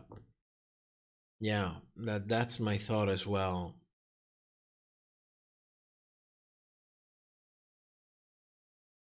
That is so sad in countries where there's no cash prize and they can't even come over to the US to cash out on the drag market. Well, technically, listen. Technically, the BBC cannot give them a prize. That doesn't mean that they cannot get paid. By contract, they get paid to be on Drag Race. They can raise that up. They can even have bonuses in there for whatever bullshit reason. They can have them. If they want to pay these queens, they will find ways to pay these queens. What I think happens is that since this is BBC policy, World of Wonder is like, oh, great, great. Because I think they are way more involved in the UK iteration of the franchise than in Canada, for example, or Thailand, for example. I think there is a very different agreements in place. Phoenix, if we say bag of chips 3 times at our screens, do you think she'll get bottom 2, eliminated, anything? No, you will just get the name stuck in your head, which is even worse, because once you say the name, it evokes the face. Lovish, I know about visas and stuff, and you are right. That's nice to know. When you make a guess and people tell you, well, you didn't do bad, it's nice. Thaliel, which queens do you think get far in the competition because of their strategy? That depends on how good is the strategy and how lucky do you get that production notices you. Because, I have the distinct vibe that after auditioning, after psychological evaluation, after all of that stuff, they're basically like, okay, these 2 or 3 queens will be in the top 4. These other ones will probably be next to the end of the season with maybe the storylines, and these ones will be the first 3 or 4 to get out. In that context, your ability to produce yourself, to make good television, to create a storyline for yourself can make the difference, but it's not an absolute. You need to start being lucky to begin with. You need not to be that queen among the 2 or 3 queens that production is like, these 3 will go on first no matter what. You know what I mean? It's, yes, you can have your talent, you can be able to self-produce, you can be a good actor, but you also need to be lucky in the first place. Nora, I'm on my 2nd glass of lime water, and this is the most hydrated I've been in weeks. I'm happy you enjoy it.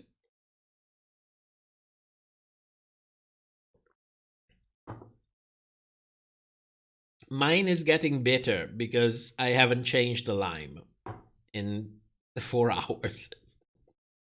So the actual juices from the skin are actually coming out, and there is not much left from the pulp. Maybe if I squeeze it a little bit? Do I have something to squeeze it? Like a spoon or something? No, I don't.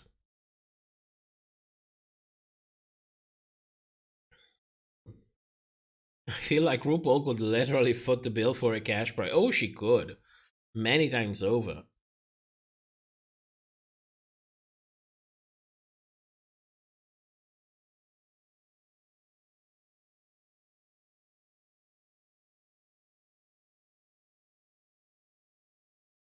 By the way, what's your speculation for next episode of UK versus the world? It's a rusical.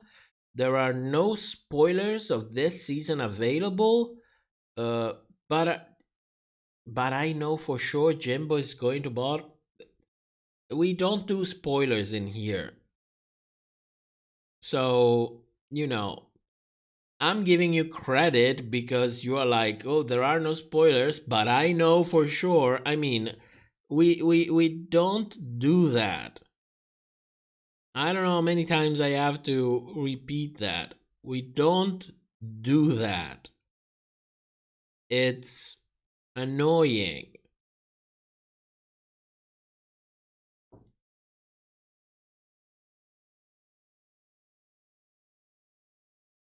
Oh, come on, don't bullshit me. You cannot come out and say, well, there are no spoilers available, but by the way, I know for sure that. Come on. Come on.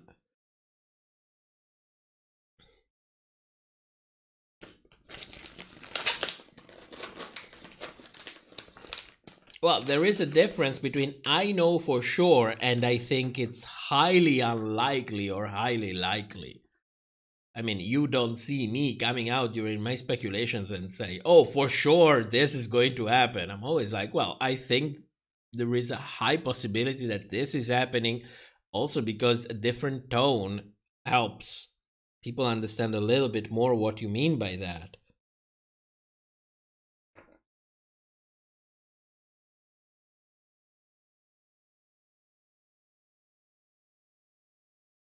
I don't think Jimbo is going anywhere.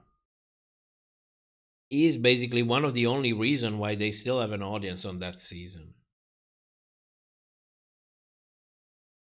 So I don't know, maybe it could be on the bottom, but can Bag of Chips sing? I mean, if we go by that, I mean, Blue cannot sing. Baga cannot sing. Jimbo cannot sing. Jujubee is the only one that can sing. Yes, Monique. But I don't know. What are your predictions for the next UK versus the world? It's difficult to say.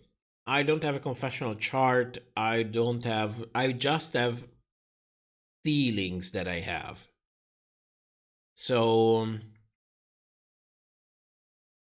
for me, Jujubee is basically ready to go already. She is not doing much. She is not adding anything. So I would say she's very likely to go next.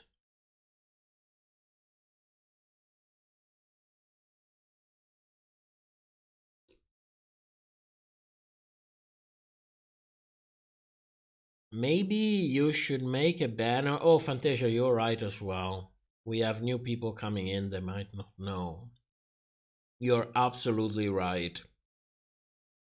I should pin a comment, because YouTube allows me to write a comment and pin it so that people can read it. And I need to start to remember to do exactly that, yes.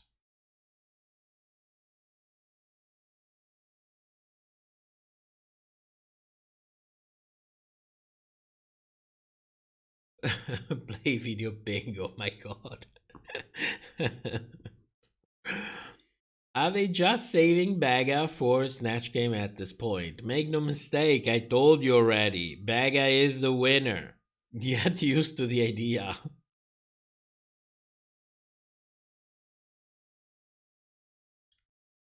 What's a celebrity runway you think the show should have? With F, Madonna, Gaga, J-Lo, who else? Mother Teresa. I'm sorry, I didn't mean it. It's just that it's getting late. I don't know. I don't know. But I would like something different. I would like something more pop culture inspired, that it's not necessarily the same things over and over and over again. Like, for example, I watched this episode of Thailand. They had a runway inspired by queer movies. So they had to portray a character or the spirit of a queer movie. And I thought it was so inspiring. I thought it was really, really a great idea. I would prefer to see something like that. Like, I don't give a shit about seeing Night of 1,000 Madonnas. I mean, we reached a point in which you had a queen actually pay for the actual outfit. And despite all of that, she even went to the bottom. So, what's the point about it? And since there is no points about it, let's make it at least something creative, something new, something fresh. Do you agree with the Vivian? I never agree with the Vivian on principle.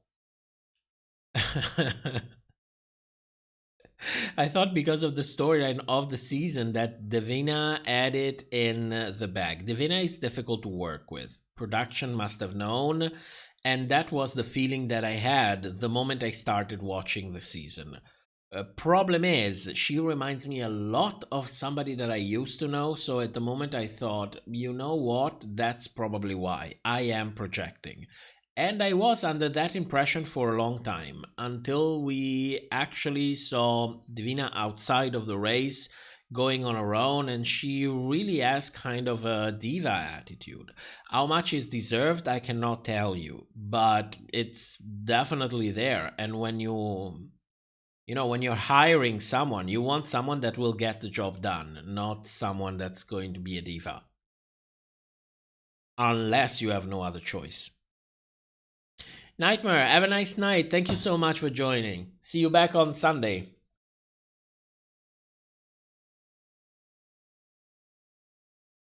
Katy Perry would be cool. From Katy Perry's videos, why not?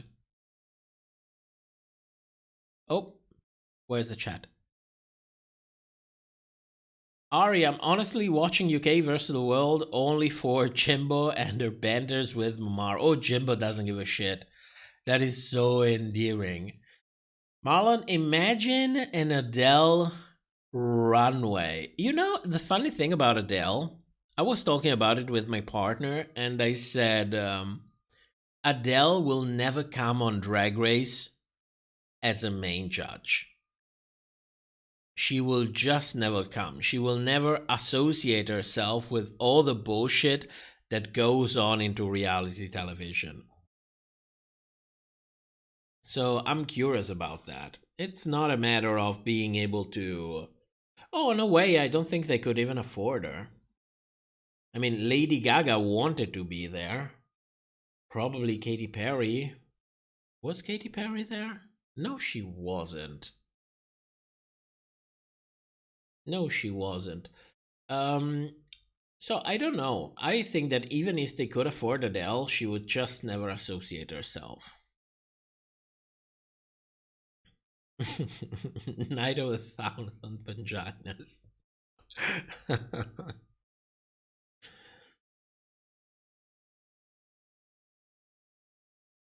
Category is sweating in the pants.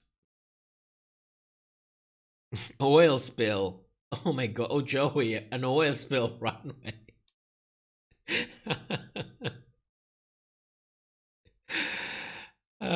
Maybe we can burn sages, select the right crystals. Anything to prevent Bagab from being crowned. I don't think there is much that we can do about it. I mean, for as much as we have a different reception of Baga, We have someone in the Discord. We actually talked on Friday. She is called Cookie. And I asked, they're in the UK, what's the reception? How do they see Baga? How is she received? And she is received fairly well, mostly because she built a career for herself way before Drag Race. People knew her before Drag Race. So,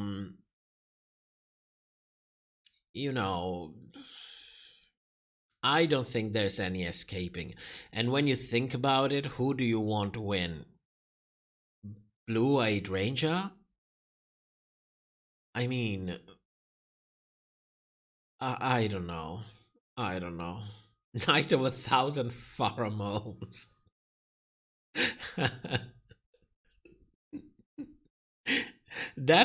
I would love that. Why not make runways celebrating other queens?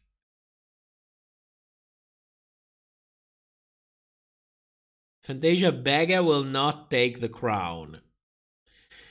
We will see about that. You were right about Candy Muse not taking the crown, so maybe you were right this time as well.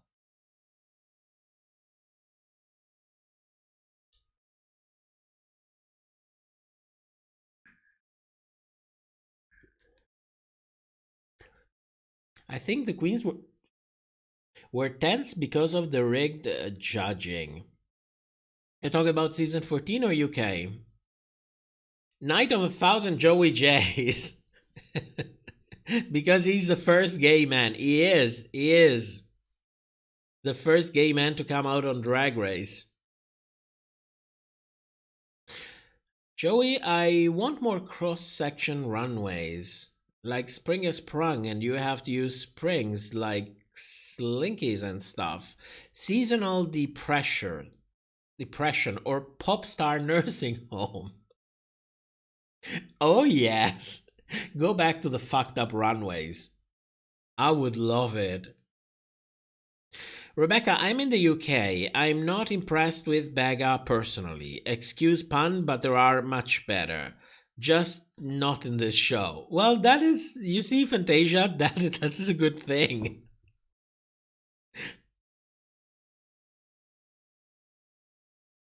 I mean, also, she's not doing much. This whole thing with the dress and...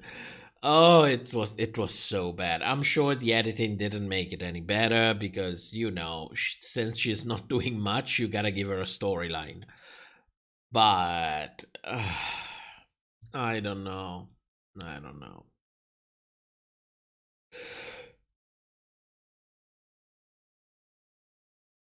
Yeah, queens impersonating other queens. That would be fantastic. There are so many things that they could do on Drag Race, and they could be incredibly creative, they would be entertaining, and they wouldn't even cost that much to the queens, and they just don't do it. They stuck to the formula and they are keeping it the same. And I do understand that the network wants to keep it that way. And it's mostly a network influence because World of Wonder, I mean, for how much shit we can talk about World of Wonder, we cannot fault them from that point of view. They try different shit. When they see that things go with the fans, they will take them immediately, implement them, work with it. You cannot fail to recognize that. I think this is more of a kind of a network influence because you really have a network owned by a corporation who has to, talk about dividends all of the time. So they are like, okay, you do this show with this formula, how much do I get from it? 150 millions after everything, good. Next year I want 160. So you want to change something? No, that's a risk. You cannot do it. That's basically, the way they reason. So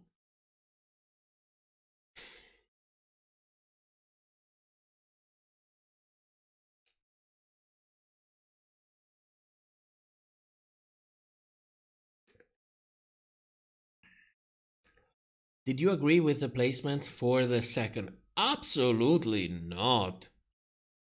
Absolutely not. Bag of Shits should have been in the bottom, right next to Jujubee.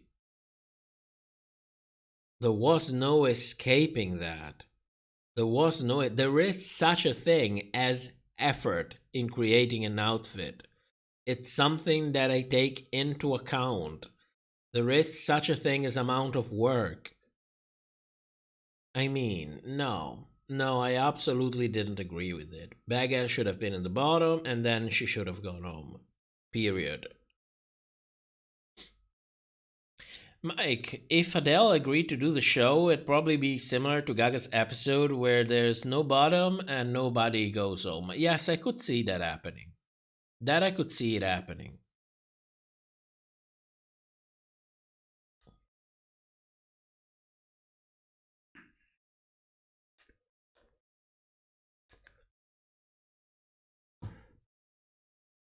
Raja in an all winners.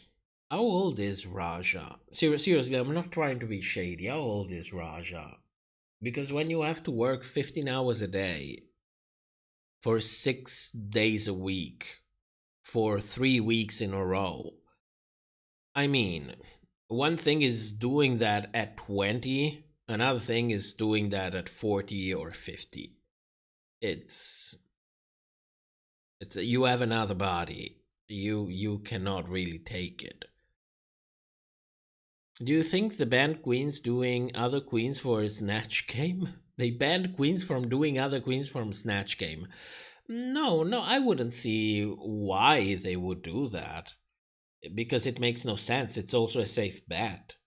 Unless it's some queens that should not be named. In that case, absolutely yes. But in general, no. I just find it that maybe it's difficult to do other queens, and you risk a ton of backlash if for some reason you portray that other queen, maybe a very beloved queen, in a bad light. Or you look like you are doubling down on a queen that was not very well received and that go through social media backlash. It's a risky choice to make in the first place. I think that's more of the reason. Night of 1,000 baggy shits. We need too much Botox for that.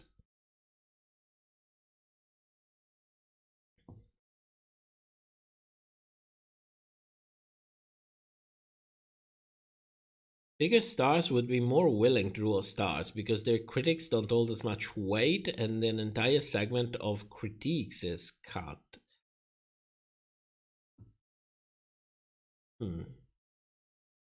I thought Drag Race was doing just fine without having any, big names. It's nice for the premiere. I will give them that. But you don't need to go overboard and blow all of the budget for doing that. Honestly, I think the budget would be better spent if they would acquire rights for songs that are, actually the more appropriate for the lip sync. Like sometimes you see guest judges in there and you're like, oh, they are probably going to do this song for this artist, and then it's not that because probably it costs too much. It becomes something else. So I don't know. What should the next Rusical be about?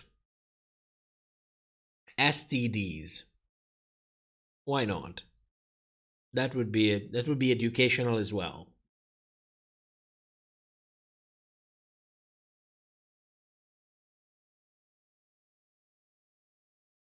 Nina did a good impersonation of Jasmine Masters. Nina should have been Black China always. Night of Darren, you're a winner. Night of 1,000 Bianca Del Rio.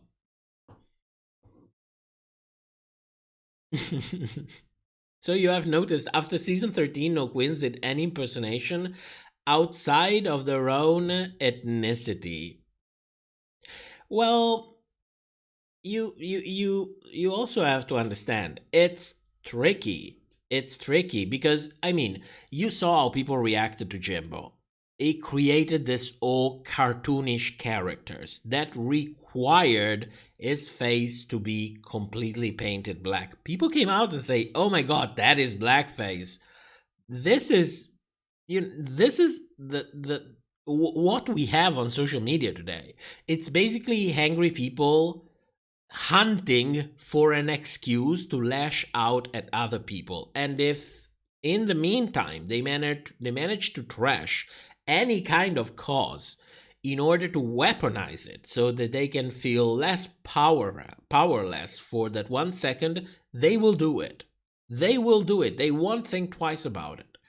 So you can see how it would be really tricky to do somebody that it's an ethnicity different from yours. How are you going to convey it? You cannot paint too close to it.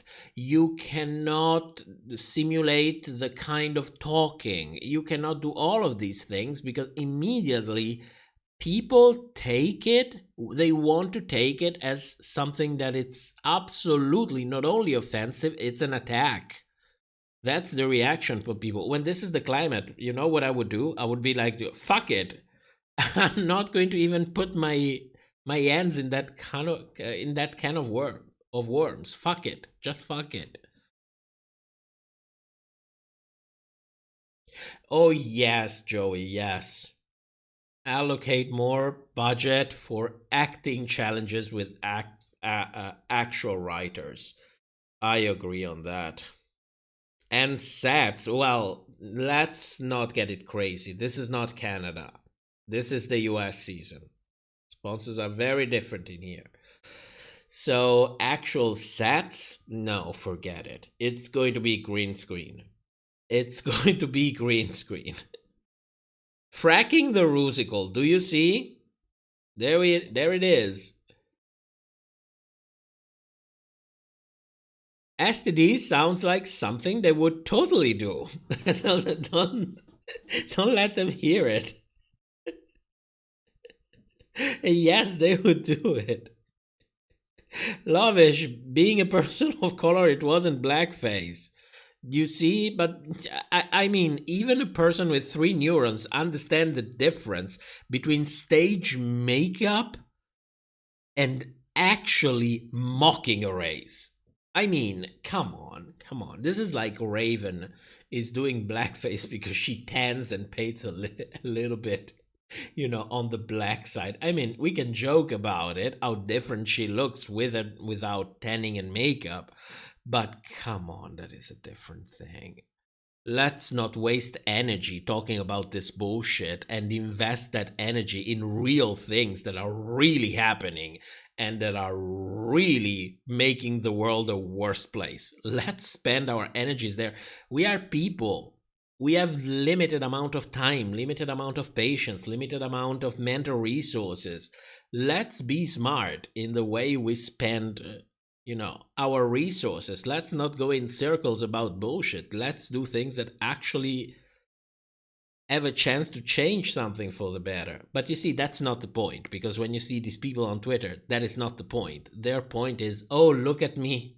I am so good. I am so virtuous. I mean, so ridiculous. So ridiculous.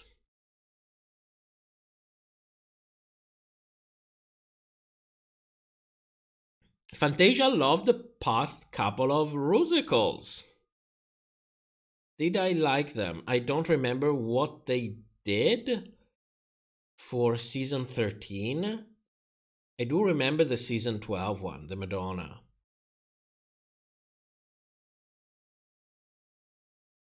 Yeah, the Rusical for season 6 was the best one.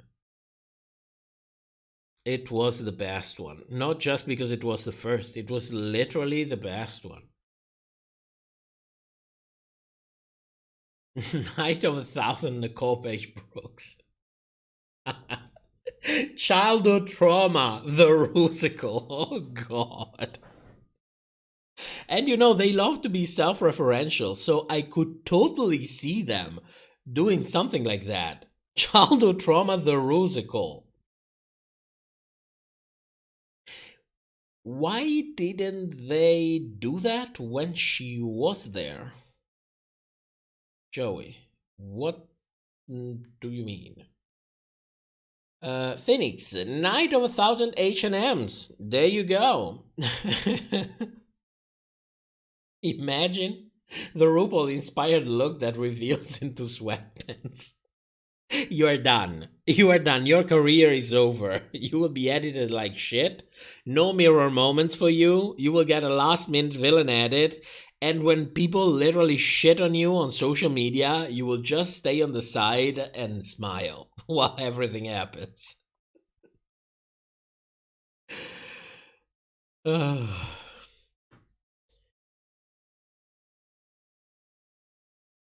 Under the Big Top and Madonna was good.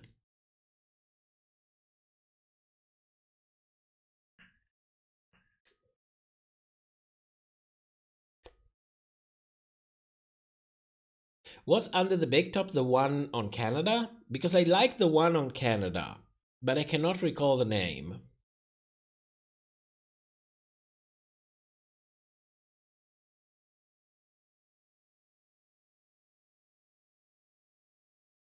Sweatpants reveal in the finale.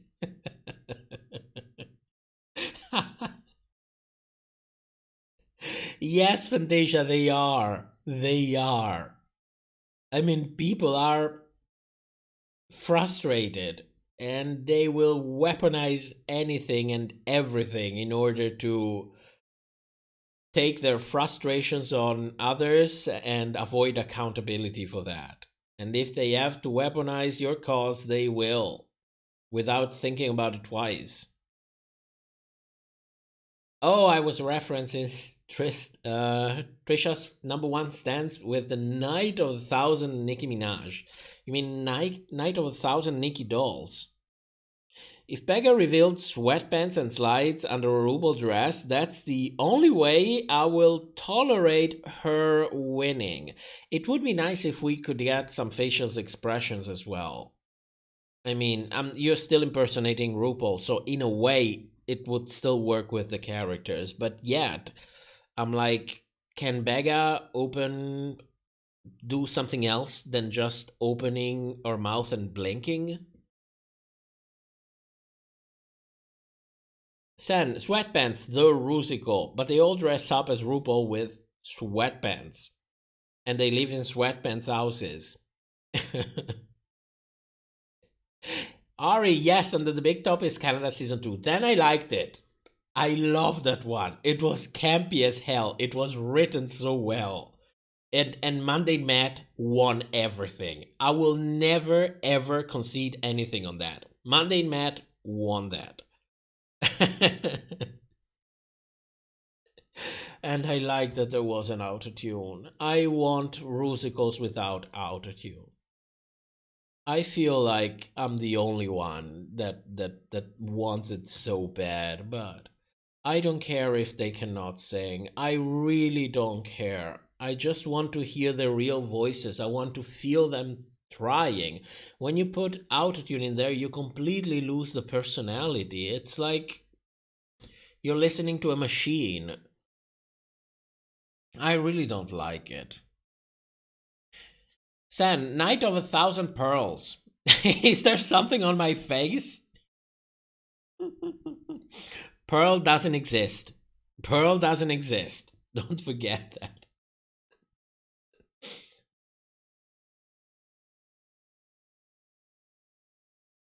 Lupithia slayed the Rusical with that runway look. She was my winner in that moment. I will never go over the botched reveal and the wig taken from the floor and put back in her head and then remove it, and that was a reveal. That was campy as fuck. I love that. I love that. Rebecca, it, the Rusical. Oh, shit.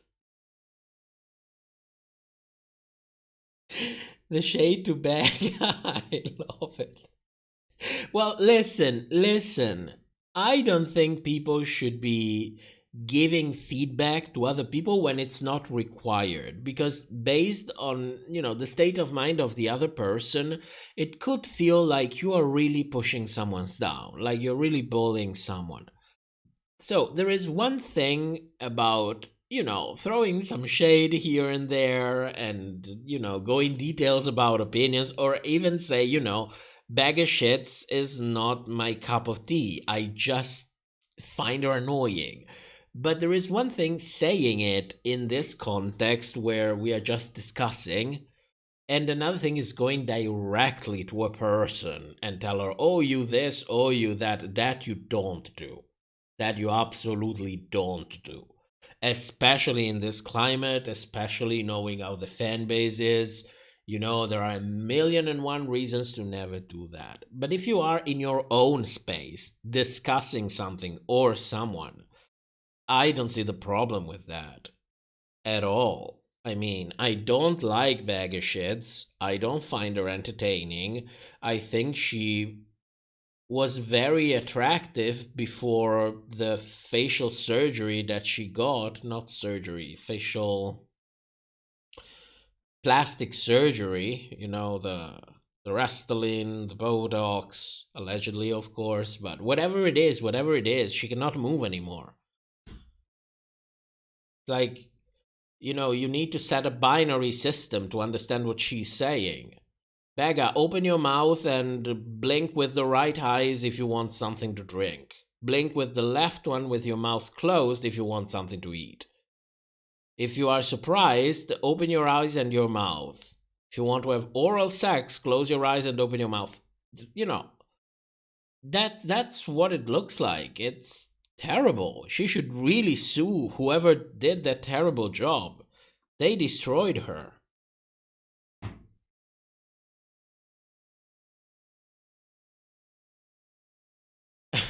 Lovish, my entrance line will be sweatpants and fracking are fun. Try it.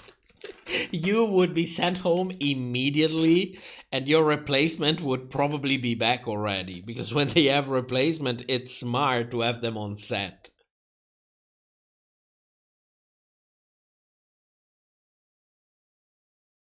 Yeah, Joey, I agree. It's a singing challenge.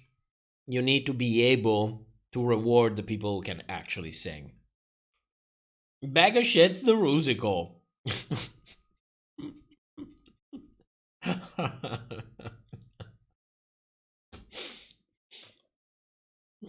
Winner, winner, chicken dinner, the Rusical. With special guest star Trixie Mattel. As RuPaul, of course.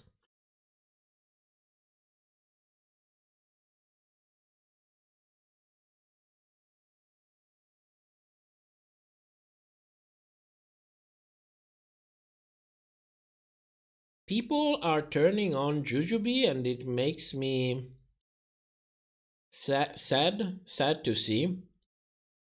Well, listen, I don't know what you mean by turning on Jujubee. I like Jujubee. I have an emotional attachment to her. She was in the first season of Drag Race I ever seen. So I don't think she's any less talented. I don't think she's any less charismatic. It's just that it really looks like she doesn't even want to be there in the first place. She's just like, okay, it's an opportunity. Why would you trash it? It keeps me, you know, in the good grace of a company that basically has a monopoly on the drag industry. I will do it. The fact that I don't enjoy Jujubee in UK versus the world doesn't mean that I don't enjoy Jujubee, the drag persona, you know, outside of the show. It's two different things. I don't enjoy her in that competition. So I think that a lot of people understand this difference. Then, of course, I mean, you know, we have a saying in here that goes like, the mother of idiots is always pregnant. So make of that what you will. If you want to look for idiots, you will always find them.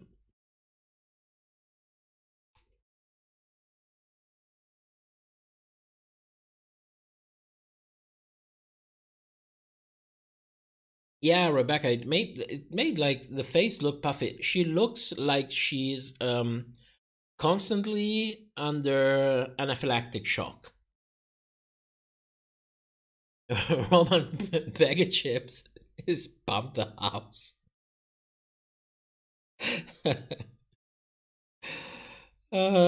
Strawberry Chia Gun the musical.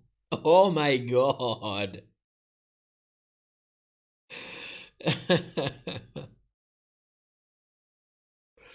COP, people are seriously sending aid to Jujubee because they're tired of seeing her on Drag Race? I mean, I will believe it. I will believe it. You know, never assume malice when you can assume people's stupidity, but are they really doing that? Oh my god.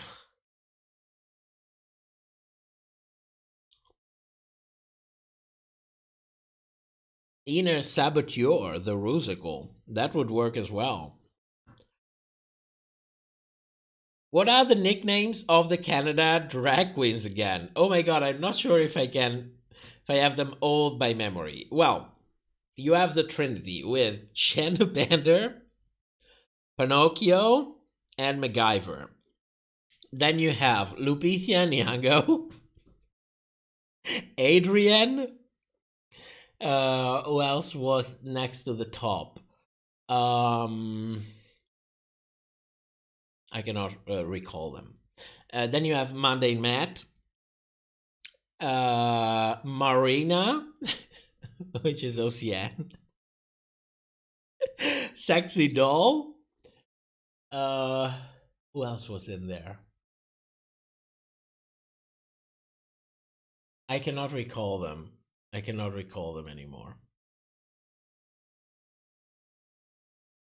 But I loved that intro. That intro gave me so much life. My god, I loved it. Oh, good night, San. See you next Sunday or Friday. Yeah, I will be for game nights. I will definitely be for game nights. See you next week. Roman Carey will win the UK versus the world. Fight me. I don't think we will even get a second season of UK versus the world. It will tank so badly. It will never happen again.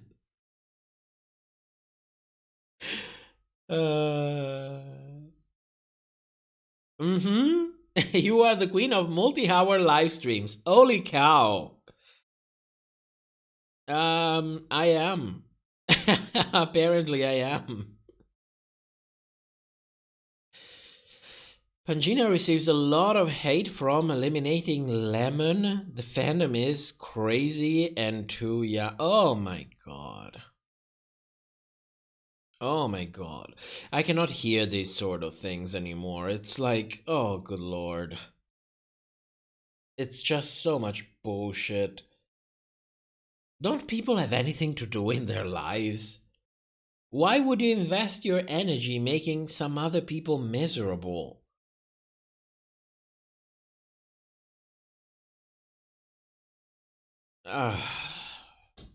What the fuck?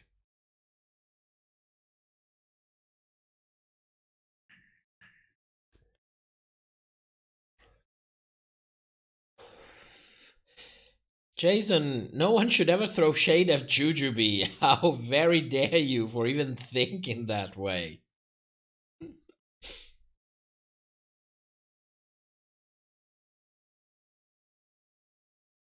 We should do a real trivia. Jimbo, silence! She doesn't give a shit.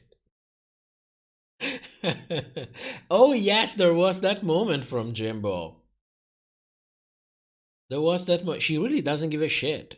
She really doesn't give a shit. I watched a Roscoe's viewing party, and someone spilled, I don't remember who, that the whole throwing baloney at RuPaul was from production. Like he really had it. It was really playing with it. It was really throwing it. But the whole throwing it at RuPaul was a production idea. I don't remember who spilled it, but it was at a Roscoe's viewing party.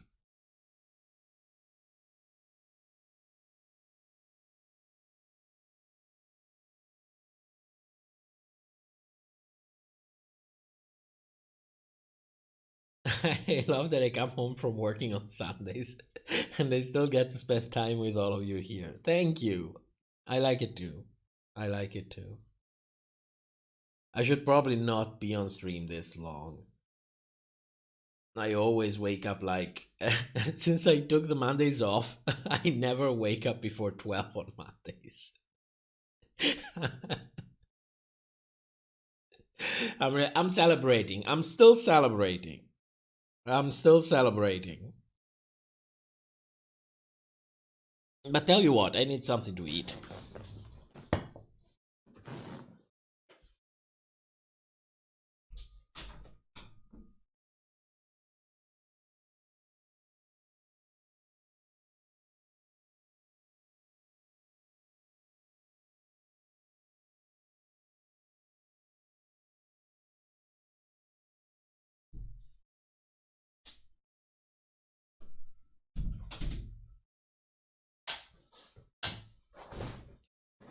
And to drink.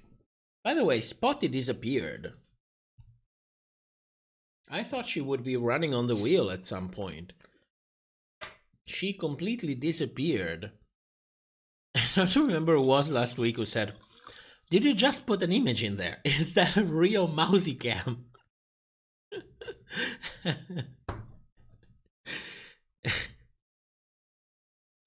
So let's try these things. My partner baked tonight. This afternoon. So and so.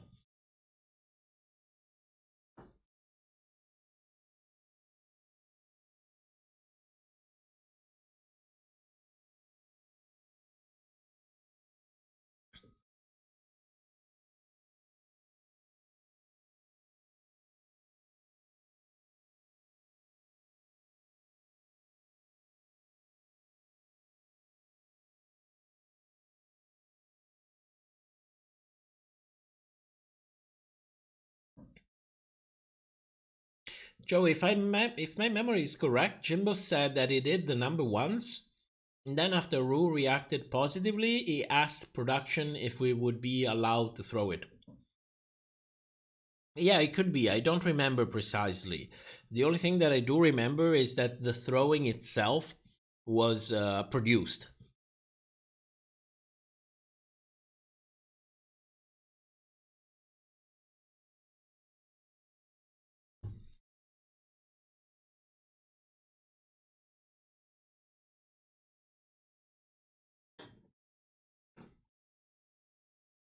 Yeah, Strawberry, I completely agree. The strangest thing is that production does nothing about the online aid. They never do anything. The only times I've seen them doing something, it's because they were basically protecting their investment. With Candy Muse when she was in the top. She was in the top. She was a redeemed villain. And they spoke for her. They didn't speak for anybody else because it was convenient. Well, they thrive on the illusion of reality. They cannot destroy that.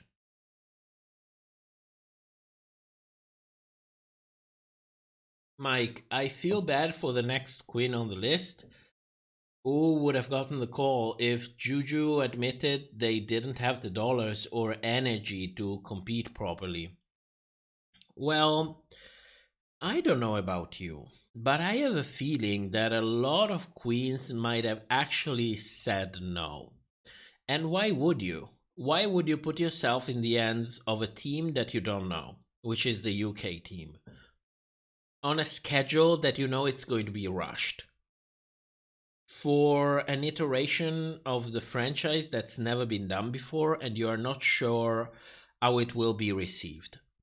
I don't think that Juju was as much offered a spot but more like a hired position to be sure that this next iteration of the franchise will actually be, in a way, successful.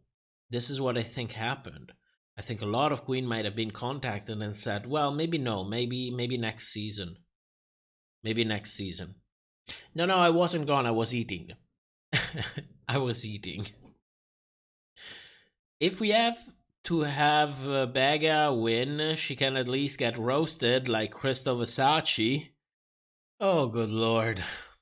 Mrs. G, good night. Thank you for coming. See you next Sunday.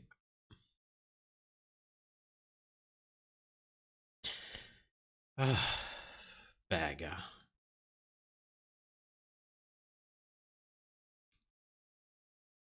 I have no words. I have no words. I mean, you had Tia Coffee right there. Why not bring her back?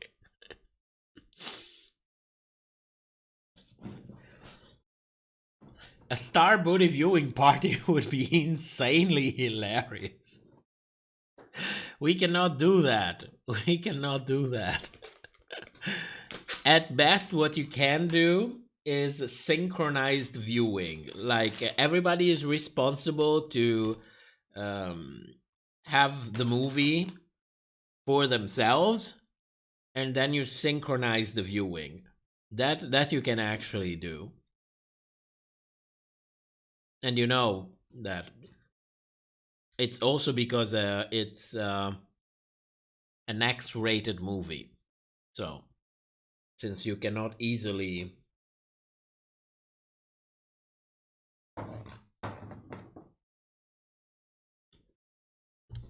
Well, you know what I mean.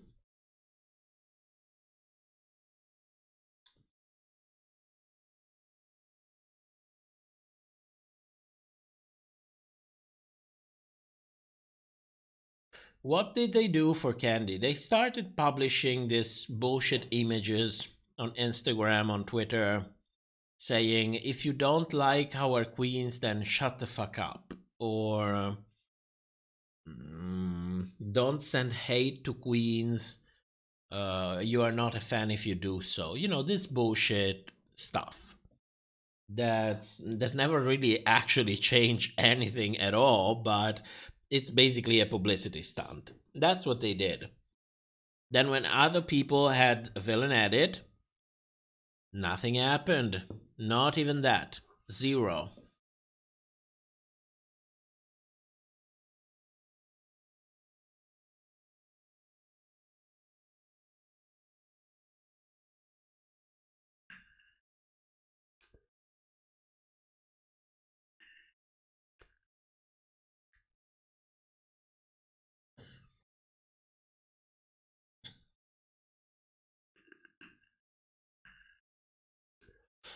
Baga is just testing my patience. Well, since it's 4 in the morning, I can tell you, she tested my boner. She completely lost it. Lovish, Star Booty is on YouTube. I've seen it on YouTube. Well, that's on the YouTube copyright team. I don't want to, you know. Especially since there is nudity in there. Good lord. Talia Deja Sky is so nice. She responds to me. Yeah, she's not, you know, stuck up there, you know. She's actually pretty down to earth. I will agree on that. If Candy wasn't top 4, do you think they would have done that? No. Not at all. Not at all. They didn't do it for other queens. I don't see what would have made the difference. Rebecca, I really enjoyed and appreciated your videos from about 4 days ago. Which one? It's getting crazy since YouTube, you know, rewards you if you publish more. I started, you know, cutting the live streams into different episodes. So I lost control of what I'm publishing and when, basically. But YouTube likes it, so what can you do? You don't have much of a choice.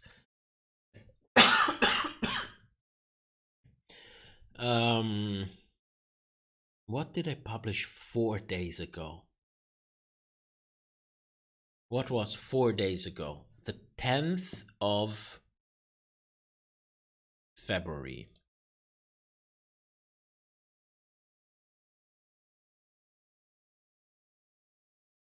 The 10th of February.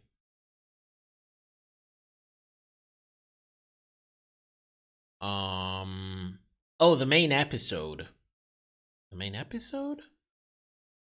Why don't you tell me when I published it? I swear, this YouTube studio is completely useless.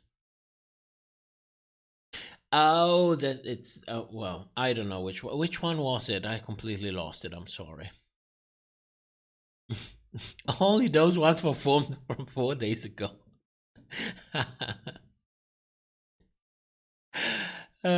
Joey, if they cast Daya Betty with a pre-planned storyline, do you think she was always going to go home first to set it up regardless of her talent show performance? Not necessarily. Not necessarily, because you don't go to a queen and tell her this will be your storyline. Because you expose yourself. You always want them under control, or at least that's what I would do. So you would throw a lot of shit on them to have them react in ways that you can more or less predict and make them easily fall in line and comply with your request. One of the easiest way to do it is to promise something and confirm that the person actually believes in you, and then find excuses not to deliver it. So once the investment from the other person is made, it's going to be more difficult that the other person will rebel against you. So you actually have more power. Yeah, I know.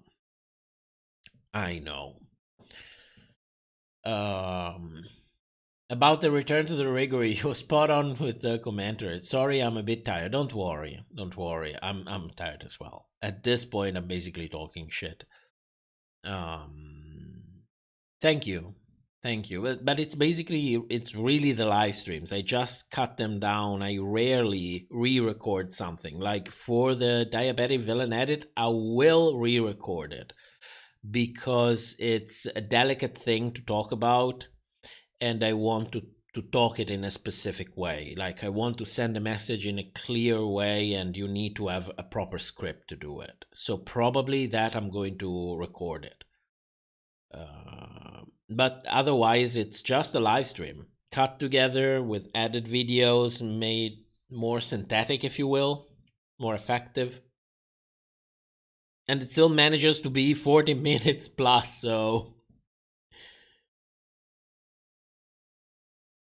check Utica's Homecoming Queen virtual tour. It was so incredible. I want to see it in person. You should post a link for that.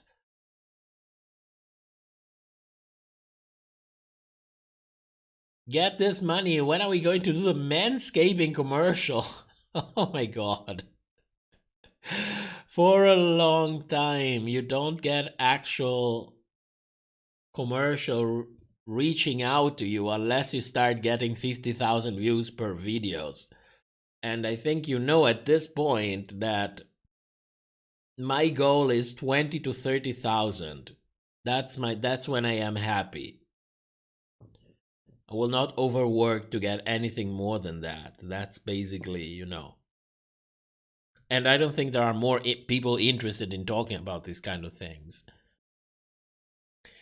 You haven't listened to the Dragger podcast with Jackie Cox and Rachel Bloom? Actually, no. I always tell myself I need to check it out, and then I do other things, and I don't do it. Especially during the in-season, I don't have much free time, actually. I mean, I'm managing to follow in Drag Race Thailand because we're watching during dinner. You know, we have half an hour. Usually it takes a couple of days to watch every episode because we watch it at dinner time.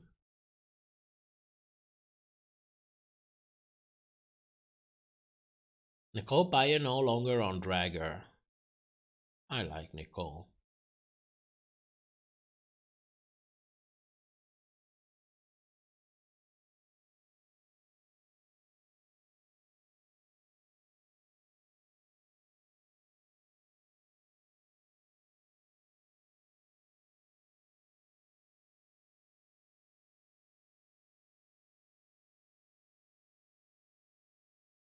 Hmm.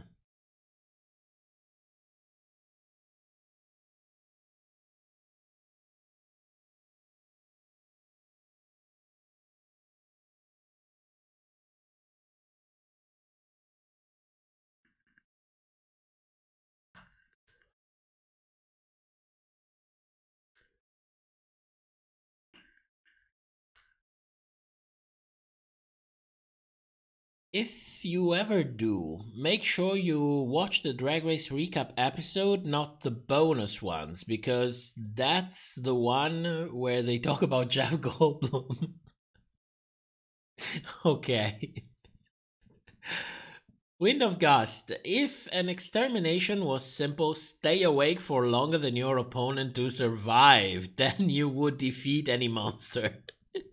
You could steal Dali's crown. You know, there was a time in which I challenged myself to do just that. And I didn't do very well. I managed to stay awake for 103, 104 hours, something like that. It was a little bit more than 4 days. It was basically 3 complete nights of sleep that I skipped.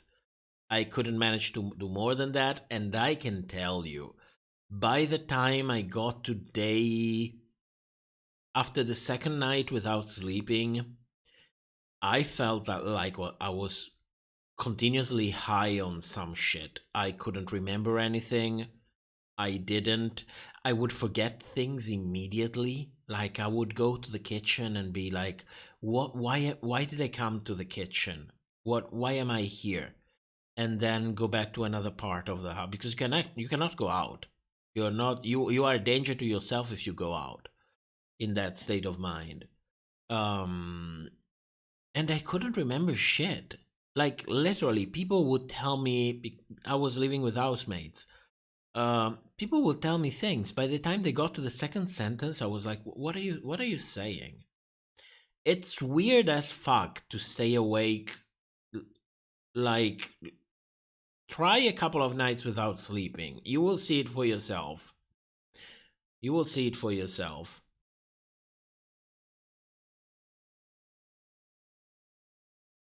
Oh, good night, Rebecca. Thank you so much. Thank you so much.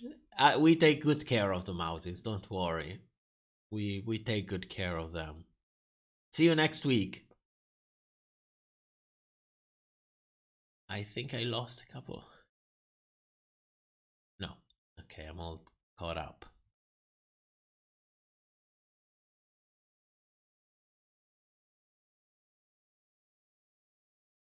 Oh my god, strawberry. That is wild.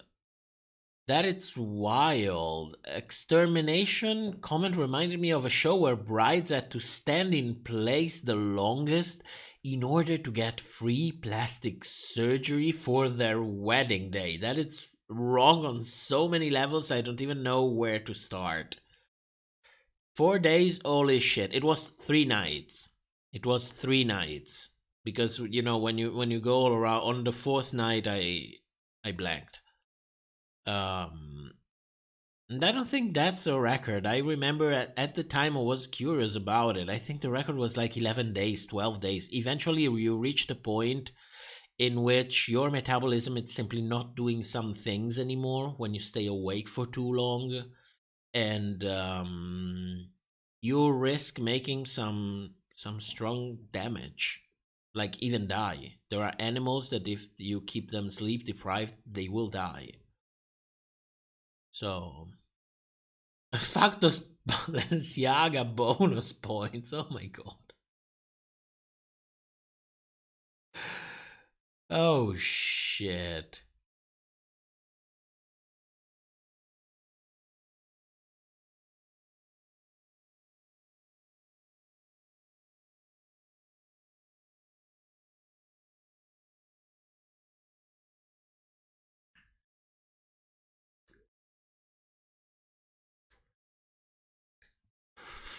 Yeah, I believe you. I believe you that it's from the early 2000s. That's when they were trying every kind of possible reality shit they could come up with. was before they refined the formula. I absolutely believe it. You need to sleep soon. I will go in 10 minutes. 10 minutes and I will go. Phoenix, if there was a night of 1000 top RPDR videos, what would be the winning look? A Drag Race Vatican look. Or a Paramount Plus look.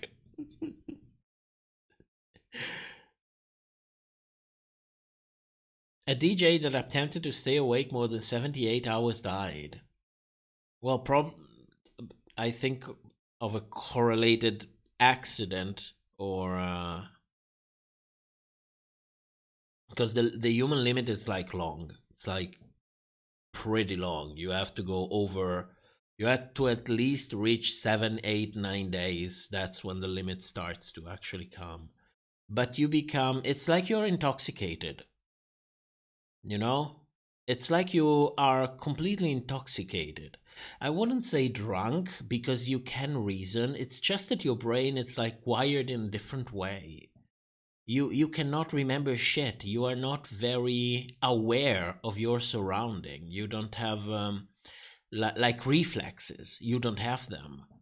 It takes you time to respond. It's weird as fuck. I can tell you that much. And I'm never doing that one again. I mean, I could easily stay one day. I could easily stay one night without sleeping. That is completely okay. It's not a problem. I've done it multiple times, usually when I'm crunching. So that is not a problem.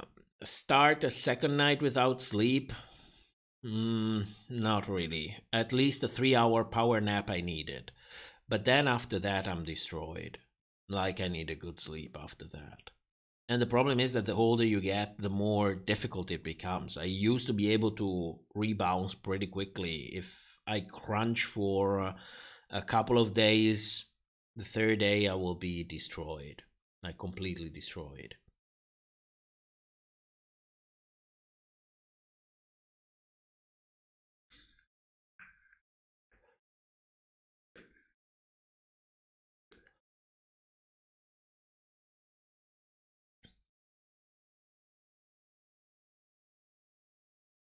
There were a lot of shows competing for plastic surgery at the time. It was wild. It was wild. I don't necessarily agree on that. I don't think we should have TV shows based on that.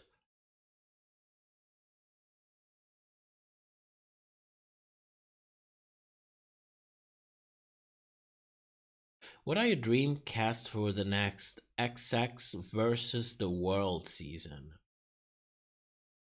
Well, I would like to see, from the US, I would like to see exclusively queens from All Stars. Because we have had many All-Star seasons. I don't see the point in having queens from normal seasons. So it would be a second chance from queens who have been on All-Stars.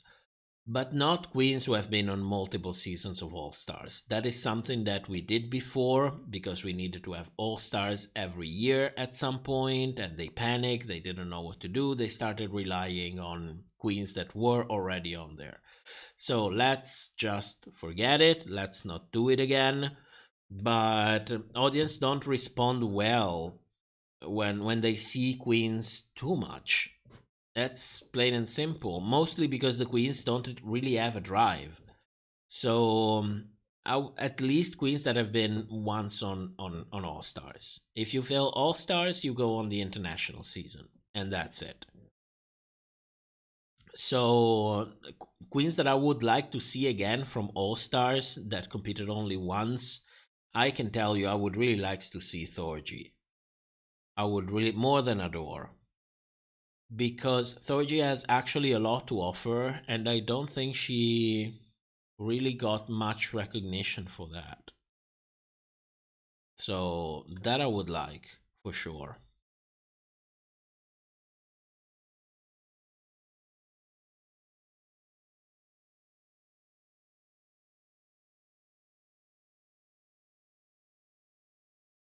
I just hope for Heidi, Jessica Wilde, and James to get a chance in All Star 7. Absolutely.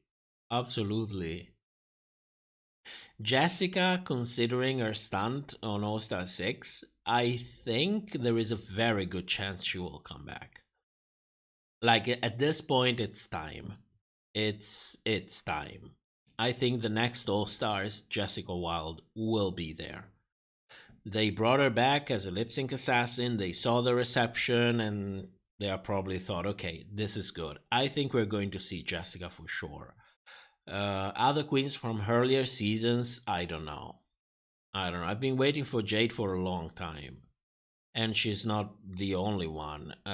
Then there are queens who have been in very early seasons, and have been vocal about wanting to be on All Stars, but I am not really sure how much they really have to offer. Like Nicole Page Brooks, like Dita Ritz. I don't know. I would welcome them. I surely would prefer them than seeing the same queens all over again. That is for sure. But maybe they would surprise me. So why not? Why not? Raja would be a great choice from that kind of season. I agree with that. I absolutely agree with that. Even in Returning Queens episodes, are Jane Fonda... Okay, this is something else. Sitting on a secret. This is a conversation about something else. I lost something. Marlon, what queens from other countries? I would like to see some queens from Thailand. I'm waiting to see season 2, but we definitely need queens from Thailand. Like, I will take Biella. That is for sure. I will absolutely take her. Spain and Holland, I didn't see. I would like to see a ton of queens from UK season 2. Like, I could take almost all of them. Almost all of them from UK season 2. I can almost take almost anyone from Canada season 2 as well. I especially love the cast of Canada season 2. For Canada season 1, I don't know them very well because I never actually finished the season. From Down Under, probably Electra. That is the one that I'm actually curious to see, because during the whole season they basically shit on her the whole season, and I liked her. She had this laid back attitude. She was, she looked like she was nice to be around. So I would like her. I would honestly like her. And then I watched like 3 episodes of Drag Race Italy, but honestly, I wasn't really drawn to any of those queens. It wasn't that many, but it's just such a different style. It didn't look very refined to me. So, I don't know. Spain and Holland, I have no idea. I have zero idea. I don't even know the cast.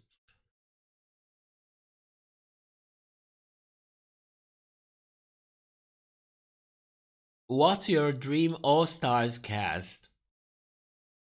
That will take me like 10 minutes to answer. But it would be a lot of queens from the early season. Jessica Wilde for sure. Then I want Jade in there. I want Henny from season 3. Mariah I had already, so I'm happy about it. Nicole would be nice to have as well. From season 4, I wouldn't actually mind to see what Madame Laqueer has been doing. I would be curious about that. Then from season 5, no, I don't think Jade would ever come back from season 5.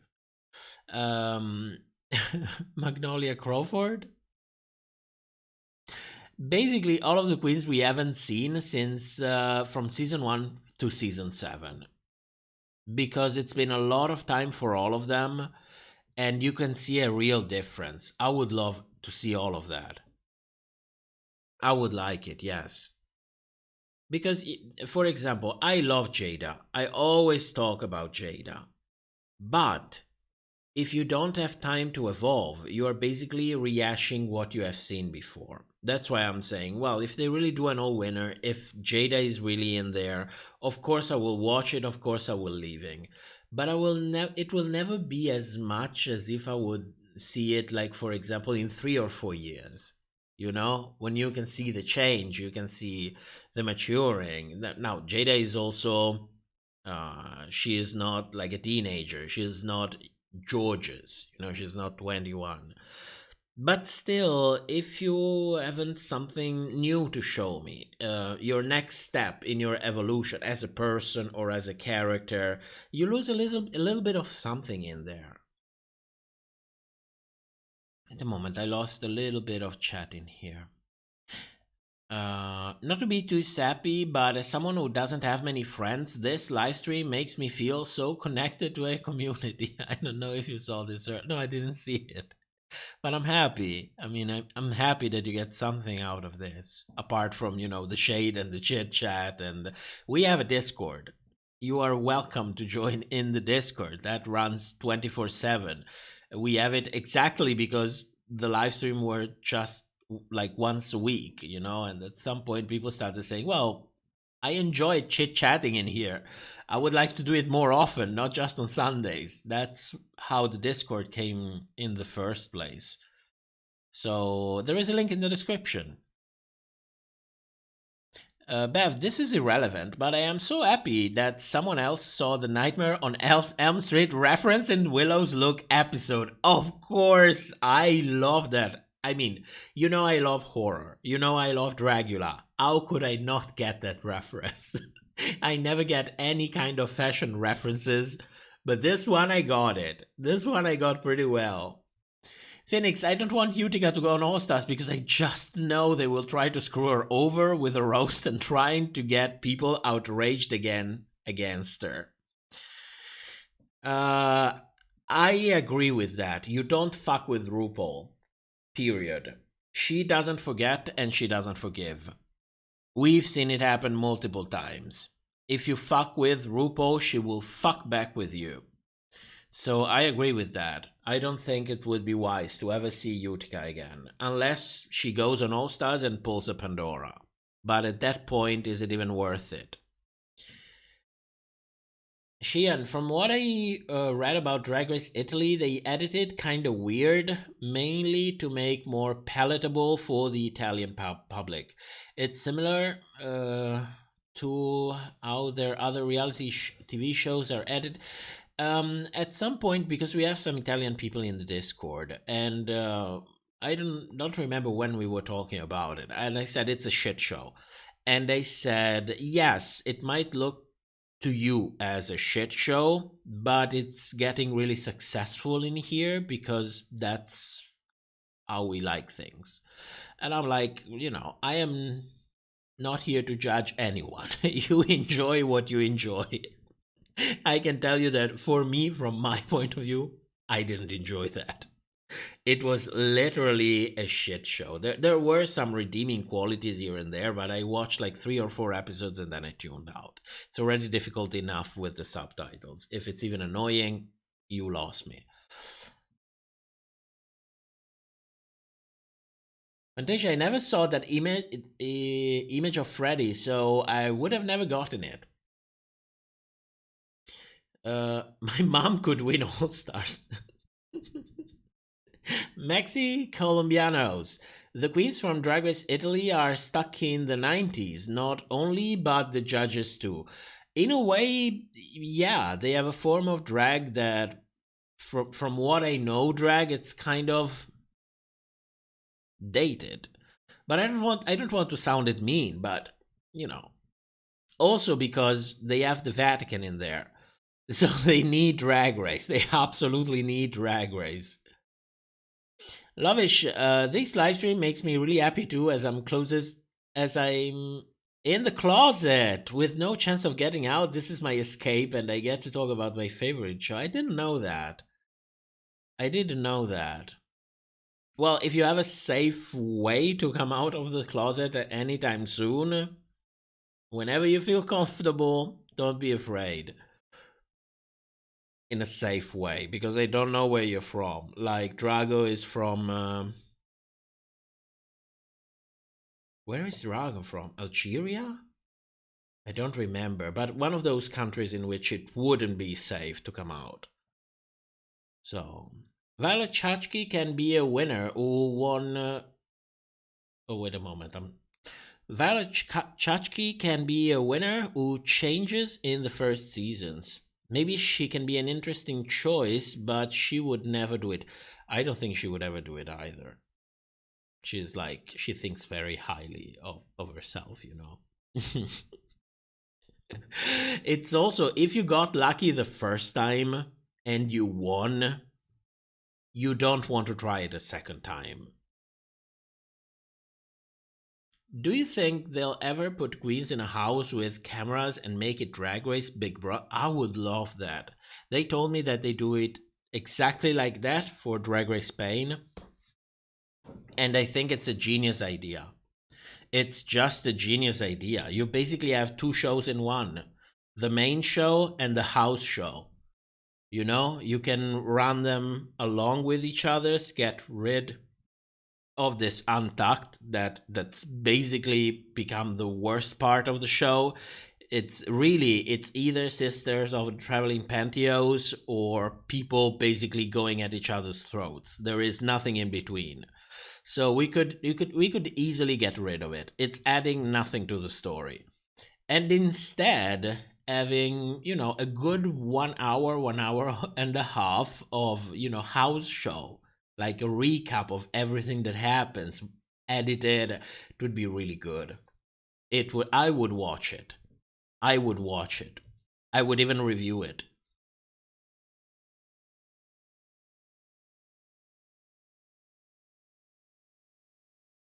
I'm from India, but currently in Canada, but currently still living with homophobic Indians, and I know if I'll escape out alive. Well, depending on how old you are, at some point, you know, you're in Canada, which means you don't pay for university.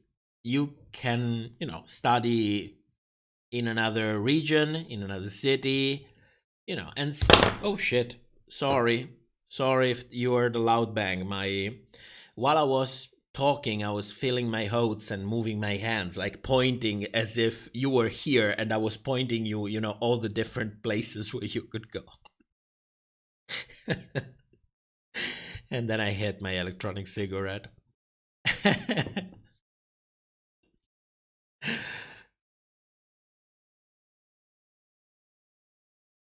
Untucked this week was like watching two drunk friends get pissed over nothing. I will agree on that. I will agree on that.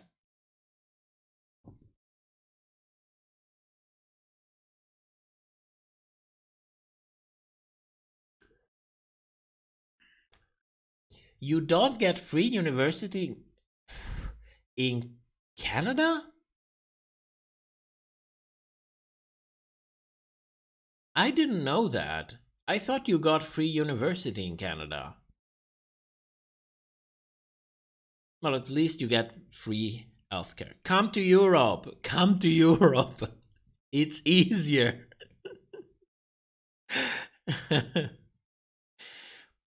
Damn, 8 times what the domestic students pay. That's kind of fucked up.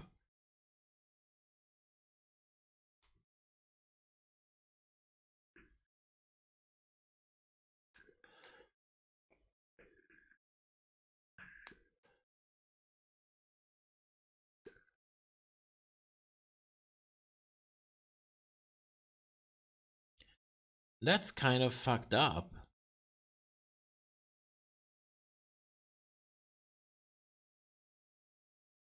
Well, Northern Europe welcomes everyone, so I'll just keep it at that.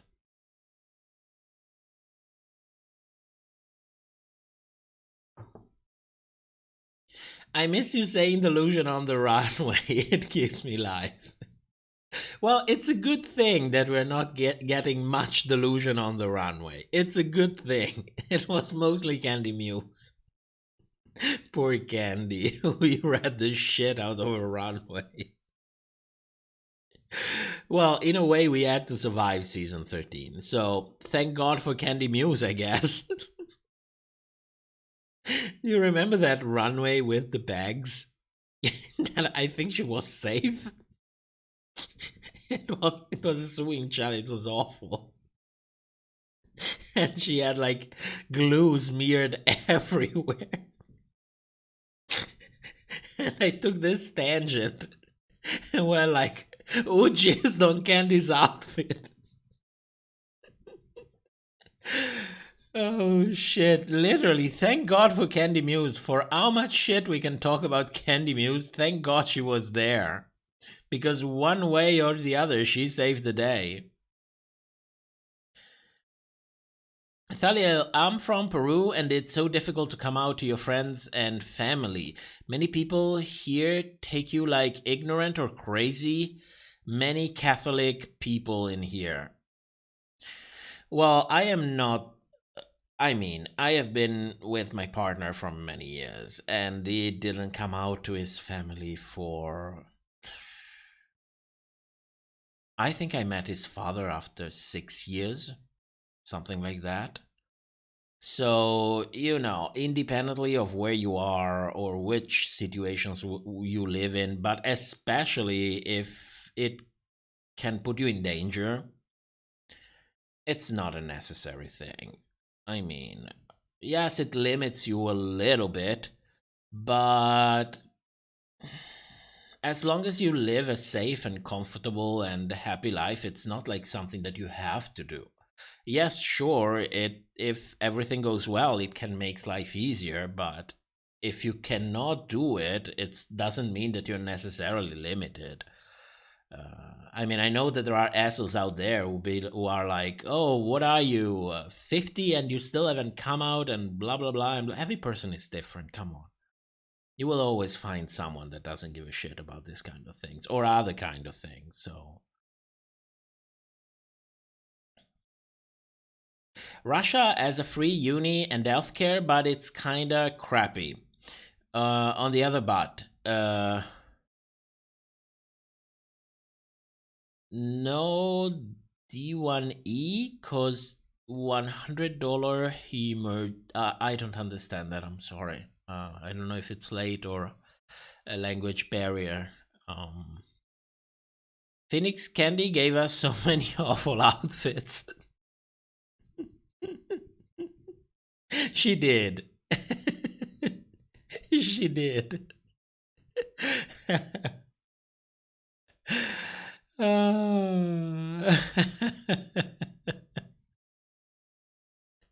Fantasia, at everyone is a comment that works on Discord. We are on YouTube. You cannot at everyone.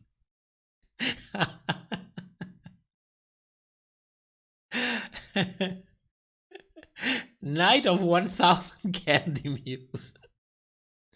Poor Candy. Poor Candy. And let me tell you something about Candy Muse. If she grows a beard, that becomes kind of interesting.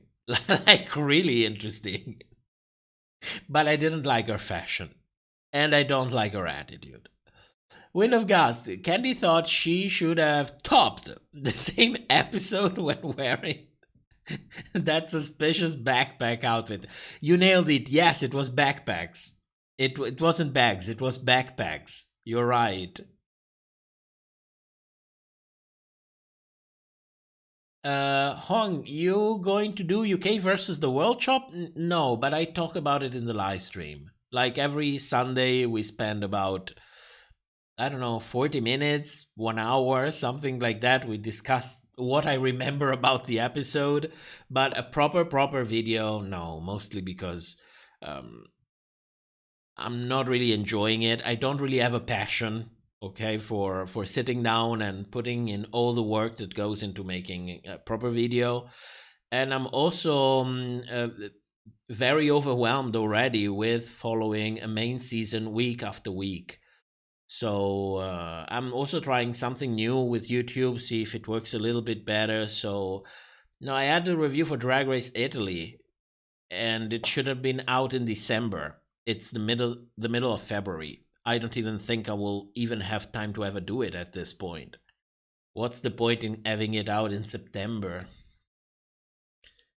Candy had the nerves to roast Heidi's fashion. She had to. She also had to.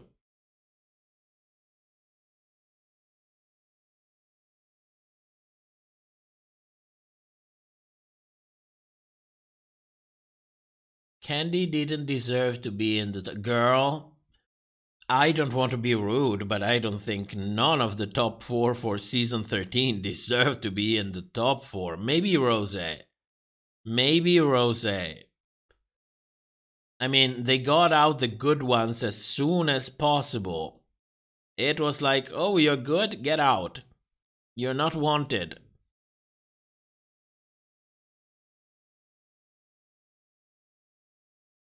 How you ignored my question? How did I ignore it? Oh, didn't I read it? Well, Fatisha, it's 5 in the morning. What do you expect? I got focused on the at everyone and forgot about everything else. No bearded Candy will be look like Forgotten Dwarf bro from The Hobbit. I like that. I would like that, yes. See, I've been working every weekend for the past month, and the live stream is the only thing that's kept me going, so thank you so much. In a way, it's also keeping me going. In a way, it's also, believe it or not, the live streams are the best part of the whole channel. No stress, no bullshit, no worrying about views and suggestions and claims, and it's none of that shit. You just prepare all the work, which is a pain in the ass, but once you have done it, you sit down, you have your conversation, you do whatever the fuck you want. It's literally the best part of having a channel. And when you get paid, that's also nice. I will, I don't have a problem with that.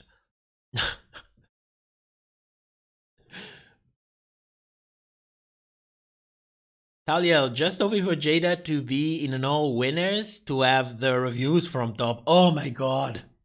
Oh my god. I will be salivating every time.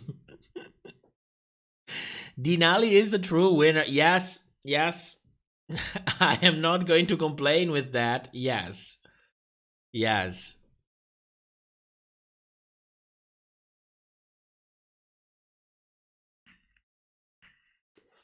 Do you think if the cash prize is only 100,000, all winners would feel as soulless as UK versus the world? Not necessarily.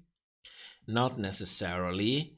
But we were getting $100,000 in season 4. That was 10 years ago. If you account for inflation, only based on that, they should get at least $120,000. But the franchise, in my estimate, was about, I don't know, 99% less profitable than what it is today. So maybe it's time that we move that to, I don't know, 300,000 plus money to the queens to buy the outfits. What about that? It's ridiculous that the franchise got so incredibly lucrative and they didn't change the prize money. I mean, if you don't know about all of this shit, you might think, oh yes, $100,000, it's good. But then when you take everything into account and also realize the cost of going on Drag Race, and you add to the fact that when you get paid in money, you need to pay taxes on it. So that $100,000, it's probably going to be $50,000 to $60,000 once you pay your taxes on it. So once you take all of that into account, you start to understand that it's really nothing, especially when you have a queen that's been on Drag Race and will do a viewing party every week and get paid $10,000, $15,000 for a viewing party, and then maybe another couple of gigs during the week. And what happens at the end of the month, you already big time exceeded everything that you got from Drag Race. So, see, you're welcome. And thank you for being here. I always say viewers is half of this channel, and I insisted in being true. Maybe move it to 1/3. Discord has become the other third. But yes, I mean, it's a common thing. It's a common thing. Who was your top 4 from season 13? Well, at the moment, since I didn't know how Tamisha would destroy herself, I definitely had Denali and Tamisha in there. For everybody else, well, Olivia, no. The current top 4, no. Utica would have been nice to have seen her in there. And maybe even Lala Ree as an underdog. That would have worked fine for me. Willem said that every time a sponsor is even mentioned, they pay WoW 100,000. Oh, no. No. Absolutely not. I can guarantee you that. I can tell you that there is some truth behind it. Like the fact that Willow wasn't allowed to say, yes, this is a reference to A Nightmare on Elm Street. They don't do it because if you want the shout out, you need to pay. It's not that if you mention that something inspired you, then, ooh, you risk violating copyright. No. It's because you're giving a shout out and shout out gets paid. With that said, $100,000, absolutely not. That is enough to buy a set of at least 3 10 to 15 seconds advertisement segments on VH1. The fact that you mention a brand once, it's not worth that money. Willem was bullshitting the audience. Icy said Canada's prize money isn't taxes. That's incredibly curious that you can win money and it isn't taxed. I mean, it's not gambling, because gambling gets always taxed more, but it's not paid work, technically. So it's usually taxed somewhere in between these levels of taxes. I was a bit pressed this episode when Mamaru was praising Jorgeous for her lip sync skills, but never said much to Denali after slaying 100% pure. There is so much inconsistency that you don't even see consistency within the same critiques for the same episode of the same season. You will absolutely see no consistency for different episodes in the same season, and now you are comparing different episodes from different seasons. I mean, it is how it is. It is how it is. Strawberry, I agree. The budget is way over $1 million. Like, way over it. I don't think $1 million even covers the cost of RuPaul. I mean, when you have RuPaul in, you're not just paying for RuPaul, which probably on our own for a season, we are already in the million range. But then you have to pay for all the stuff that works for RuPaul. You have to foot the bill for all of that. Then you have the guest judges. Then you have the music. Yes, of course, it's on VH1, which belongs to Viacom. Viacom is a big corporation, part of a bigger corporation. So maybe you can find music that you already have the rights to use, so you don't have to pay that. You can cut a little bit of cost there. The queens pay for themselves. You cut a little bit of cost there. You film in your own studios now. You cut a... I mean... I would say that the cost of one season of Drag Race today is already within the range of $5 to $10 million, easily. Like, easily. You have no idea the cost of post-production. You have no idea the amount of people involved in post-production. You think they have 3 editors? They probably have no less than a dozen. And they all work non-stop. So, you know, I mean, I don't work there. It's not like I know things directly and, ooh, I can spill things. But I can give you some pretty solid ranges in which you in which the real value is most likely to lie. So, half of the channel is Mousies. Yes. Yes, it is. Yeah, Alaska kept telling her to stop lying. Yeah, I mean, some people sometimes will believe the craziest shit, because when something sounds really crazy, a lot of time turns out to be true. But not because it's crazy by itself. It's just that you are incredibly ignorant about something. I mean, I don't think ignorant is an insult. It literally means that you are ignoring some things. So sometimes you risk getting trapped in that and maybe thinking, oh, if it surprises me so much, then it must be true. So, a little bit of explanation to make people understand how you get to some conclusions will not only make your argument more credible, but it will also have an educational value. Because the next time people feel like that, they will be like, okay, tell me more. And then if you cannot tell them more, they will be like, okay, you're bullshitting me. Fantasia the Jeffree Star mirror that appeared twice, unedited. Yeah. But if you wear a branded shirt, they will tape it. How curious was that? How curious. Good night, Fulani. Thank you for coming. Thank you for coming.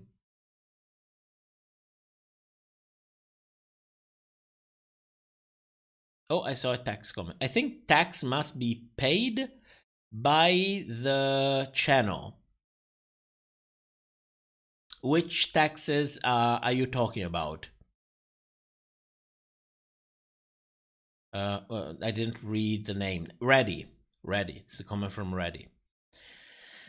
Roman, remember when Canada... Oh shit, chat, don't skip. Girlies couldn't even get enough time so that they could use it better. Strawberry, if you get...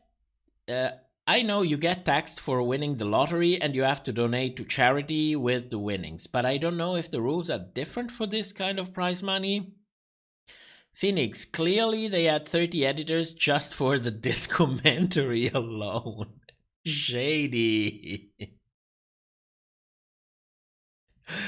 Nerdigans, the fandom believes Jenny Jackie is using a oh my god. I cannot with that bullshit. I cannot. I can guarantee you, if I was an African American, I would be so pissed that, issues that deals with your culture, that deals with your race, are routinely transformed into bullshit just because people feel the need to call out other people for whatever reason. I would be so pissed. You have no idea. You have no idea. But I'm not here to be pissed on behalf of other people, so I will tell you it's annoying. Joey, she also said the early out season were being filmed during lunch breaks in season 14.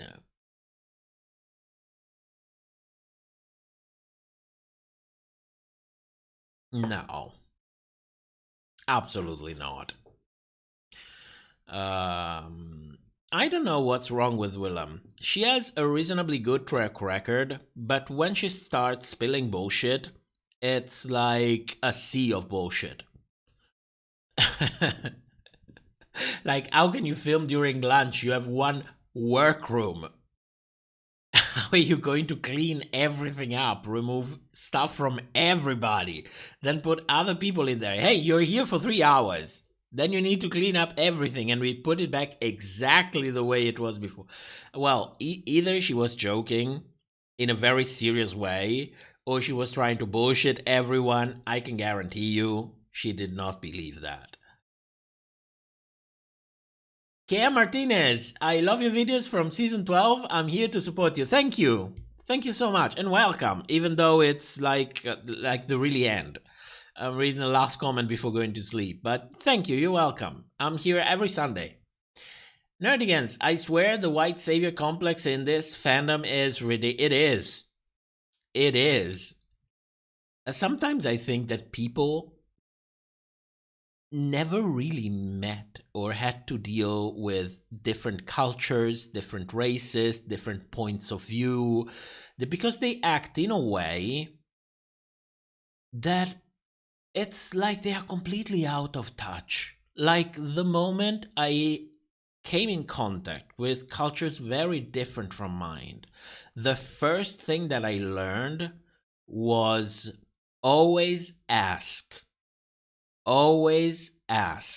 because, and always expect questions, because when you come from different backgrounds, your perspective is different.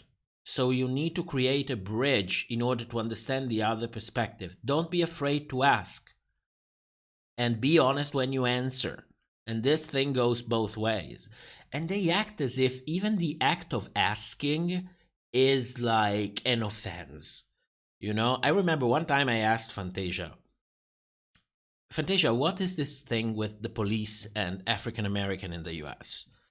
What does it look like? How do you feel when you have to deal with the police, you know? And then I described the way I relate to it, and she described the way she relates to it. And we got to, you know, understand more and learn more. But what if I would start asking questions and people would like, oh my God, how could you ask something like that? They act like this, like they never dealt with another culture ever in their life.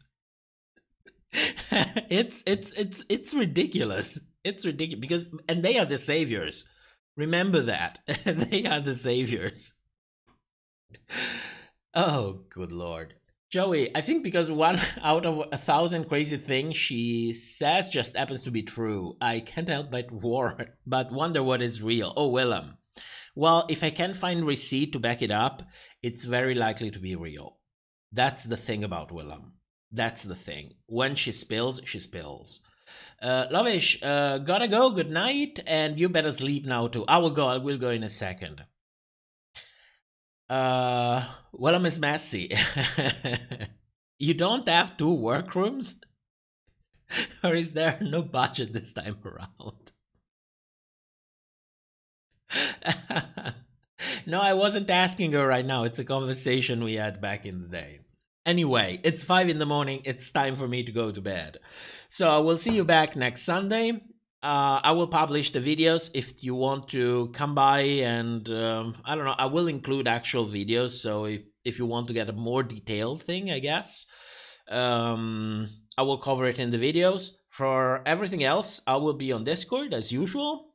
Maybe not every day, but you can pretty much find me there.